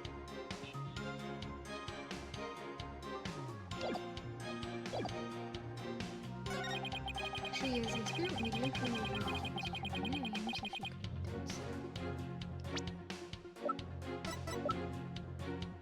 Objection! The Tomb of Secrets is only given to the priestess who performs the purification rite. Is this your proof that my client could have channeled Lady Kira? Yes, indeed. For it contains the true name of Lady Kira and the secret only revealed within. Abbott in me. I'm afraid you're mistaken. This couldn't have been used to channel Lady Kira. What nonsense! Mr. Wright, would you care to explain? This is why my client couldn't have channeled Lady Kira. Take that! Lady Kira's face is hidden behind a mask in the Tomb of Secrets. You need both a name and a face to channel a spirit. It can't be. Without a face, it would have been impossible for my client to channel Lady Kira. Oh my. Therefore, the claim that she became Lady Kira by means of spirit channeling is patently false. Gah. And with Lady Kira out of the question, my client had no motive to commit murder. But then, who is the rebel hunting Lady Kira we've been reading about in the paper? Yes, it was the other suspect, if indeed there is one at all. Let us hear the defense's brilliant deduction.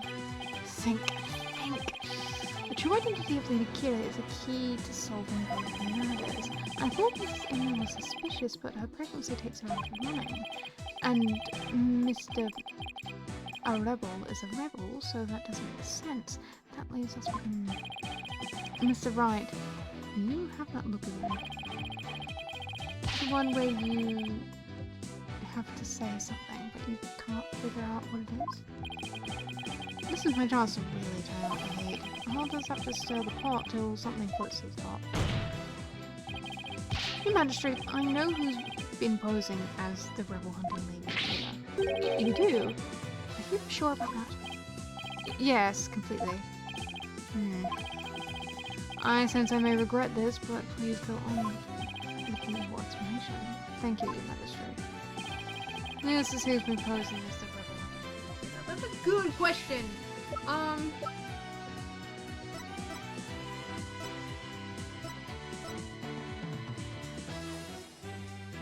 No, I feel like you just ruled out everyone.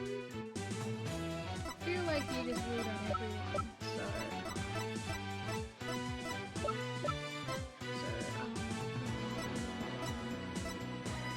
How could it be then?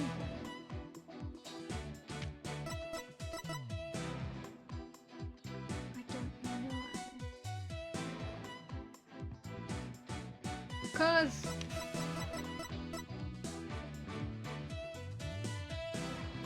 I'll be fucking real with you. I don't believe that her pregnancy should stop her from being able to do that. Not at all.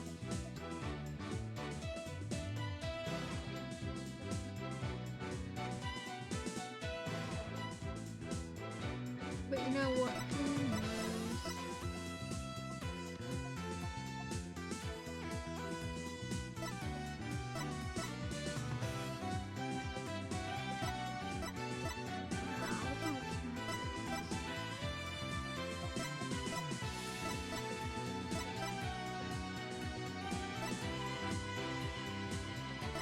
I've got a very long face, sad matter. Anyway.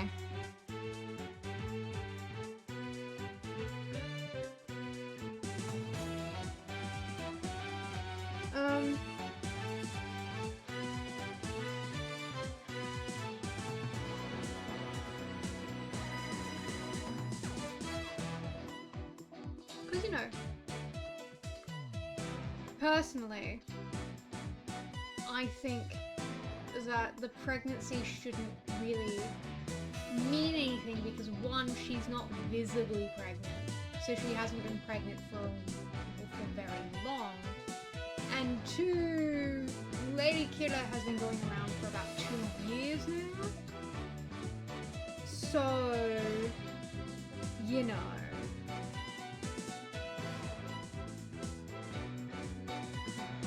But also, what the fuck do I know? What the fuck do I know about any of this?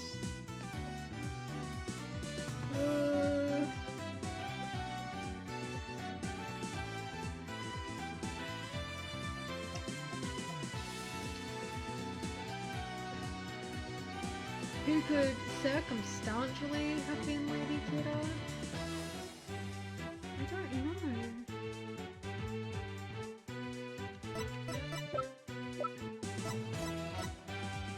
God, he looks so weird. He's got such a weird face. He's got such a weird face. I don't like how big his mouth is. That's what makes him look weird to me.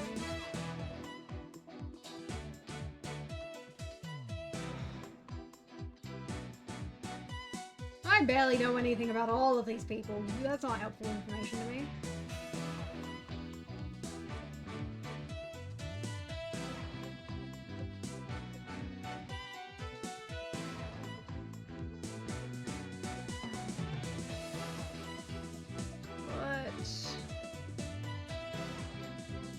I guess, circumstantially speaking,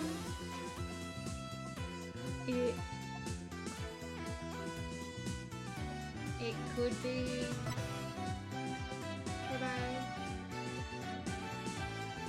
and that was why he ended up getting killed, was because he wasn't he wasn't actually a rebel. That's so lame! I kind of wanted it to be a Take that! That would have been way cooler, wouldn't it? Throw it into the other rebel hunting lady killer we see, because today's a lot. What's that? Priest's murdered disciple was Lady Kiddo, you say?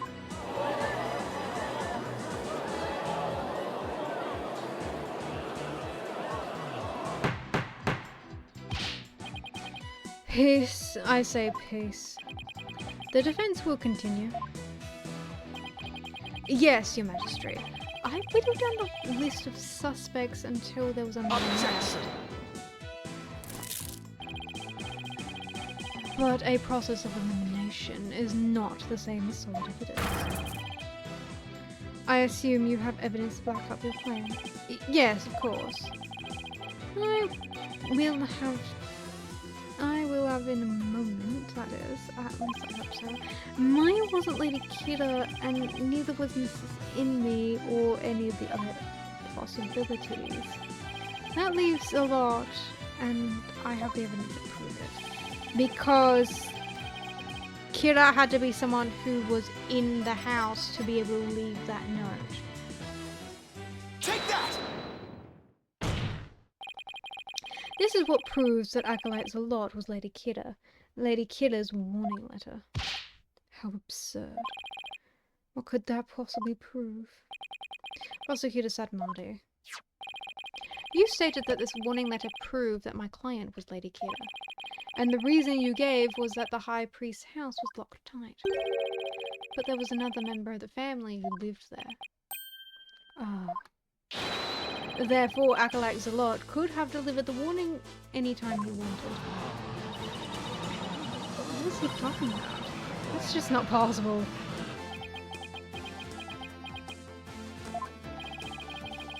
Are you saying Lady Killer was not the culprit, but rather the victim? That's exactly what I'm saying. But that would overturn the entire premise of this case. This trial has proceeded on the assumption that Lady Kira was behind the serial killings. But if Lady Kira is the one of the victims, who was the killer and what was their motive? The only suspect left is Mrs. Immi, and there's only one possible motive. What if Mrs. Immi is a rebel? What? Fiend. You're still bent on casting suspicion upon my lovely wife. Blasphemer! You have no evidence of this. Repent for the mistrust in you. Objection! Well, you have no evidence either. After all, the dagger with my client's prints on it wasn't what killed Acolyte Zalot. And the plume punisher theme that he heard could have been an alarm clock. That means all the evidence linking her to the crime has been called into question. Was Lady Immi a rebel? And did she pose as Lady Killer to kill Acolyte Zalot? Or was Acolyte Zalot a rebel and was the accused the Lady Killer who killed him? I would say the scenario is just as likely. Or what are we to do now? The alarm clock, you say? Do you mean the one in the rebel hideout? Yes, but what of it? So that's it. It's gotten into him.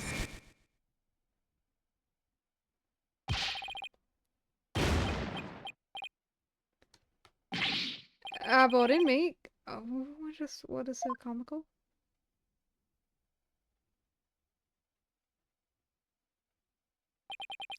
Forgive my outburst. That has simply tickled my funny bone. What did? The theme song came from the Plume Punisher clock, you say?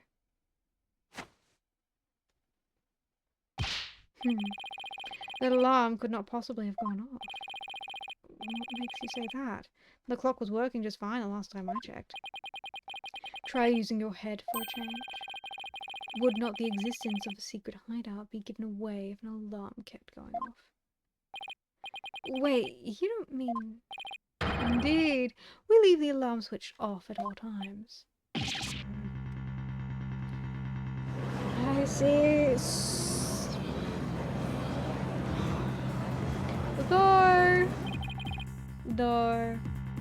Door. Given that we keep drawing similarities, something tells me the Steel Samurai is going to come into this. In that case, I am sad to say the defense's claim does not hold water. Would you get a response, Mr. Wright?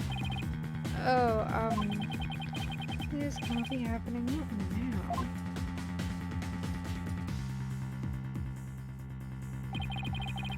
This should put an end to the lawyer's futile struggles. The theme song the victim heard was from the accused's trap, just as we suspected. Therefore, the accused is the rebel hunting lady killer, and the victim's killer. I hear opening. Something I can raise an objection to. That Plume Punisher theme song, Acolytes a lot heard it in its final moments. I too heard it by way of the listening device. But did you really? If you had heard it, why didn't you testify to the fact before? Is it not obvious? I did not know such a tune could become a matter of dispute. Yes, the matter of the theme song came up before Abbott in me was channeled. Right. Well, then, what if he was lying about the clock being switched off? Miserable wrench. That would be a pointless lie, one easily disproven. If you check the clock, you will see that the alarm is, in fact, switched off. Come to think of it. What a fine item. And the switch, if I'm right... We set the switch back into the off position before we left. I remember hearing it clearly. The distinctive taiko drums in the intro are etched into my mind. They went... I'm not fucking doing it again.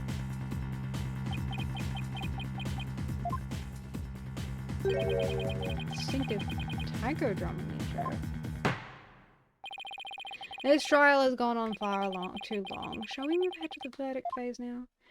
Objection, Your Honor! I have an objection, please. By all means. And let us return Abbott in me spirit to the Twilight Realm. Before I go, let me say a word to my dog. Objection!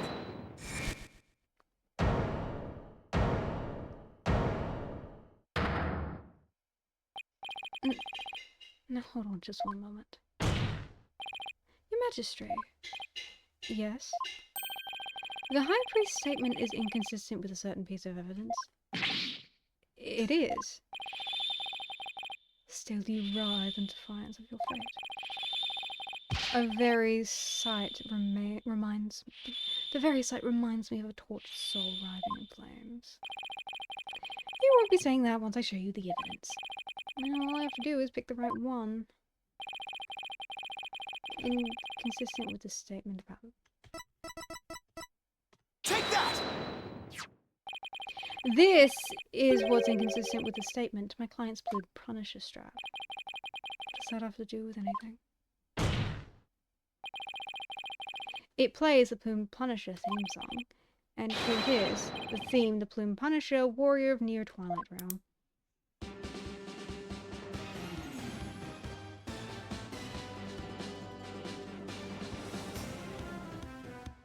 Pretty good, isn't it?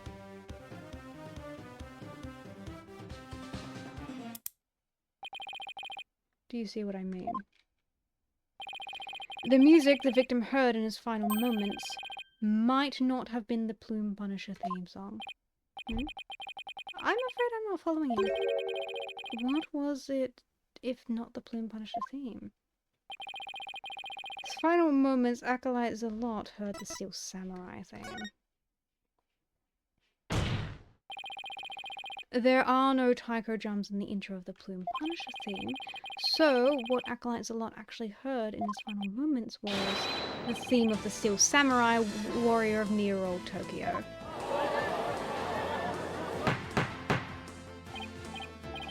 Peace, peace, I say. Mr. Wright, what is the Steel Samurai of which you speak of? The Steel Samurai Warrior of Near Tokyo is a action hero show from America, and your husband is so proud of you right now. The Plume Punisher theme is a total, it's very similar. If you didn't know about the Steel Samurai, you could easily mistake the two. But the fact that Acolytes Locked heard music from an American action hero show is irrefutable evidence that the accused was in the secret hideout. Actually, no, you have it backwards. Backwards? That's right. Miss Faye met an avid Plume Punisher fan here in Kura Inn, and as a token of their friendship, she traded a certain Steel Samurai item she had for the Plume Punisher strap. And this avid Plume Punisher fan was the one who killed Acolyte's Lord. Yes. And that avid fan is none other than the High Priest's wife, believing me. Do you have evidence to back this claim, Mr. Wright? As forgiving as a holy mother is, I doubt she would tolerate yet another dose of your baseless slander. I suggest you prepare yourself to face Her Holiness's wrath. Oh, I'm prepared to turn this entire case upside down, that is. This is my last chance. I better take a deep breath and review the evidence. Very well then, please present your evidence, if you would, defense. The evidence that proves Mrs. Inme was the one who killed Acolyte Zalot is in the photo. Take that! It's right here in this family photo. Proof that Mrs. Inme and Miss Faye traded items featuring their favourite characters. A family photo. And what exactly should we be looking at here?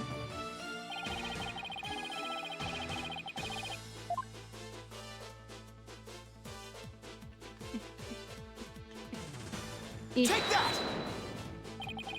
Look at Mrs. Inme's left wrist. You can see the Steel Samurai's trademark top knot right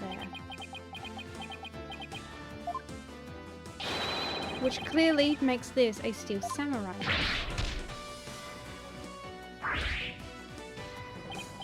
Why, I never knew your wife had such hobbies, Miss Abbott. This family photo was taken right before the Acolyte Zalot was murdered. By that point, my client had the Punisher strap and Mrs. Inme had the Samurai watch. So, what the victim heard in his final moments was none other than the sound of the watch Mrs. Inme was wearing. I wish to amend my testimony. What I thought were taiko drums was something else. My wife never had such a watch. It's the truth, I tell you. You must believe me, Your Majesty.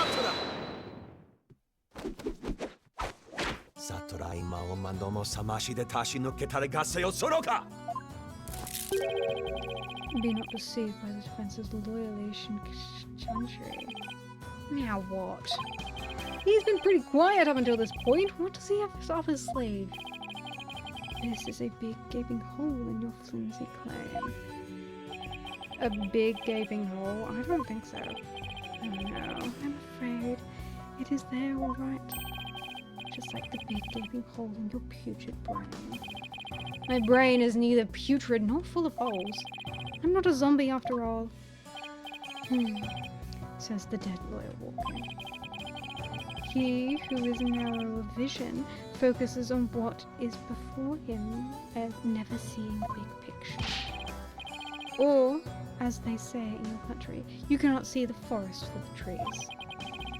For, if it is as you said, and Lady Inme, the rebel, slew Acolyte Zalot, the rebel hunting Lady Kidder, then the rebel hunter would have been dead before the High Priest was slain. That makes sense. That means the High Priest could not have been slain by the rebel hunting Lady Kidder. How could I have missed that? So, tell me, who are you going to say killed the High Priest next?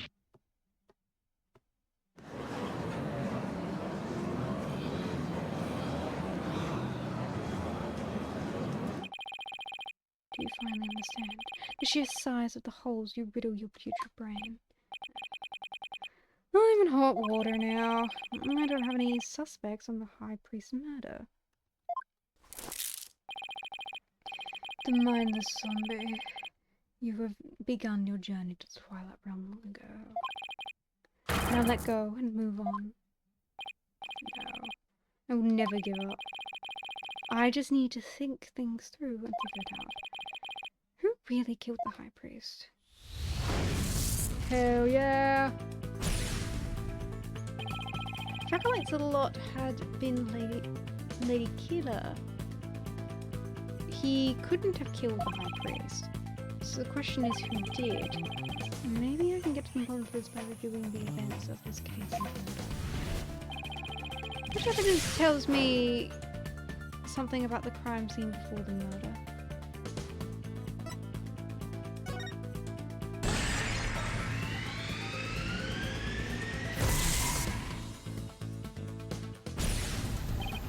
Right, mine said that the spring had been stained before the rite even begun.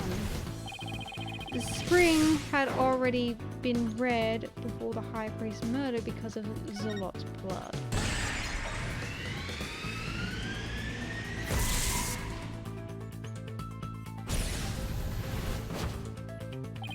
That's right, Zalot has been killed in the rebel hideout the day before the rite, and his blood had flowed into the spring. Wait a second, the High Priest knew that Zalot had been killed in the hideout, so why didn't he report it to the authorities? If Maya had been the killer, he could have easily had her arrested on the spot. Why didn't the High Priest inform the authorities to keep the hideout hidden?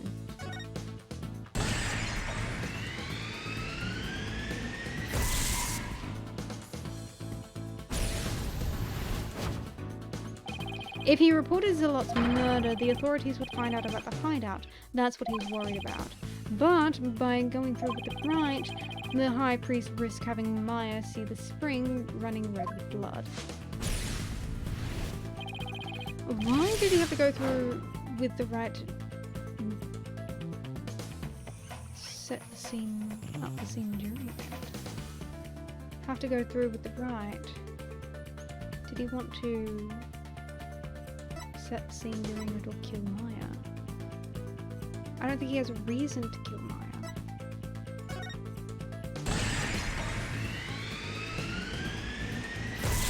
Use the right to cover things up. He wanted to set up the crime scene to conceal the hideout. But how he was planning to conceal the source of the blood in the spring... Was he planning to conceal the source of the blood in the spring? His own blood emptied the spring. No. He used his own blood?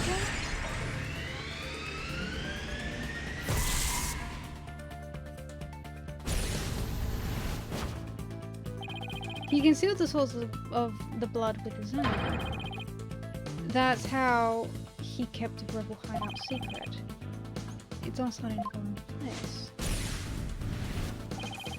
I know who killed the High Priest. It was suicide.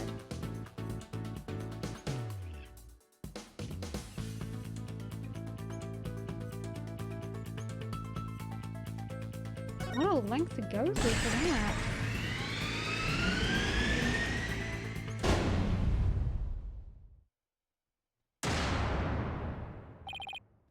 I can't believe it. The High Priest took his own life to keep the rebel hideout a secret.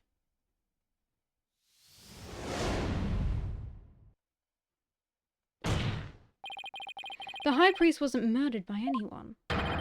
He took his own life to keep the rebel hideout a secret.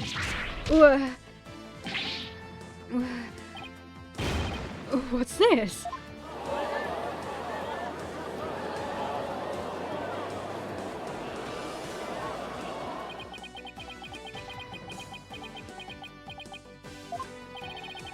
The High Priest committed suicide. I have never heard anything before more absurd. Objection. The lawyer has placed a stain on the good priest's death with his putrid brain. Its putrid, gaping holes are as large as the hole in his logic. What hole? You still fail to understand. You truly cannot see the forest for the trees. You claim the high priest took his own life. But have you considered who brought the dagger to the plaza of devotion? His wife! After the high priest was killed, the dagger was thrust into Acolyte Zalot's dead body. Only the accused Maya Fey could have done that. It is as Prosecutor Satmari says, your claim is rather poor in sense and logic, and your evidence is too weak. You cannot prove that the high priest took his own life to conceal the rebel hideout. Right, the dagger was impaled in Zalot's body, but his body had to have been placed in the plaza the previous day. Well, Mr. Wright, would you care to respond? Wright's body was already in the plaza the day before the riot. But what if the dagger was already in him at that time? The dagger was never at the inner sanctum.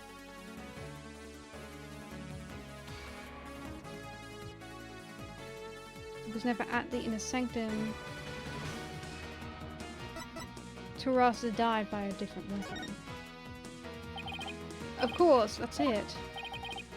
What is it? There was no need to move the dagger. It had already been stabbed into Acolyte Zalot's body the day before the riot. What? So that means, what does that mean? It means the dagger wasn't the weapon that took the high priest. Objection! But no weapon was ever found at the inner sanctum. If you will not listen to reason, then I insist you prove your assertion. Show us what you believe the real murder weapon to be. Real weapon? I've got nothing, but I know there had to have been a weapon there. Maybe if I look back at the trial thus far, I'll spot a clue I need. Well, would the defense care to tell us what the real weapon is? Real murder weapon that killed the high priest.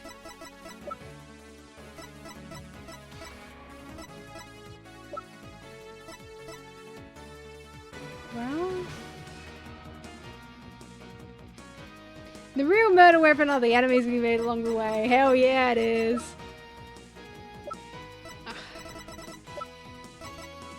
Take that! What really killed him has been in the inner sanctum all this time. I knew it. And the lethality has already been demonstrated by the late Acolyte Zalot. That's right, it was the Warbat statue.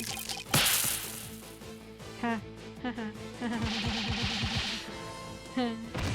Hell yeah, fuck you, Sadmati. You believe that the statue claimed both victims' lives? Would you care to chime in, Abbott and me? No. He lies! Him, no. Why, it's...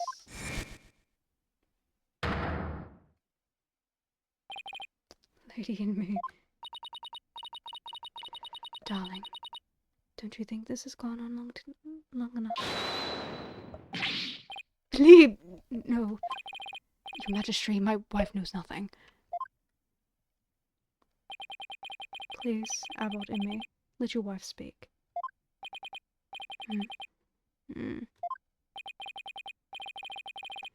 Now, Lady Emmy, please continue if you would.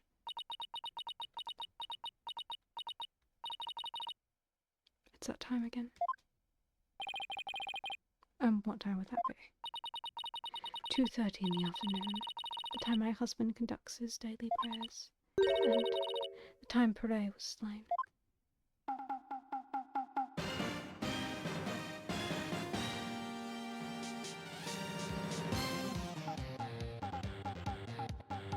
Pretty good theme, isn't it? Huh? Huh? Huh? That sound, it's the Steel Samurai alarm. to pray at the same time as my dear husband. So I set an alarm to remind me each day. But I had no idea it would come to this.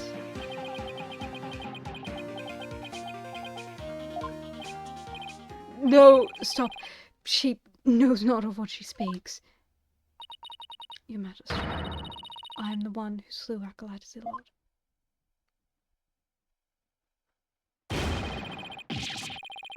Oh.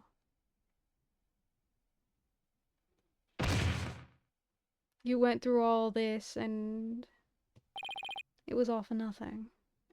Botany. Bailiff, summon a physician at once.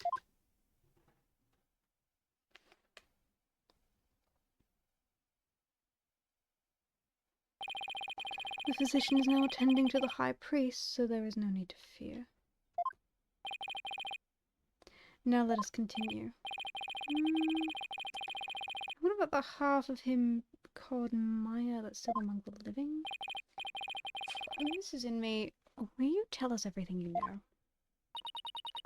Truth is, I am a rebel, just like my husband. This tragedy unfolding before the rite, during the Feast of Blessings. I had gone to the rebel hideout to prepare it for Das escape. And that's when Acolyte Zilot suddenly appeared. Yes. Prey was shocked when he saw me. Acolyte Zilot didn't know you were leaving. I do not believe he did. I believe he was there simply to investigate the hideout. And then he suddenly came face to face with Mrs. Enemy. So the true identity of the rebel hunting Lady Kida was Zilot?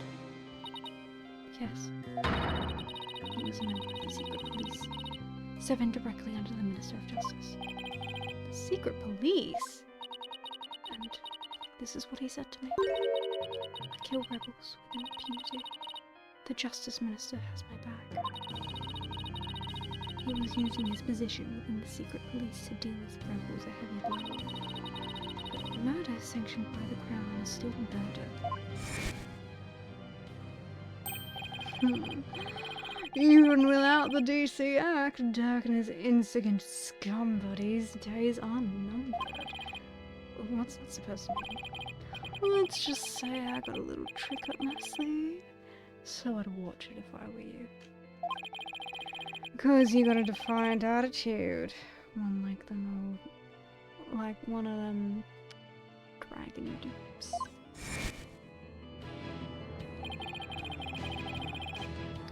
The trick up Mr.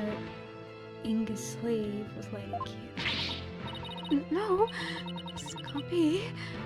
Father would never.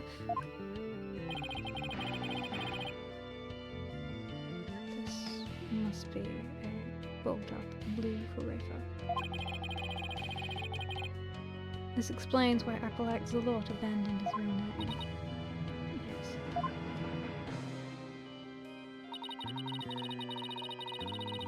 He even went as far as to covering up the tattoo that all the Kuranist clergy members received.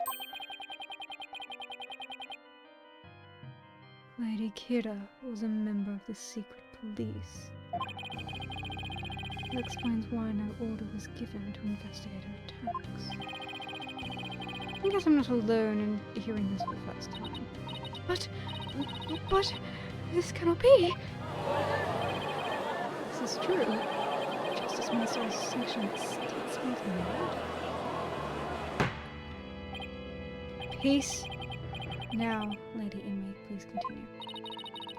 Hooray suddenly lunged at me. That's when I pushed the stone slab towards him with all my might. But I never meant for that to happen, for what happened next to it.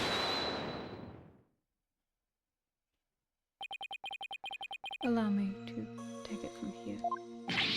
Abbot in me. Are you sure you're alright now? I am sorry you had to see that. But you need not worry about me. I am already dead. Please, we need to know What was so important that you would take your own life? After I learned that my wife had accidentally slain Zalot, I chilled his body with snow and to make it seem as if he died more recently than he did. And then I later moved it to the Plaza of Devotion and inserted the dagger into his wall. Plaza was empty at the time, for it was before prayer time had started. Finally, I placed his body in the prayer house, knowing that no one would notice anything was wrong until the ritual had concluded. It is perfectly plausible that no one would disturb him if he seemed to be praying. We do treasure our prayer time after all. So you admit you tried to pin the crime on my affair? Yes. This was all my doing. I never told my wife of my plan. For surely she would have tried to stop me.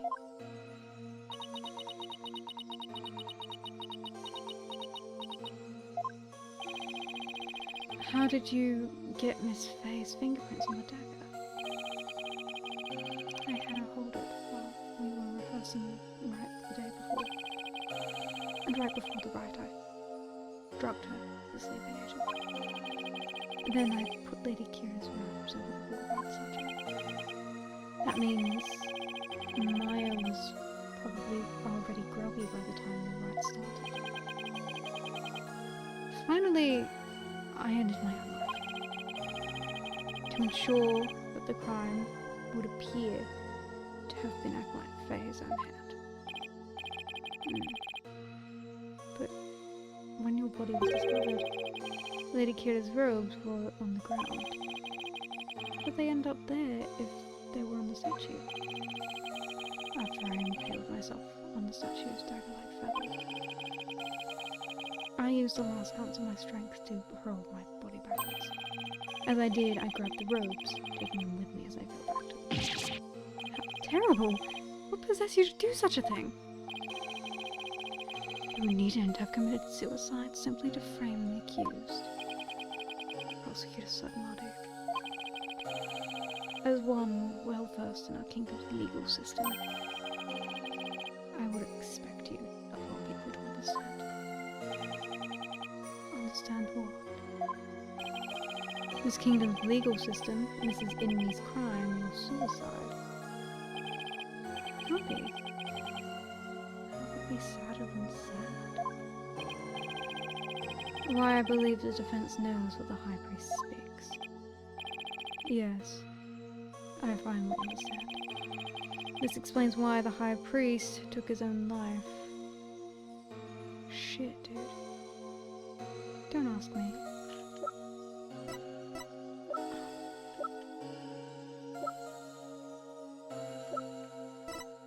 Well, that's the only evidence I haven't used, so...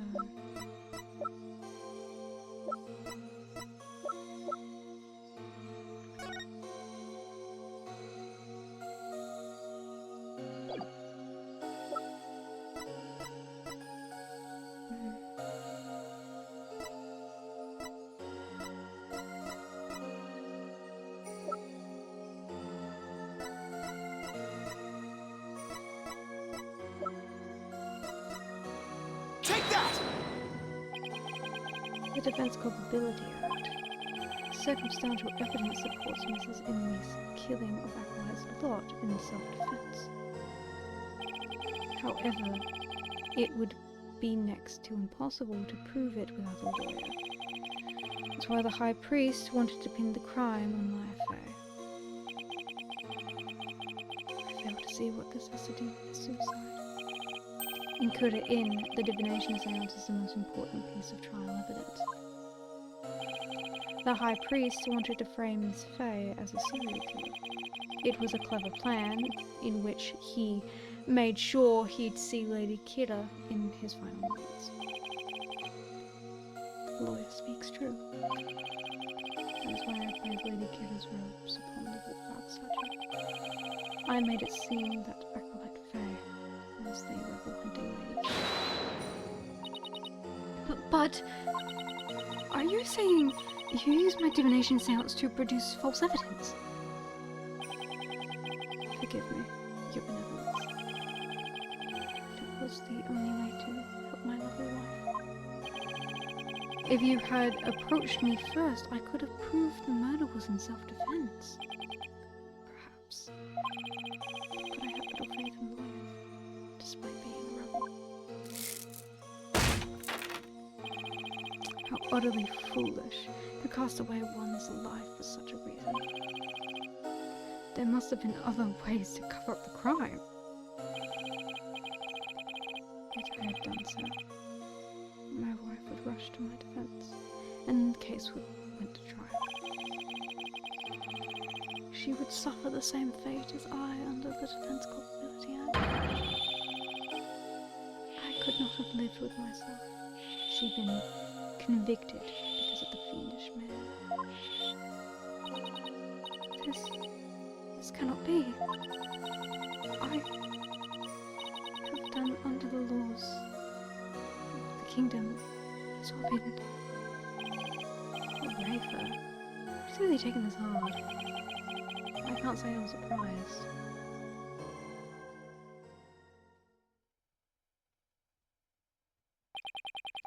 Mr. Phoenix, right? It is time to show the power of your legal prowess. You mustn't allow another innocent soul to be charged under this despicable law. Of course, I'll do whatever I can. What I have done to you and Acolyte Faye is unforgivable. I can only offer my most humble of apologies. Your Magistrate. Yes. I ask that you please look after my wife. You have my word. Your benevolence. It is time that I return to the Twilight Realm. The Mag of Tama of parting, if you please.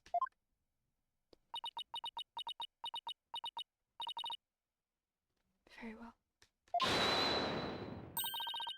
Your benevolence. Please, allow me the honor.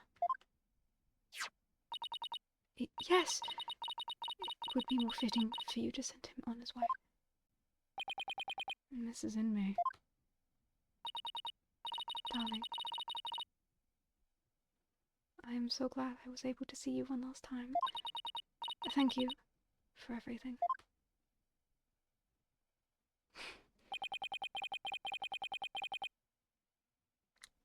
I'm sorry to leave you like this, my love.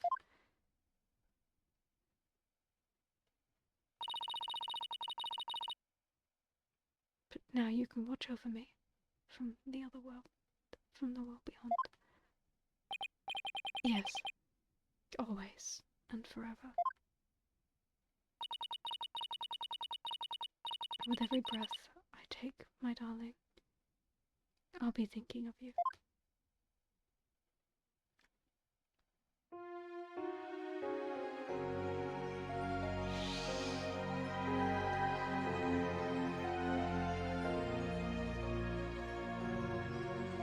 Oh my god.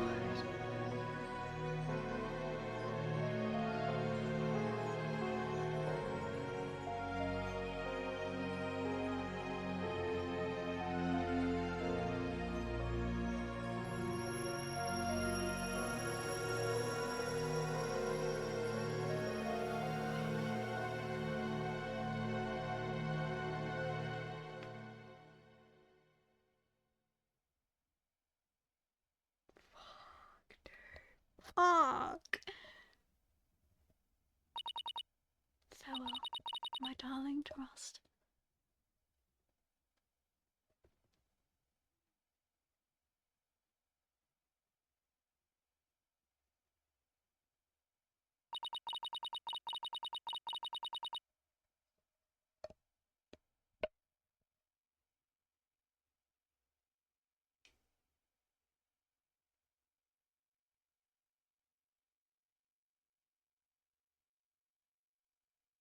I don't think...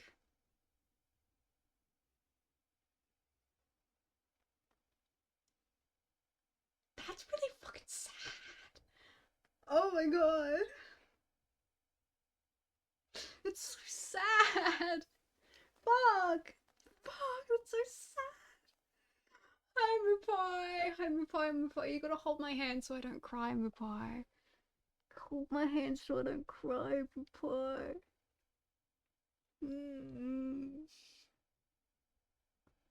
That's not at all. Xenia, stop trying to change the subject when I've just witnessed the saddest thing I've ever seen in this whole game.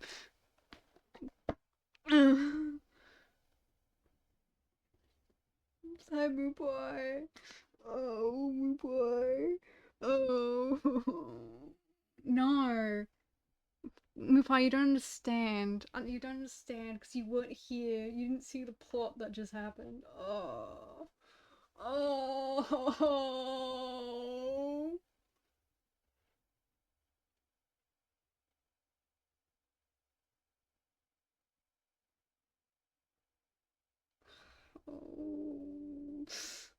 You will understand if you play the game. Oh.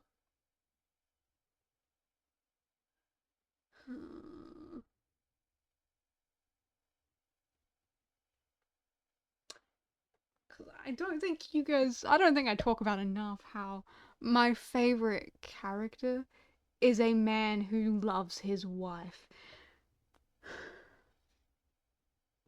I can't handle that shit. Oh. He loves his wife. Fuck.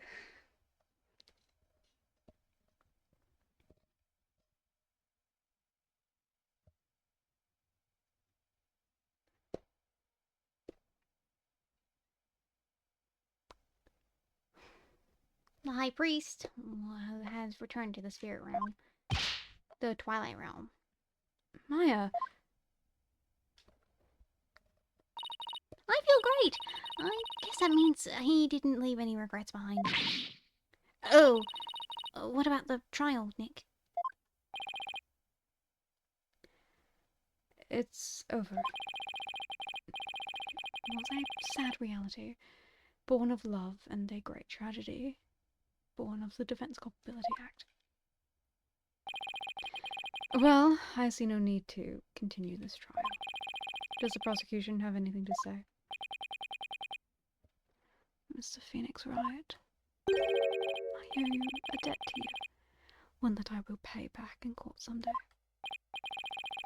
Now to deliver today's verdict and overturn that of yesterday's trial, with respect to all current and previous charges against them, I hereby declare the accused Maya Fey and her defense Phoenix Wright.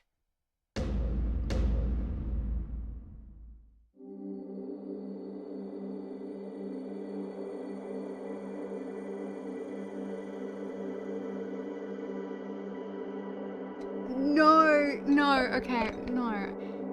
I didn't. It's not a problem. I'm saying that that's what I'm sad about.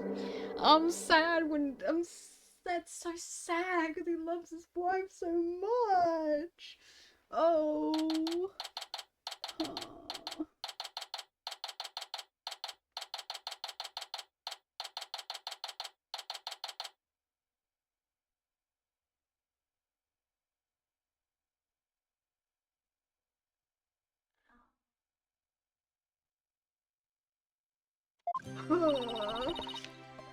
So, Nick was thinking, the legal system here is really stacked against the defense.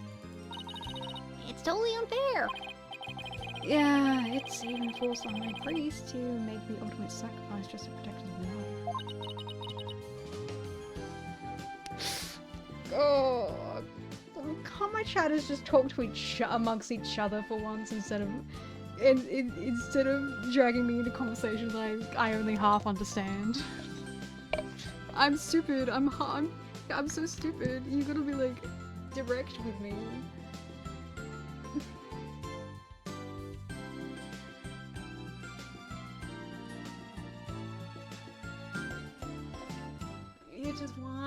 Why you should just play the games. Look, I've been playing since August, and I'm on the 6th game. I think you could do it. banging out in the next 3 months' time. I think you could do it if you played every day, huh? And then you get to meet all the best characters. Yeah, only a few months. It's just so sad.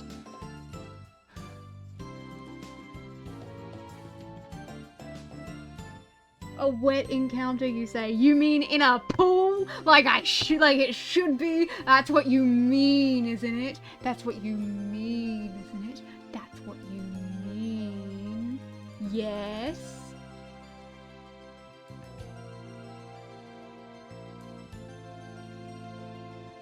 Undertale will take you 2 days max. You got halfway through yesterday. You'll get another halfway through today if I hold you at knife point. Portal is a short game. Moopai, you've got too many things to do. Can't believe this. It's just so sad.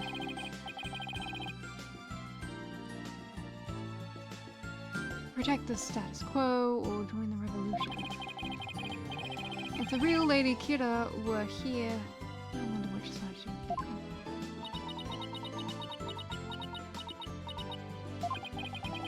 be. Your benevolence. Huh? What? I was, just wondering. Are you alright? Quiet, you! How could I possibly be alright?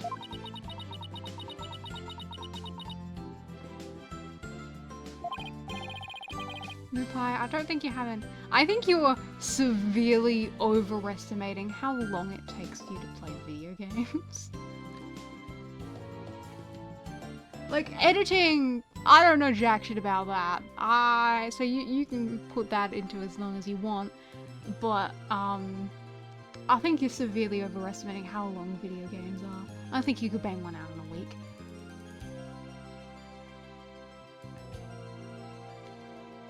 Yeah, she's not doing well at all.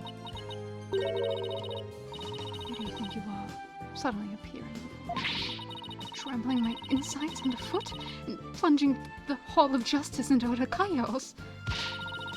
You even desecrated my mother and father's teachings, you soulless infidel. Oof. That was a bit more extreme than you.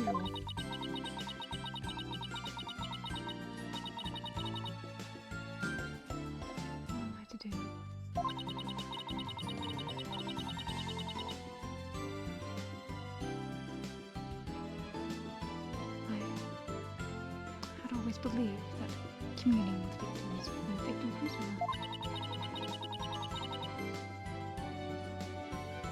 would lead me to absolute truth.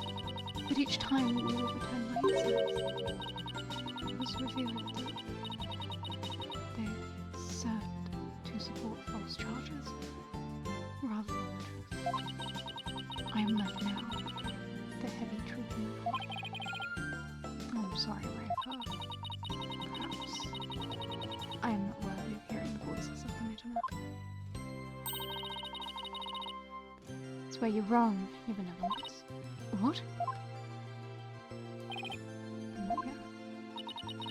How dare you? Your role is to bring forth the voices of the Mittermach into our world. If you don't do that, who will? You know nothing, Maya Fey. It was spirit channeling, not a divination seance that brought the truth to light. How dare an outsider like you employ the Queen's secret art? But what can I do? My spiritual power does not even approach yours.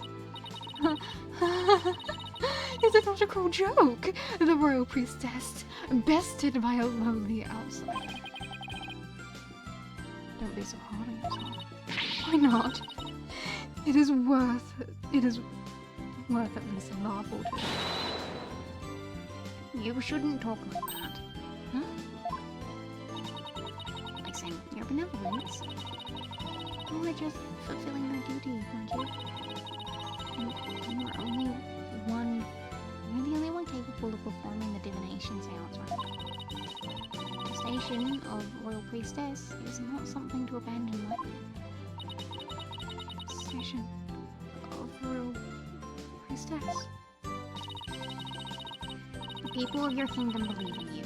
And if you really mean all that you just said, then what are they supposed to believe in? Not of what I speak. Actually, I kinda do. After all, I'm only here training so I can become the master of my village back home. A village master, you say? I did not know. Seems like I owe you an apology. Even today, I called you a neophyte practitioner. It's alright, your benevolence. Thank you for finally acknowledging me. I'm a future queen and future village master. I guess I shouldn't be surprised. Considering they may have had a common ancestor. Maya is right, your benevolence. Bobdad, your insights are a crucial piece of evidence to win this next trial. It doesn't matter if they weren't always 100% accurate. You should be proud of what you did. You played an important role in assuring that justice was served.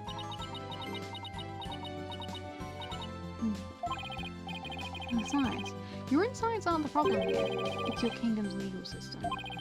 Without lawyers, your insights have come to be accepted as the sole truth.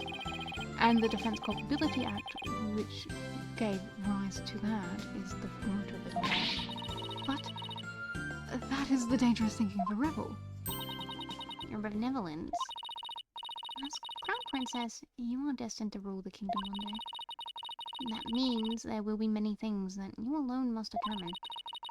Things like how to keep your people happy, and what is true and what is false. And, most importantly, what role you must play therein. I wonder if I'm even up to the task. Knowing you, your benevolence, you're more than capable. I've even heard Maya talk like this before. I've never heard Maya talk like this before. She's really come a long way. What was that? It came from the hallway. Smoke! Oh, we'd better go check it out. Hurry. Mrs. Inmate. Mr. Wright. Acolyte Faye. I'm so sorry for what transpired. But you were almost sentenced to death because of me.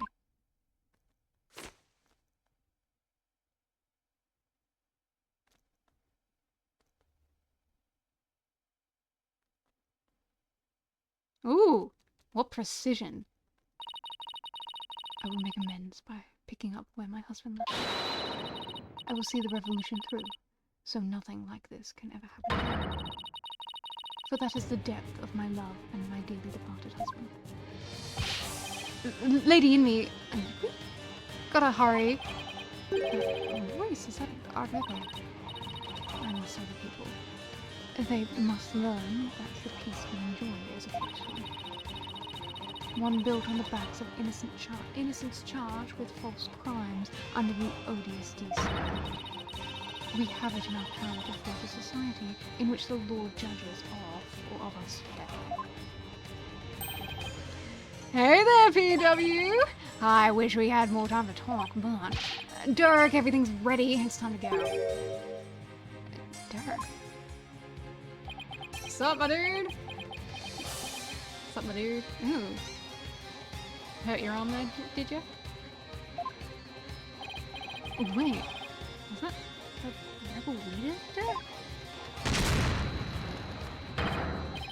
After them! Don't let them get away. The power to forge a society in which the Lord judges all of us fairly. Start of a legal revolution.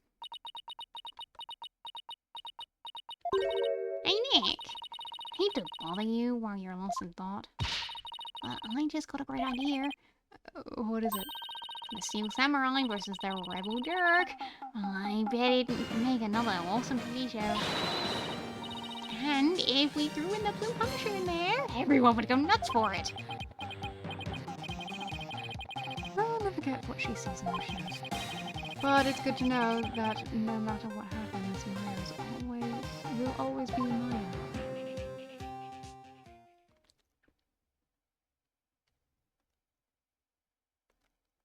Oh, fuck. Look, Phoenix looks so sad in that picture.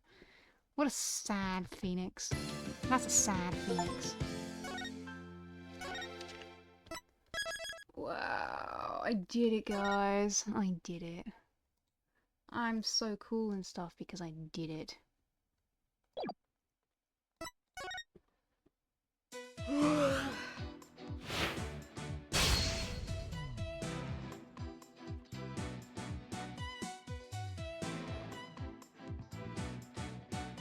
Time for the rest. Move high.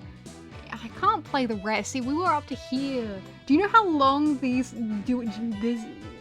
4, 5, and the special episode are gonna fucking take? You don't know how long that's gonna take me, do you? It's gonna take me fucking ages. I'm gonna mentally prepare for Black Hole, I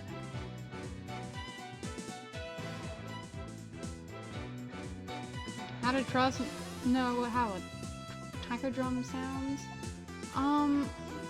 Well, reply. I thought you wanted to hang out with me.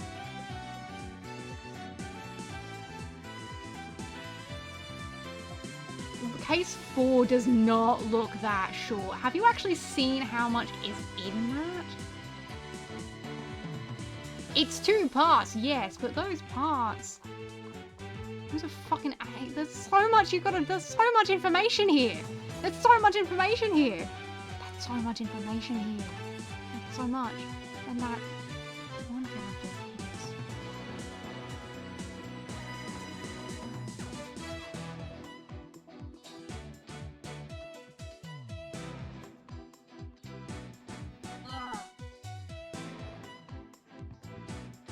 I'm not scared. It's just been 6 hours already. It's almost 3 o'clock.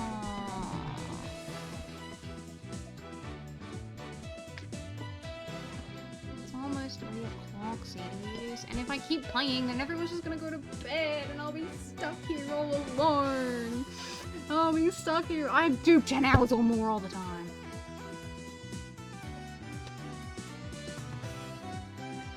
I'll be stuck here all alone. I'm always alone when I do 10-hour streams. People always leave me because they need to go to bed. Oh.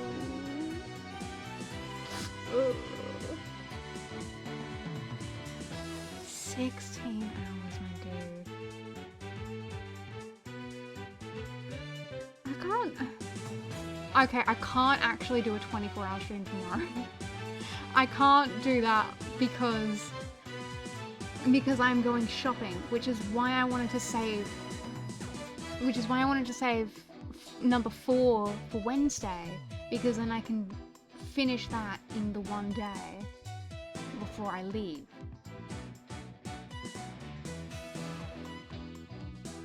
And then on Friday I can do, and then on Friday we can have a long stream in which we do the revolution. How's that? We'll have a long stream on Friday, okay? Okay? It'll be great. It'll be great. You guys gotta cut me some slack,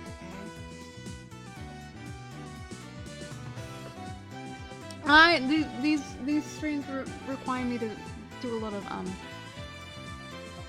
talking, so it's a lot. And I stream a lot longer than some people, so I'm cooler than them? Question mark? I'm like way cooler than them in so many ways. Oh, if you say sushi. Why the fuck would I get sushi? Yeah, ZDS, if you want sushi, you can buy sushi. I don't want no fucking sushi. Ew. I don't like seaweed. That's my problem with it.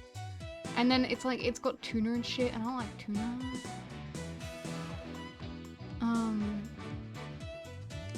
There's a lot of things in sushi that I don't like, actually. Not just that stuff. Ew, pizza? That's so much worse than sushi. You guys can have a pizza. I don't want it. I think it's severely overrated as a food in general.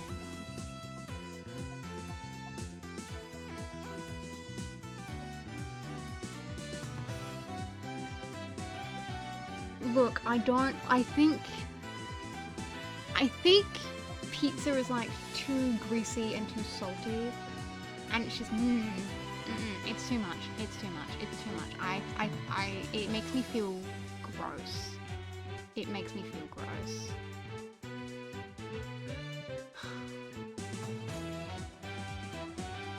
Well, maybe you guys should just get better taste buds. Look, why don't we just all eat our own things? You make your food, I make my food. We have like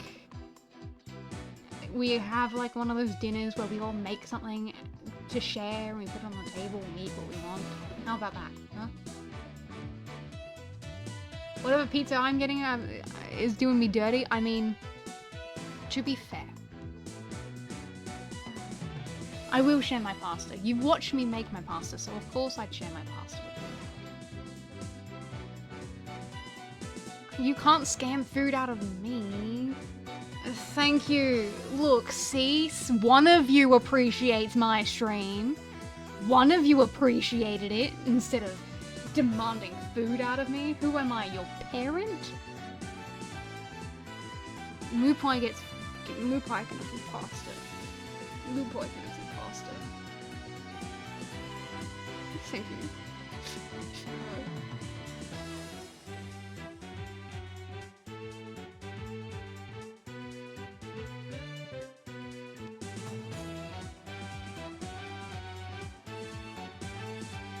Do I have crayons? Didn't I tell you earlier that I didn't have crayons, but I got pens? Do you want some nail polish? I got lots of nail polish. You like nail polish, don't you? Yeah, it's even better than a crayon, yeah?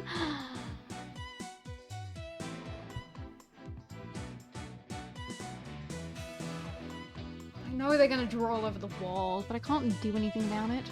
I don't have crayons. I don't have crayons. I'm not an artist.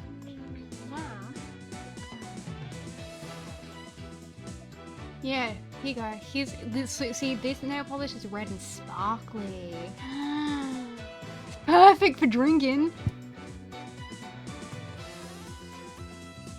Last time you saw nail polish, someone almost died. Show my crayons? I don't have crayons. I told you that. I haven't got crayons. I got leftover Halloween candy. You guys can have that. They're like chewy things. These chewy lollies. They're really nice. Yeah, you enjoy your nail polish. I kind of know what I'm gonna have for dinner. Jeez. There's no cheese in the house, so I can't have pasta unless someone buys cheese. Actually, I might be forced to go and buy some cheese. That might end up be what happens.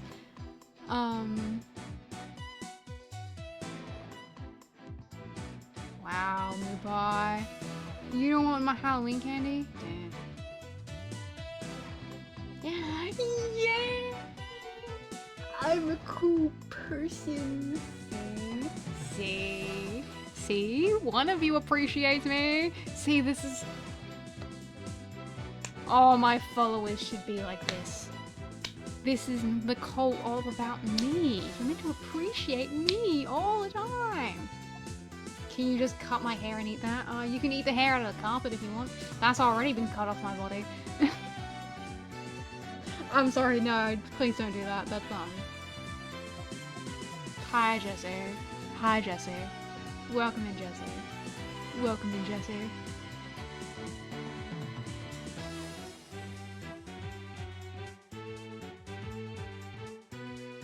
Zedius, I don't know why you feel the need to make everything I do rude.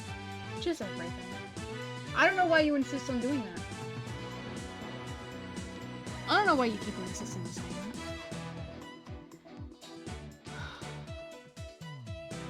Just because it's true doesn't mean it's gonna be said. Come on, Mupai.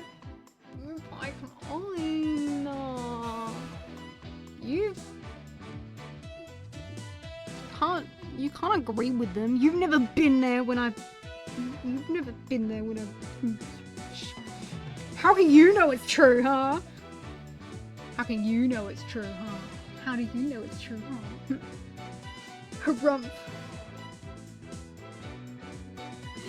Yay! I'm an amazing streamer, yay! I'm cool, yay!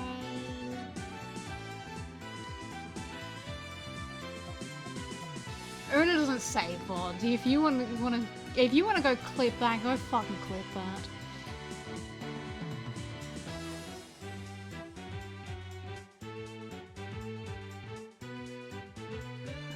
Only because you asked me to.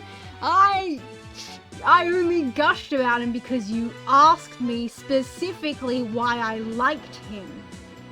That was your own fault.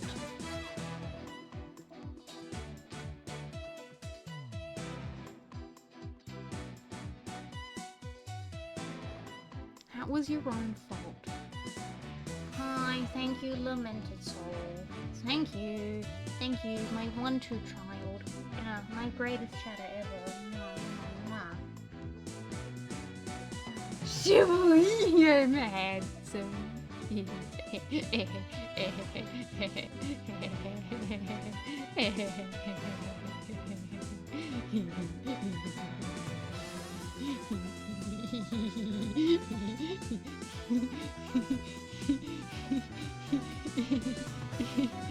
I did not make a noise. I don't know what you're talking about. I didn't make a noise when I saw panel of him. I don't know what you're talking about. Sure, I was down.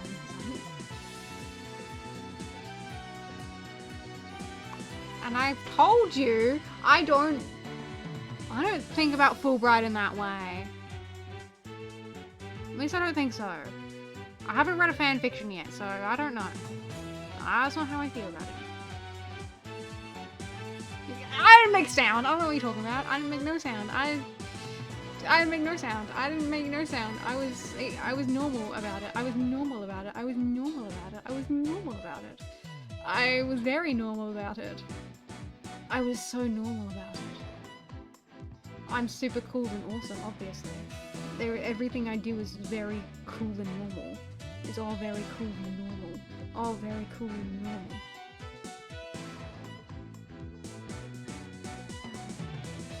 I'm not. The stream is not down bad. The stream is not down bad.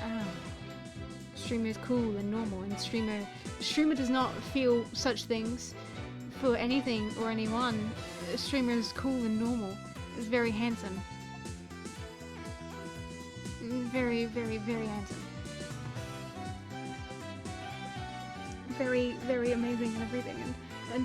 And the streamer does so much for you guys, does so much, plans so many things. The streamer has so many plans and is going to be so cool and stuff. And the streamer loves and appreciates each and every one of you.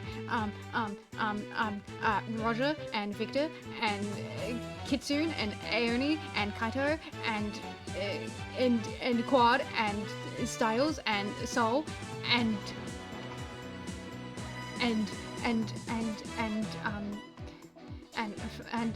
Funtime and Singed and both Von Karmas and Knight and Kitty and Aurora and Zedius and Mupai and Una and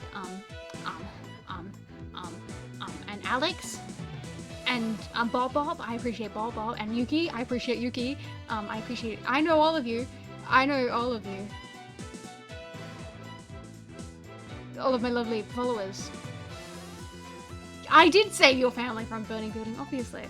I'm so cool like that.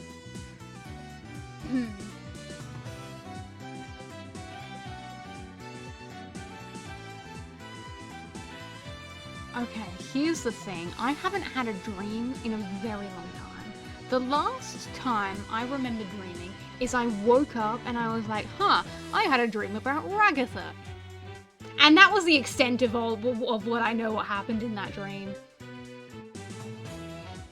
Before that, I hadn't dreamed anything in a very long time since the dream I think, when I had a dream about a dog dying, which was ages ago.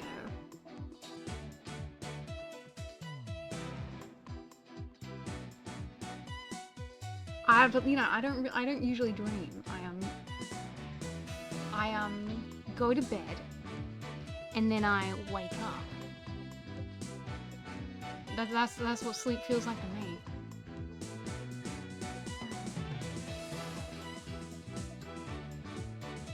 Mupai, I did not throw you into a fire, okay? I love and protect you. I've made you so many things.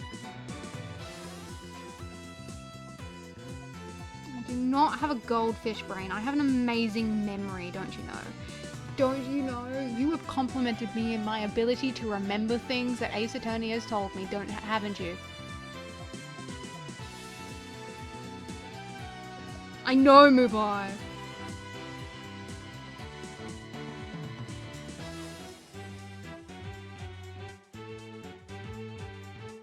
It's like this guy's from Yokohama or something. I can't believe this shit. You know what? Fuck you guys. I'm gonna...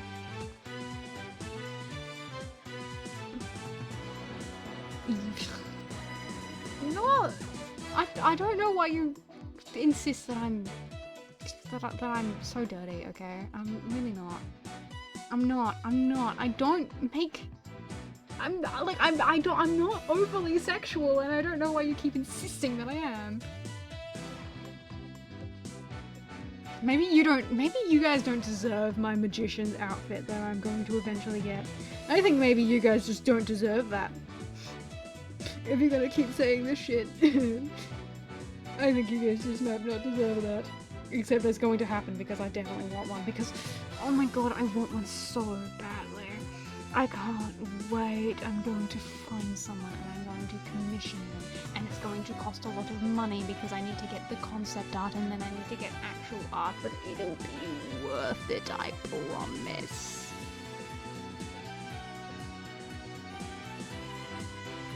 It'll be worth it, I promise.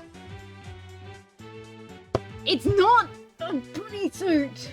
It's not a bunny suit. It's okay, I'll show you. Okay, those of you who don't know what I want, this is the kind of shit that I want as an outfit for my character, right? Right? Let me download it. Save it. Good, JPEG file. I can look at that. Add image. Browser. Downloads. Select the image. I want shit like this, okay? I want shit like the shit that Zatanna wears. You know? And that's not lewd. That's not lewd. It'll only become a bunny outfit because I am a bunny outfit. All of my outfits are bunny outfits. I want to be like Zatanna because Zatanna's cool. And I like Zatanna. And I like outfits like this. I like the character design of characters with outfits like this. Like Bonnie, I like Bonnie's outfit, and Sardonyx. I love Sardonyx's outfit. This is the picture I sent to Discord. Oh, this picture that you sent, that was your problem, okay? You're the one who sent that one. You're the one who's into Bonnie.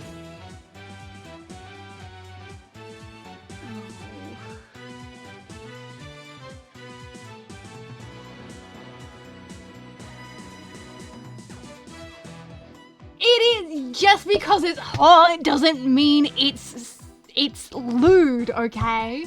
Just because it's hot doesn't mean it's lewd. I think gloves are hot. Are they lewd? Absolutely not.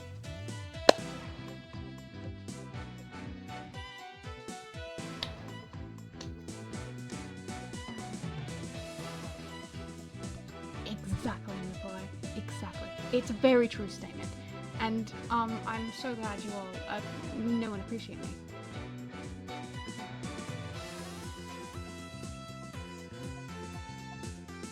Anyway, that'll be in the future.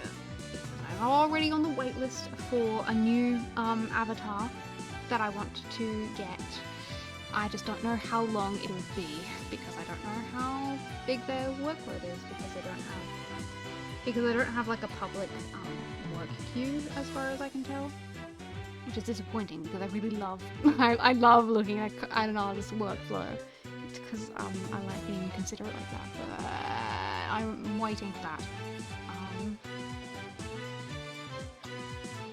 So that outfit will be a later date. I haven't decided when. I haven't decided like how I want to like debut it and shit, but it will exist and it will make me happy one of these days because I do want to graduate from being a PNG to a full model, but that will also take time and money. Like, I already know exactly what artists I have in mind for that kind of shit. My music's loud. There. Is that much better? You know you're allowed to tell me these things earlier than that?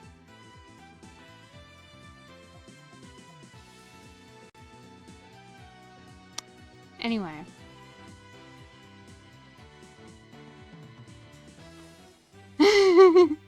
You can hear me now. Okay,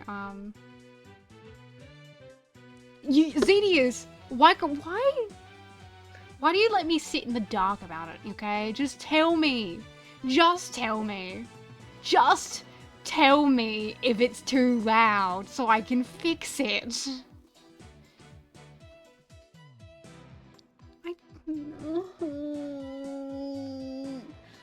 Yeah, but if you're not telling me, then I can't do anything about it. Just tell me earlier. Yeah, it's only 6 hours, I guess. Ugh.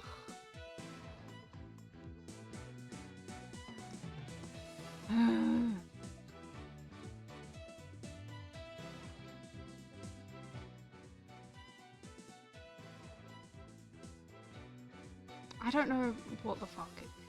It changes all the fucking time. It'll be fine. It'll be fine. It'll be fine. It'll be just fucking fine.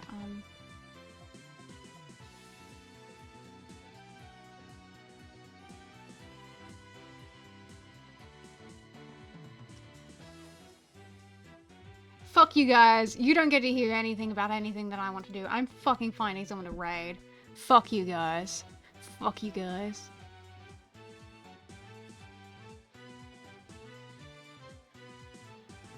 Wholesome things.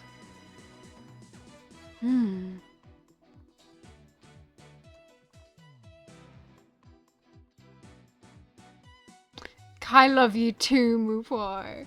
I love you, Moopoi. I love and appreciate you, Moopoi.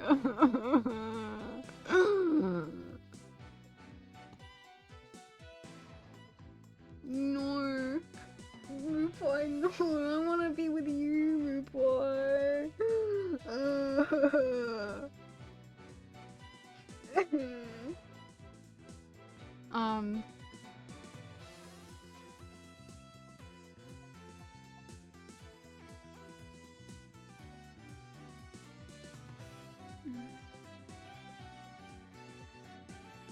Anyway, I have art plans. And they will take a while because I am not making money at the moment. But it will be cool and it will be neat. And I hope you all appreciate the time and the effort and the money that I am sinking into this shit. You can just appreciate it by telling me, oh my god, that's so cool and you're such a cool guy. That's all you need to tell me. That's all I want to hear. That's all I want to hear. It will be amazing. I am amazing. Thank you, Blue Pie. Anyway. Anyway.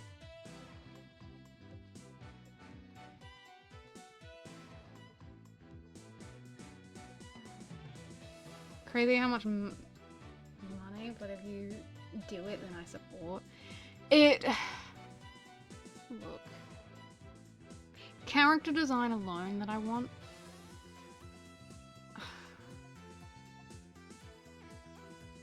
So the new avatar that I'm getting, that'll be only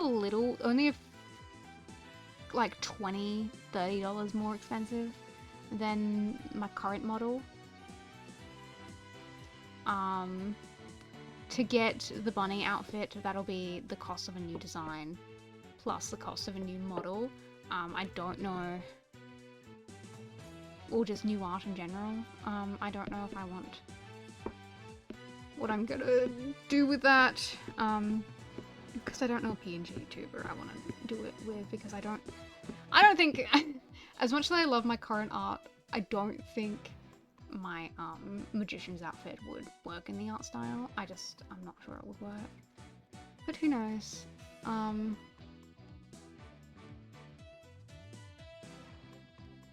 And then later down in the future, one day I'll spend as much as I did on my Nintendo Switch on a model.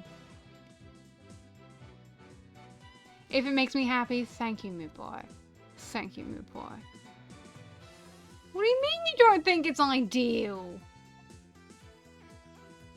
It's a one-night stand sort of deal. All he has to do is, like, come to dinner with me one time. That's all I want. That's all I want. And then he can go to jail. That's all you know. Don't worry, I've got... Just being in the relationship shouldn't make you happy.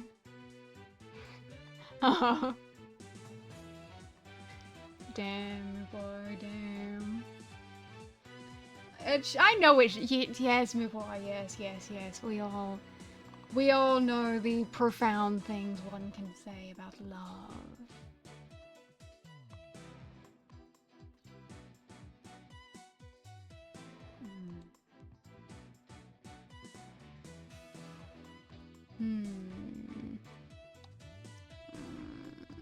I need to pick someone to babysit you guys. I need to pick someone to babysit you guys.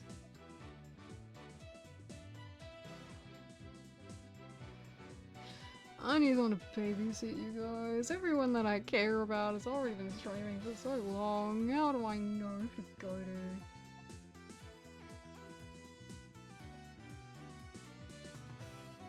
You know, Moopai, if you believe these things, you can say it to my fucking face. Oh my god, wait. No, don't tell him about it. No, Moopai, no! No, Moopai, nothing happened. Nothing happened while you weren't in stream one time. Nothing happened. Nothing happened. Nothing happened. I promise nothing happened. No. Nothing happened. No.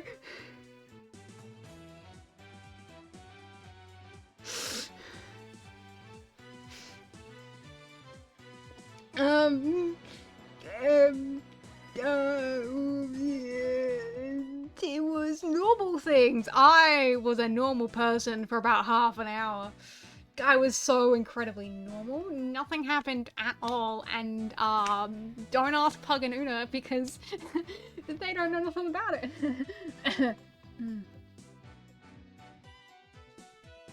I did not. I didn't. No. Nothing. No.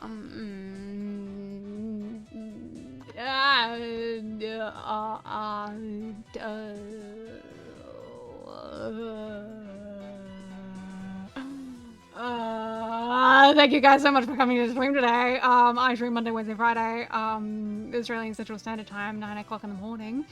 My streams can be between about 4 to 10 hours, so hang out sometimes if you want.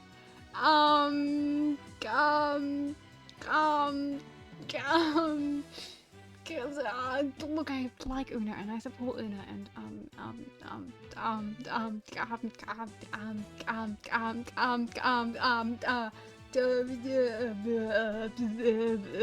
I release Utao covers on my main channel, and this week we'll have my personal Utao's voice bank made using entirely my voice. And if you like my voice, maybe you could check those out and or download the Utao voice bank if you like making Utao stuff. It's a free download. It's just on my card if you want it. I also release the VODs every Wednesday and Saturday. It's like a month behind. Thank you for hanging out with me. I love and appreciate each and every one of you by name.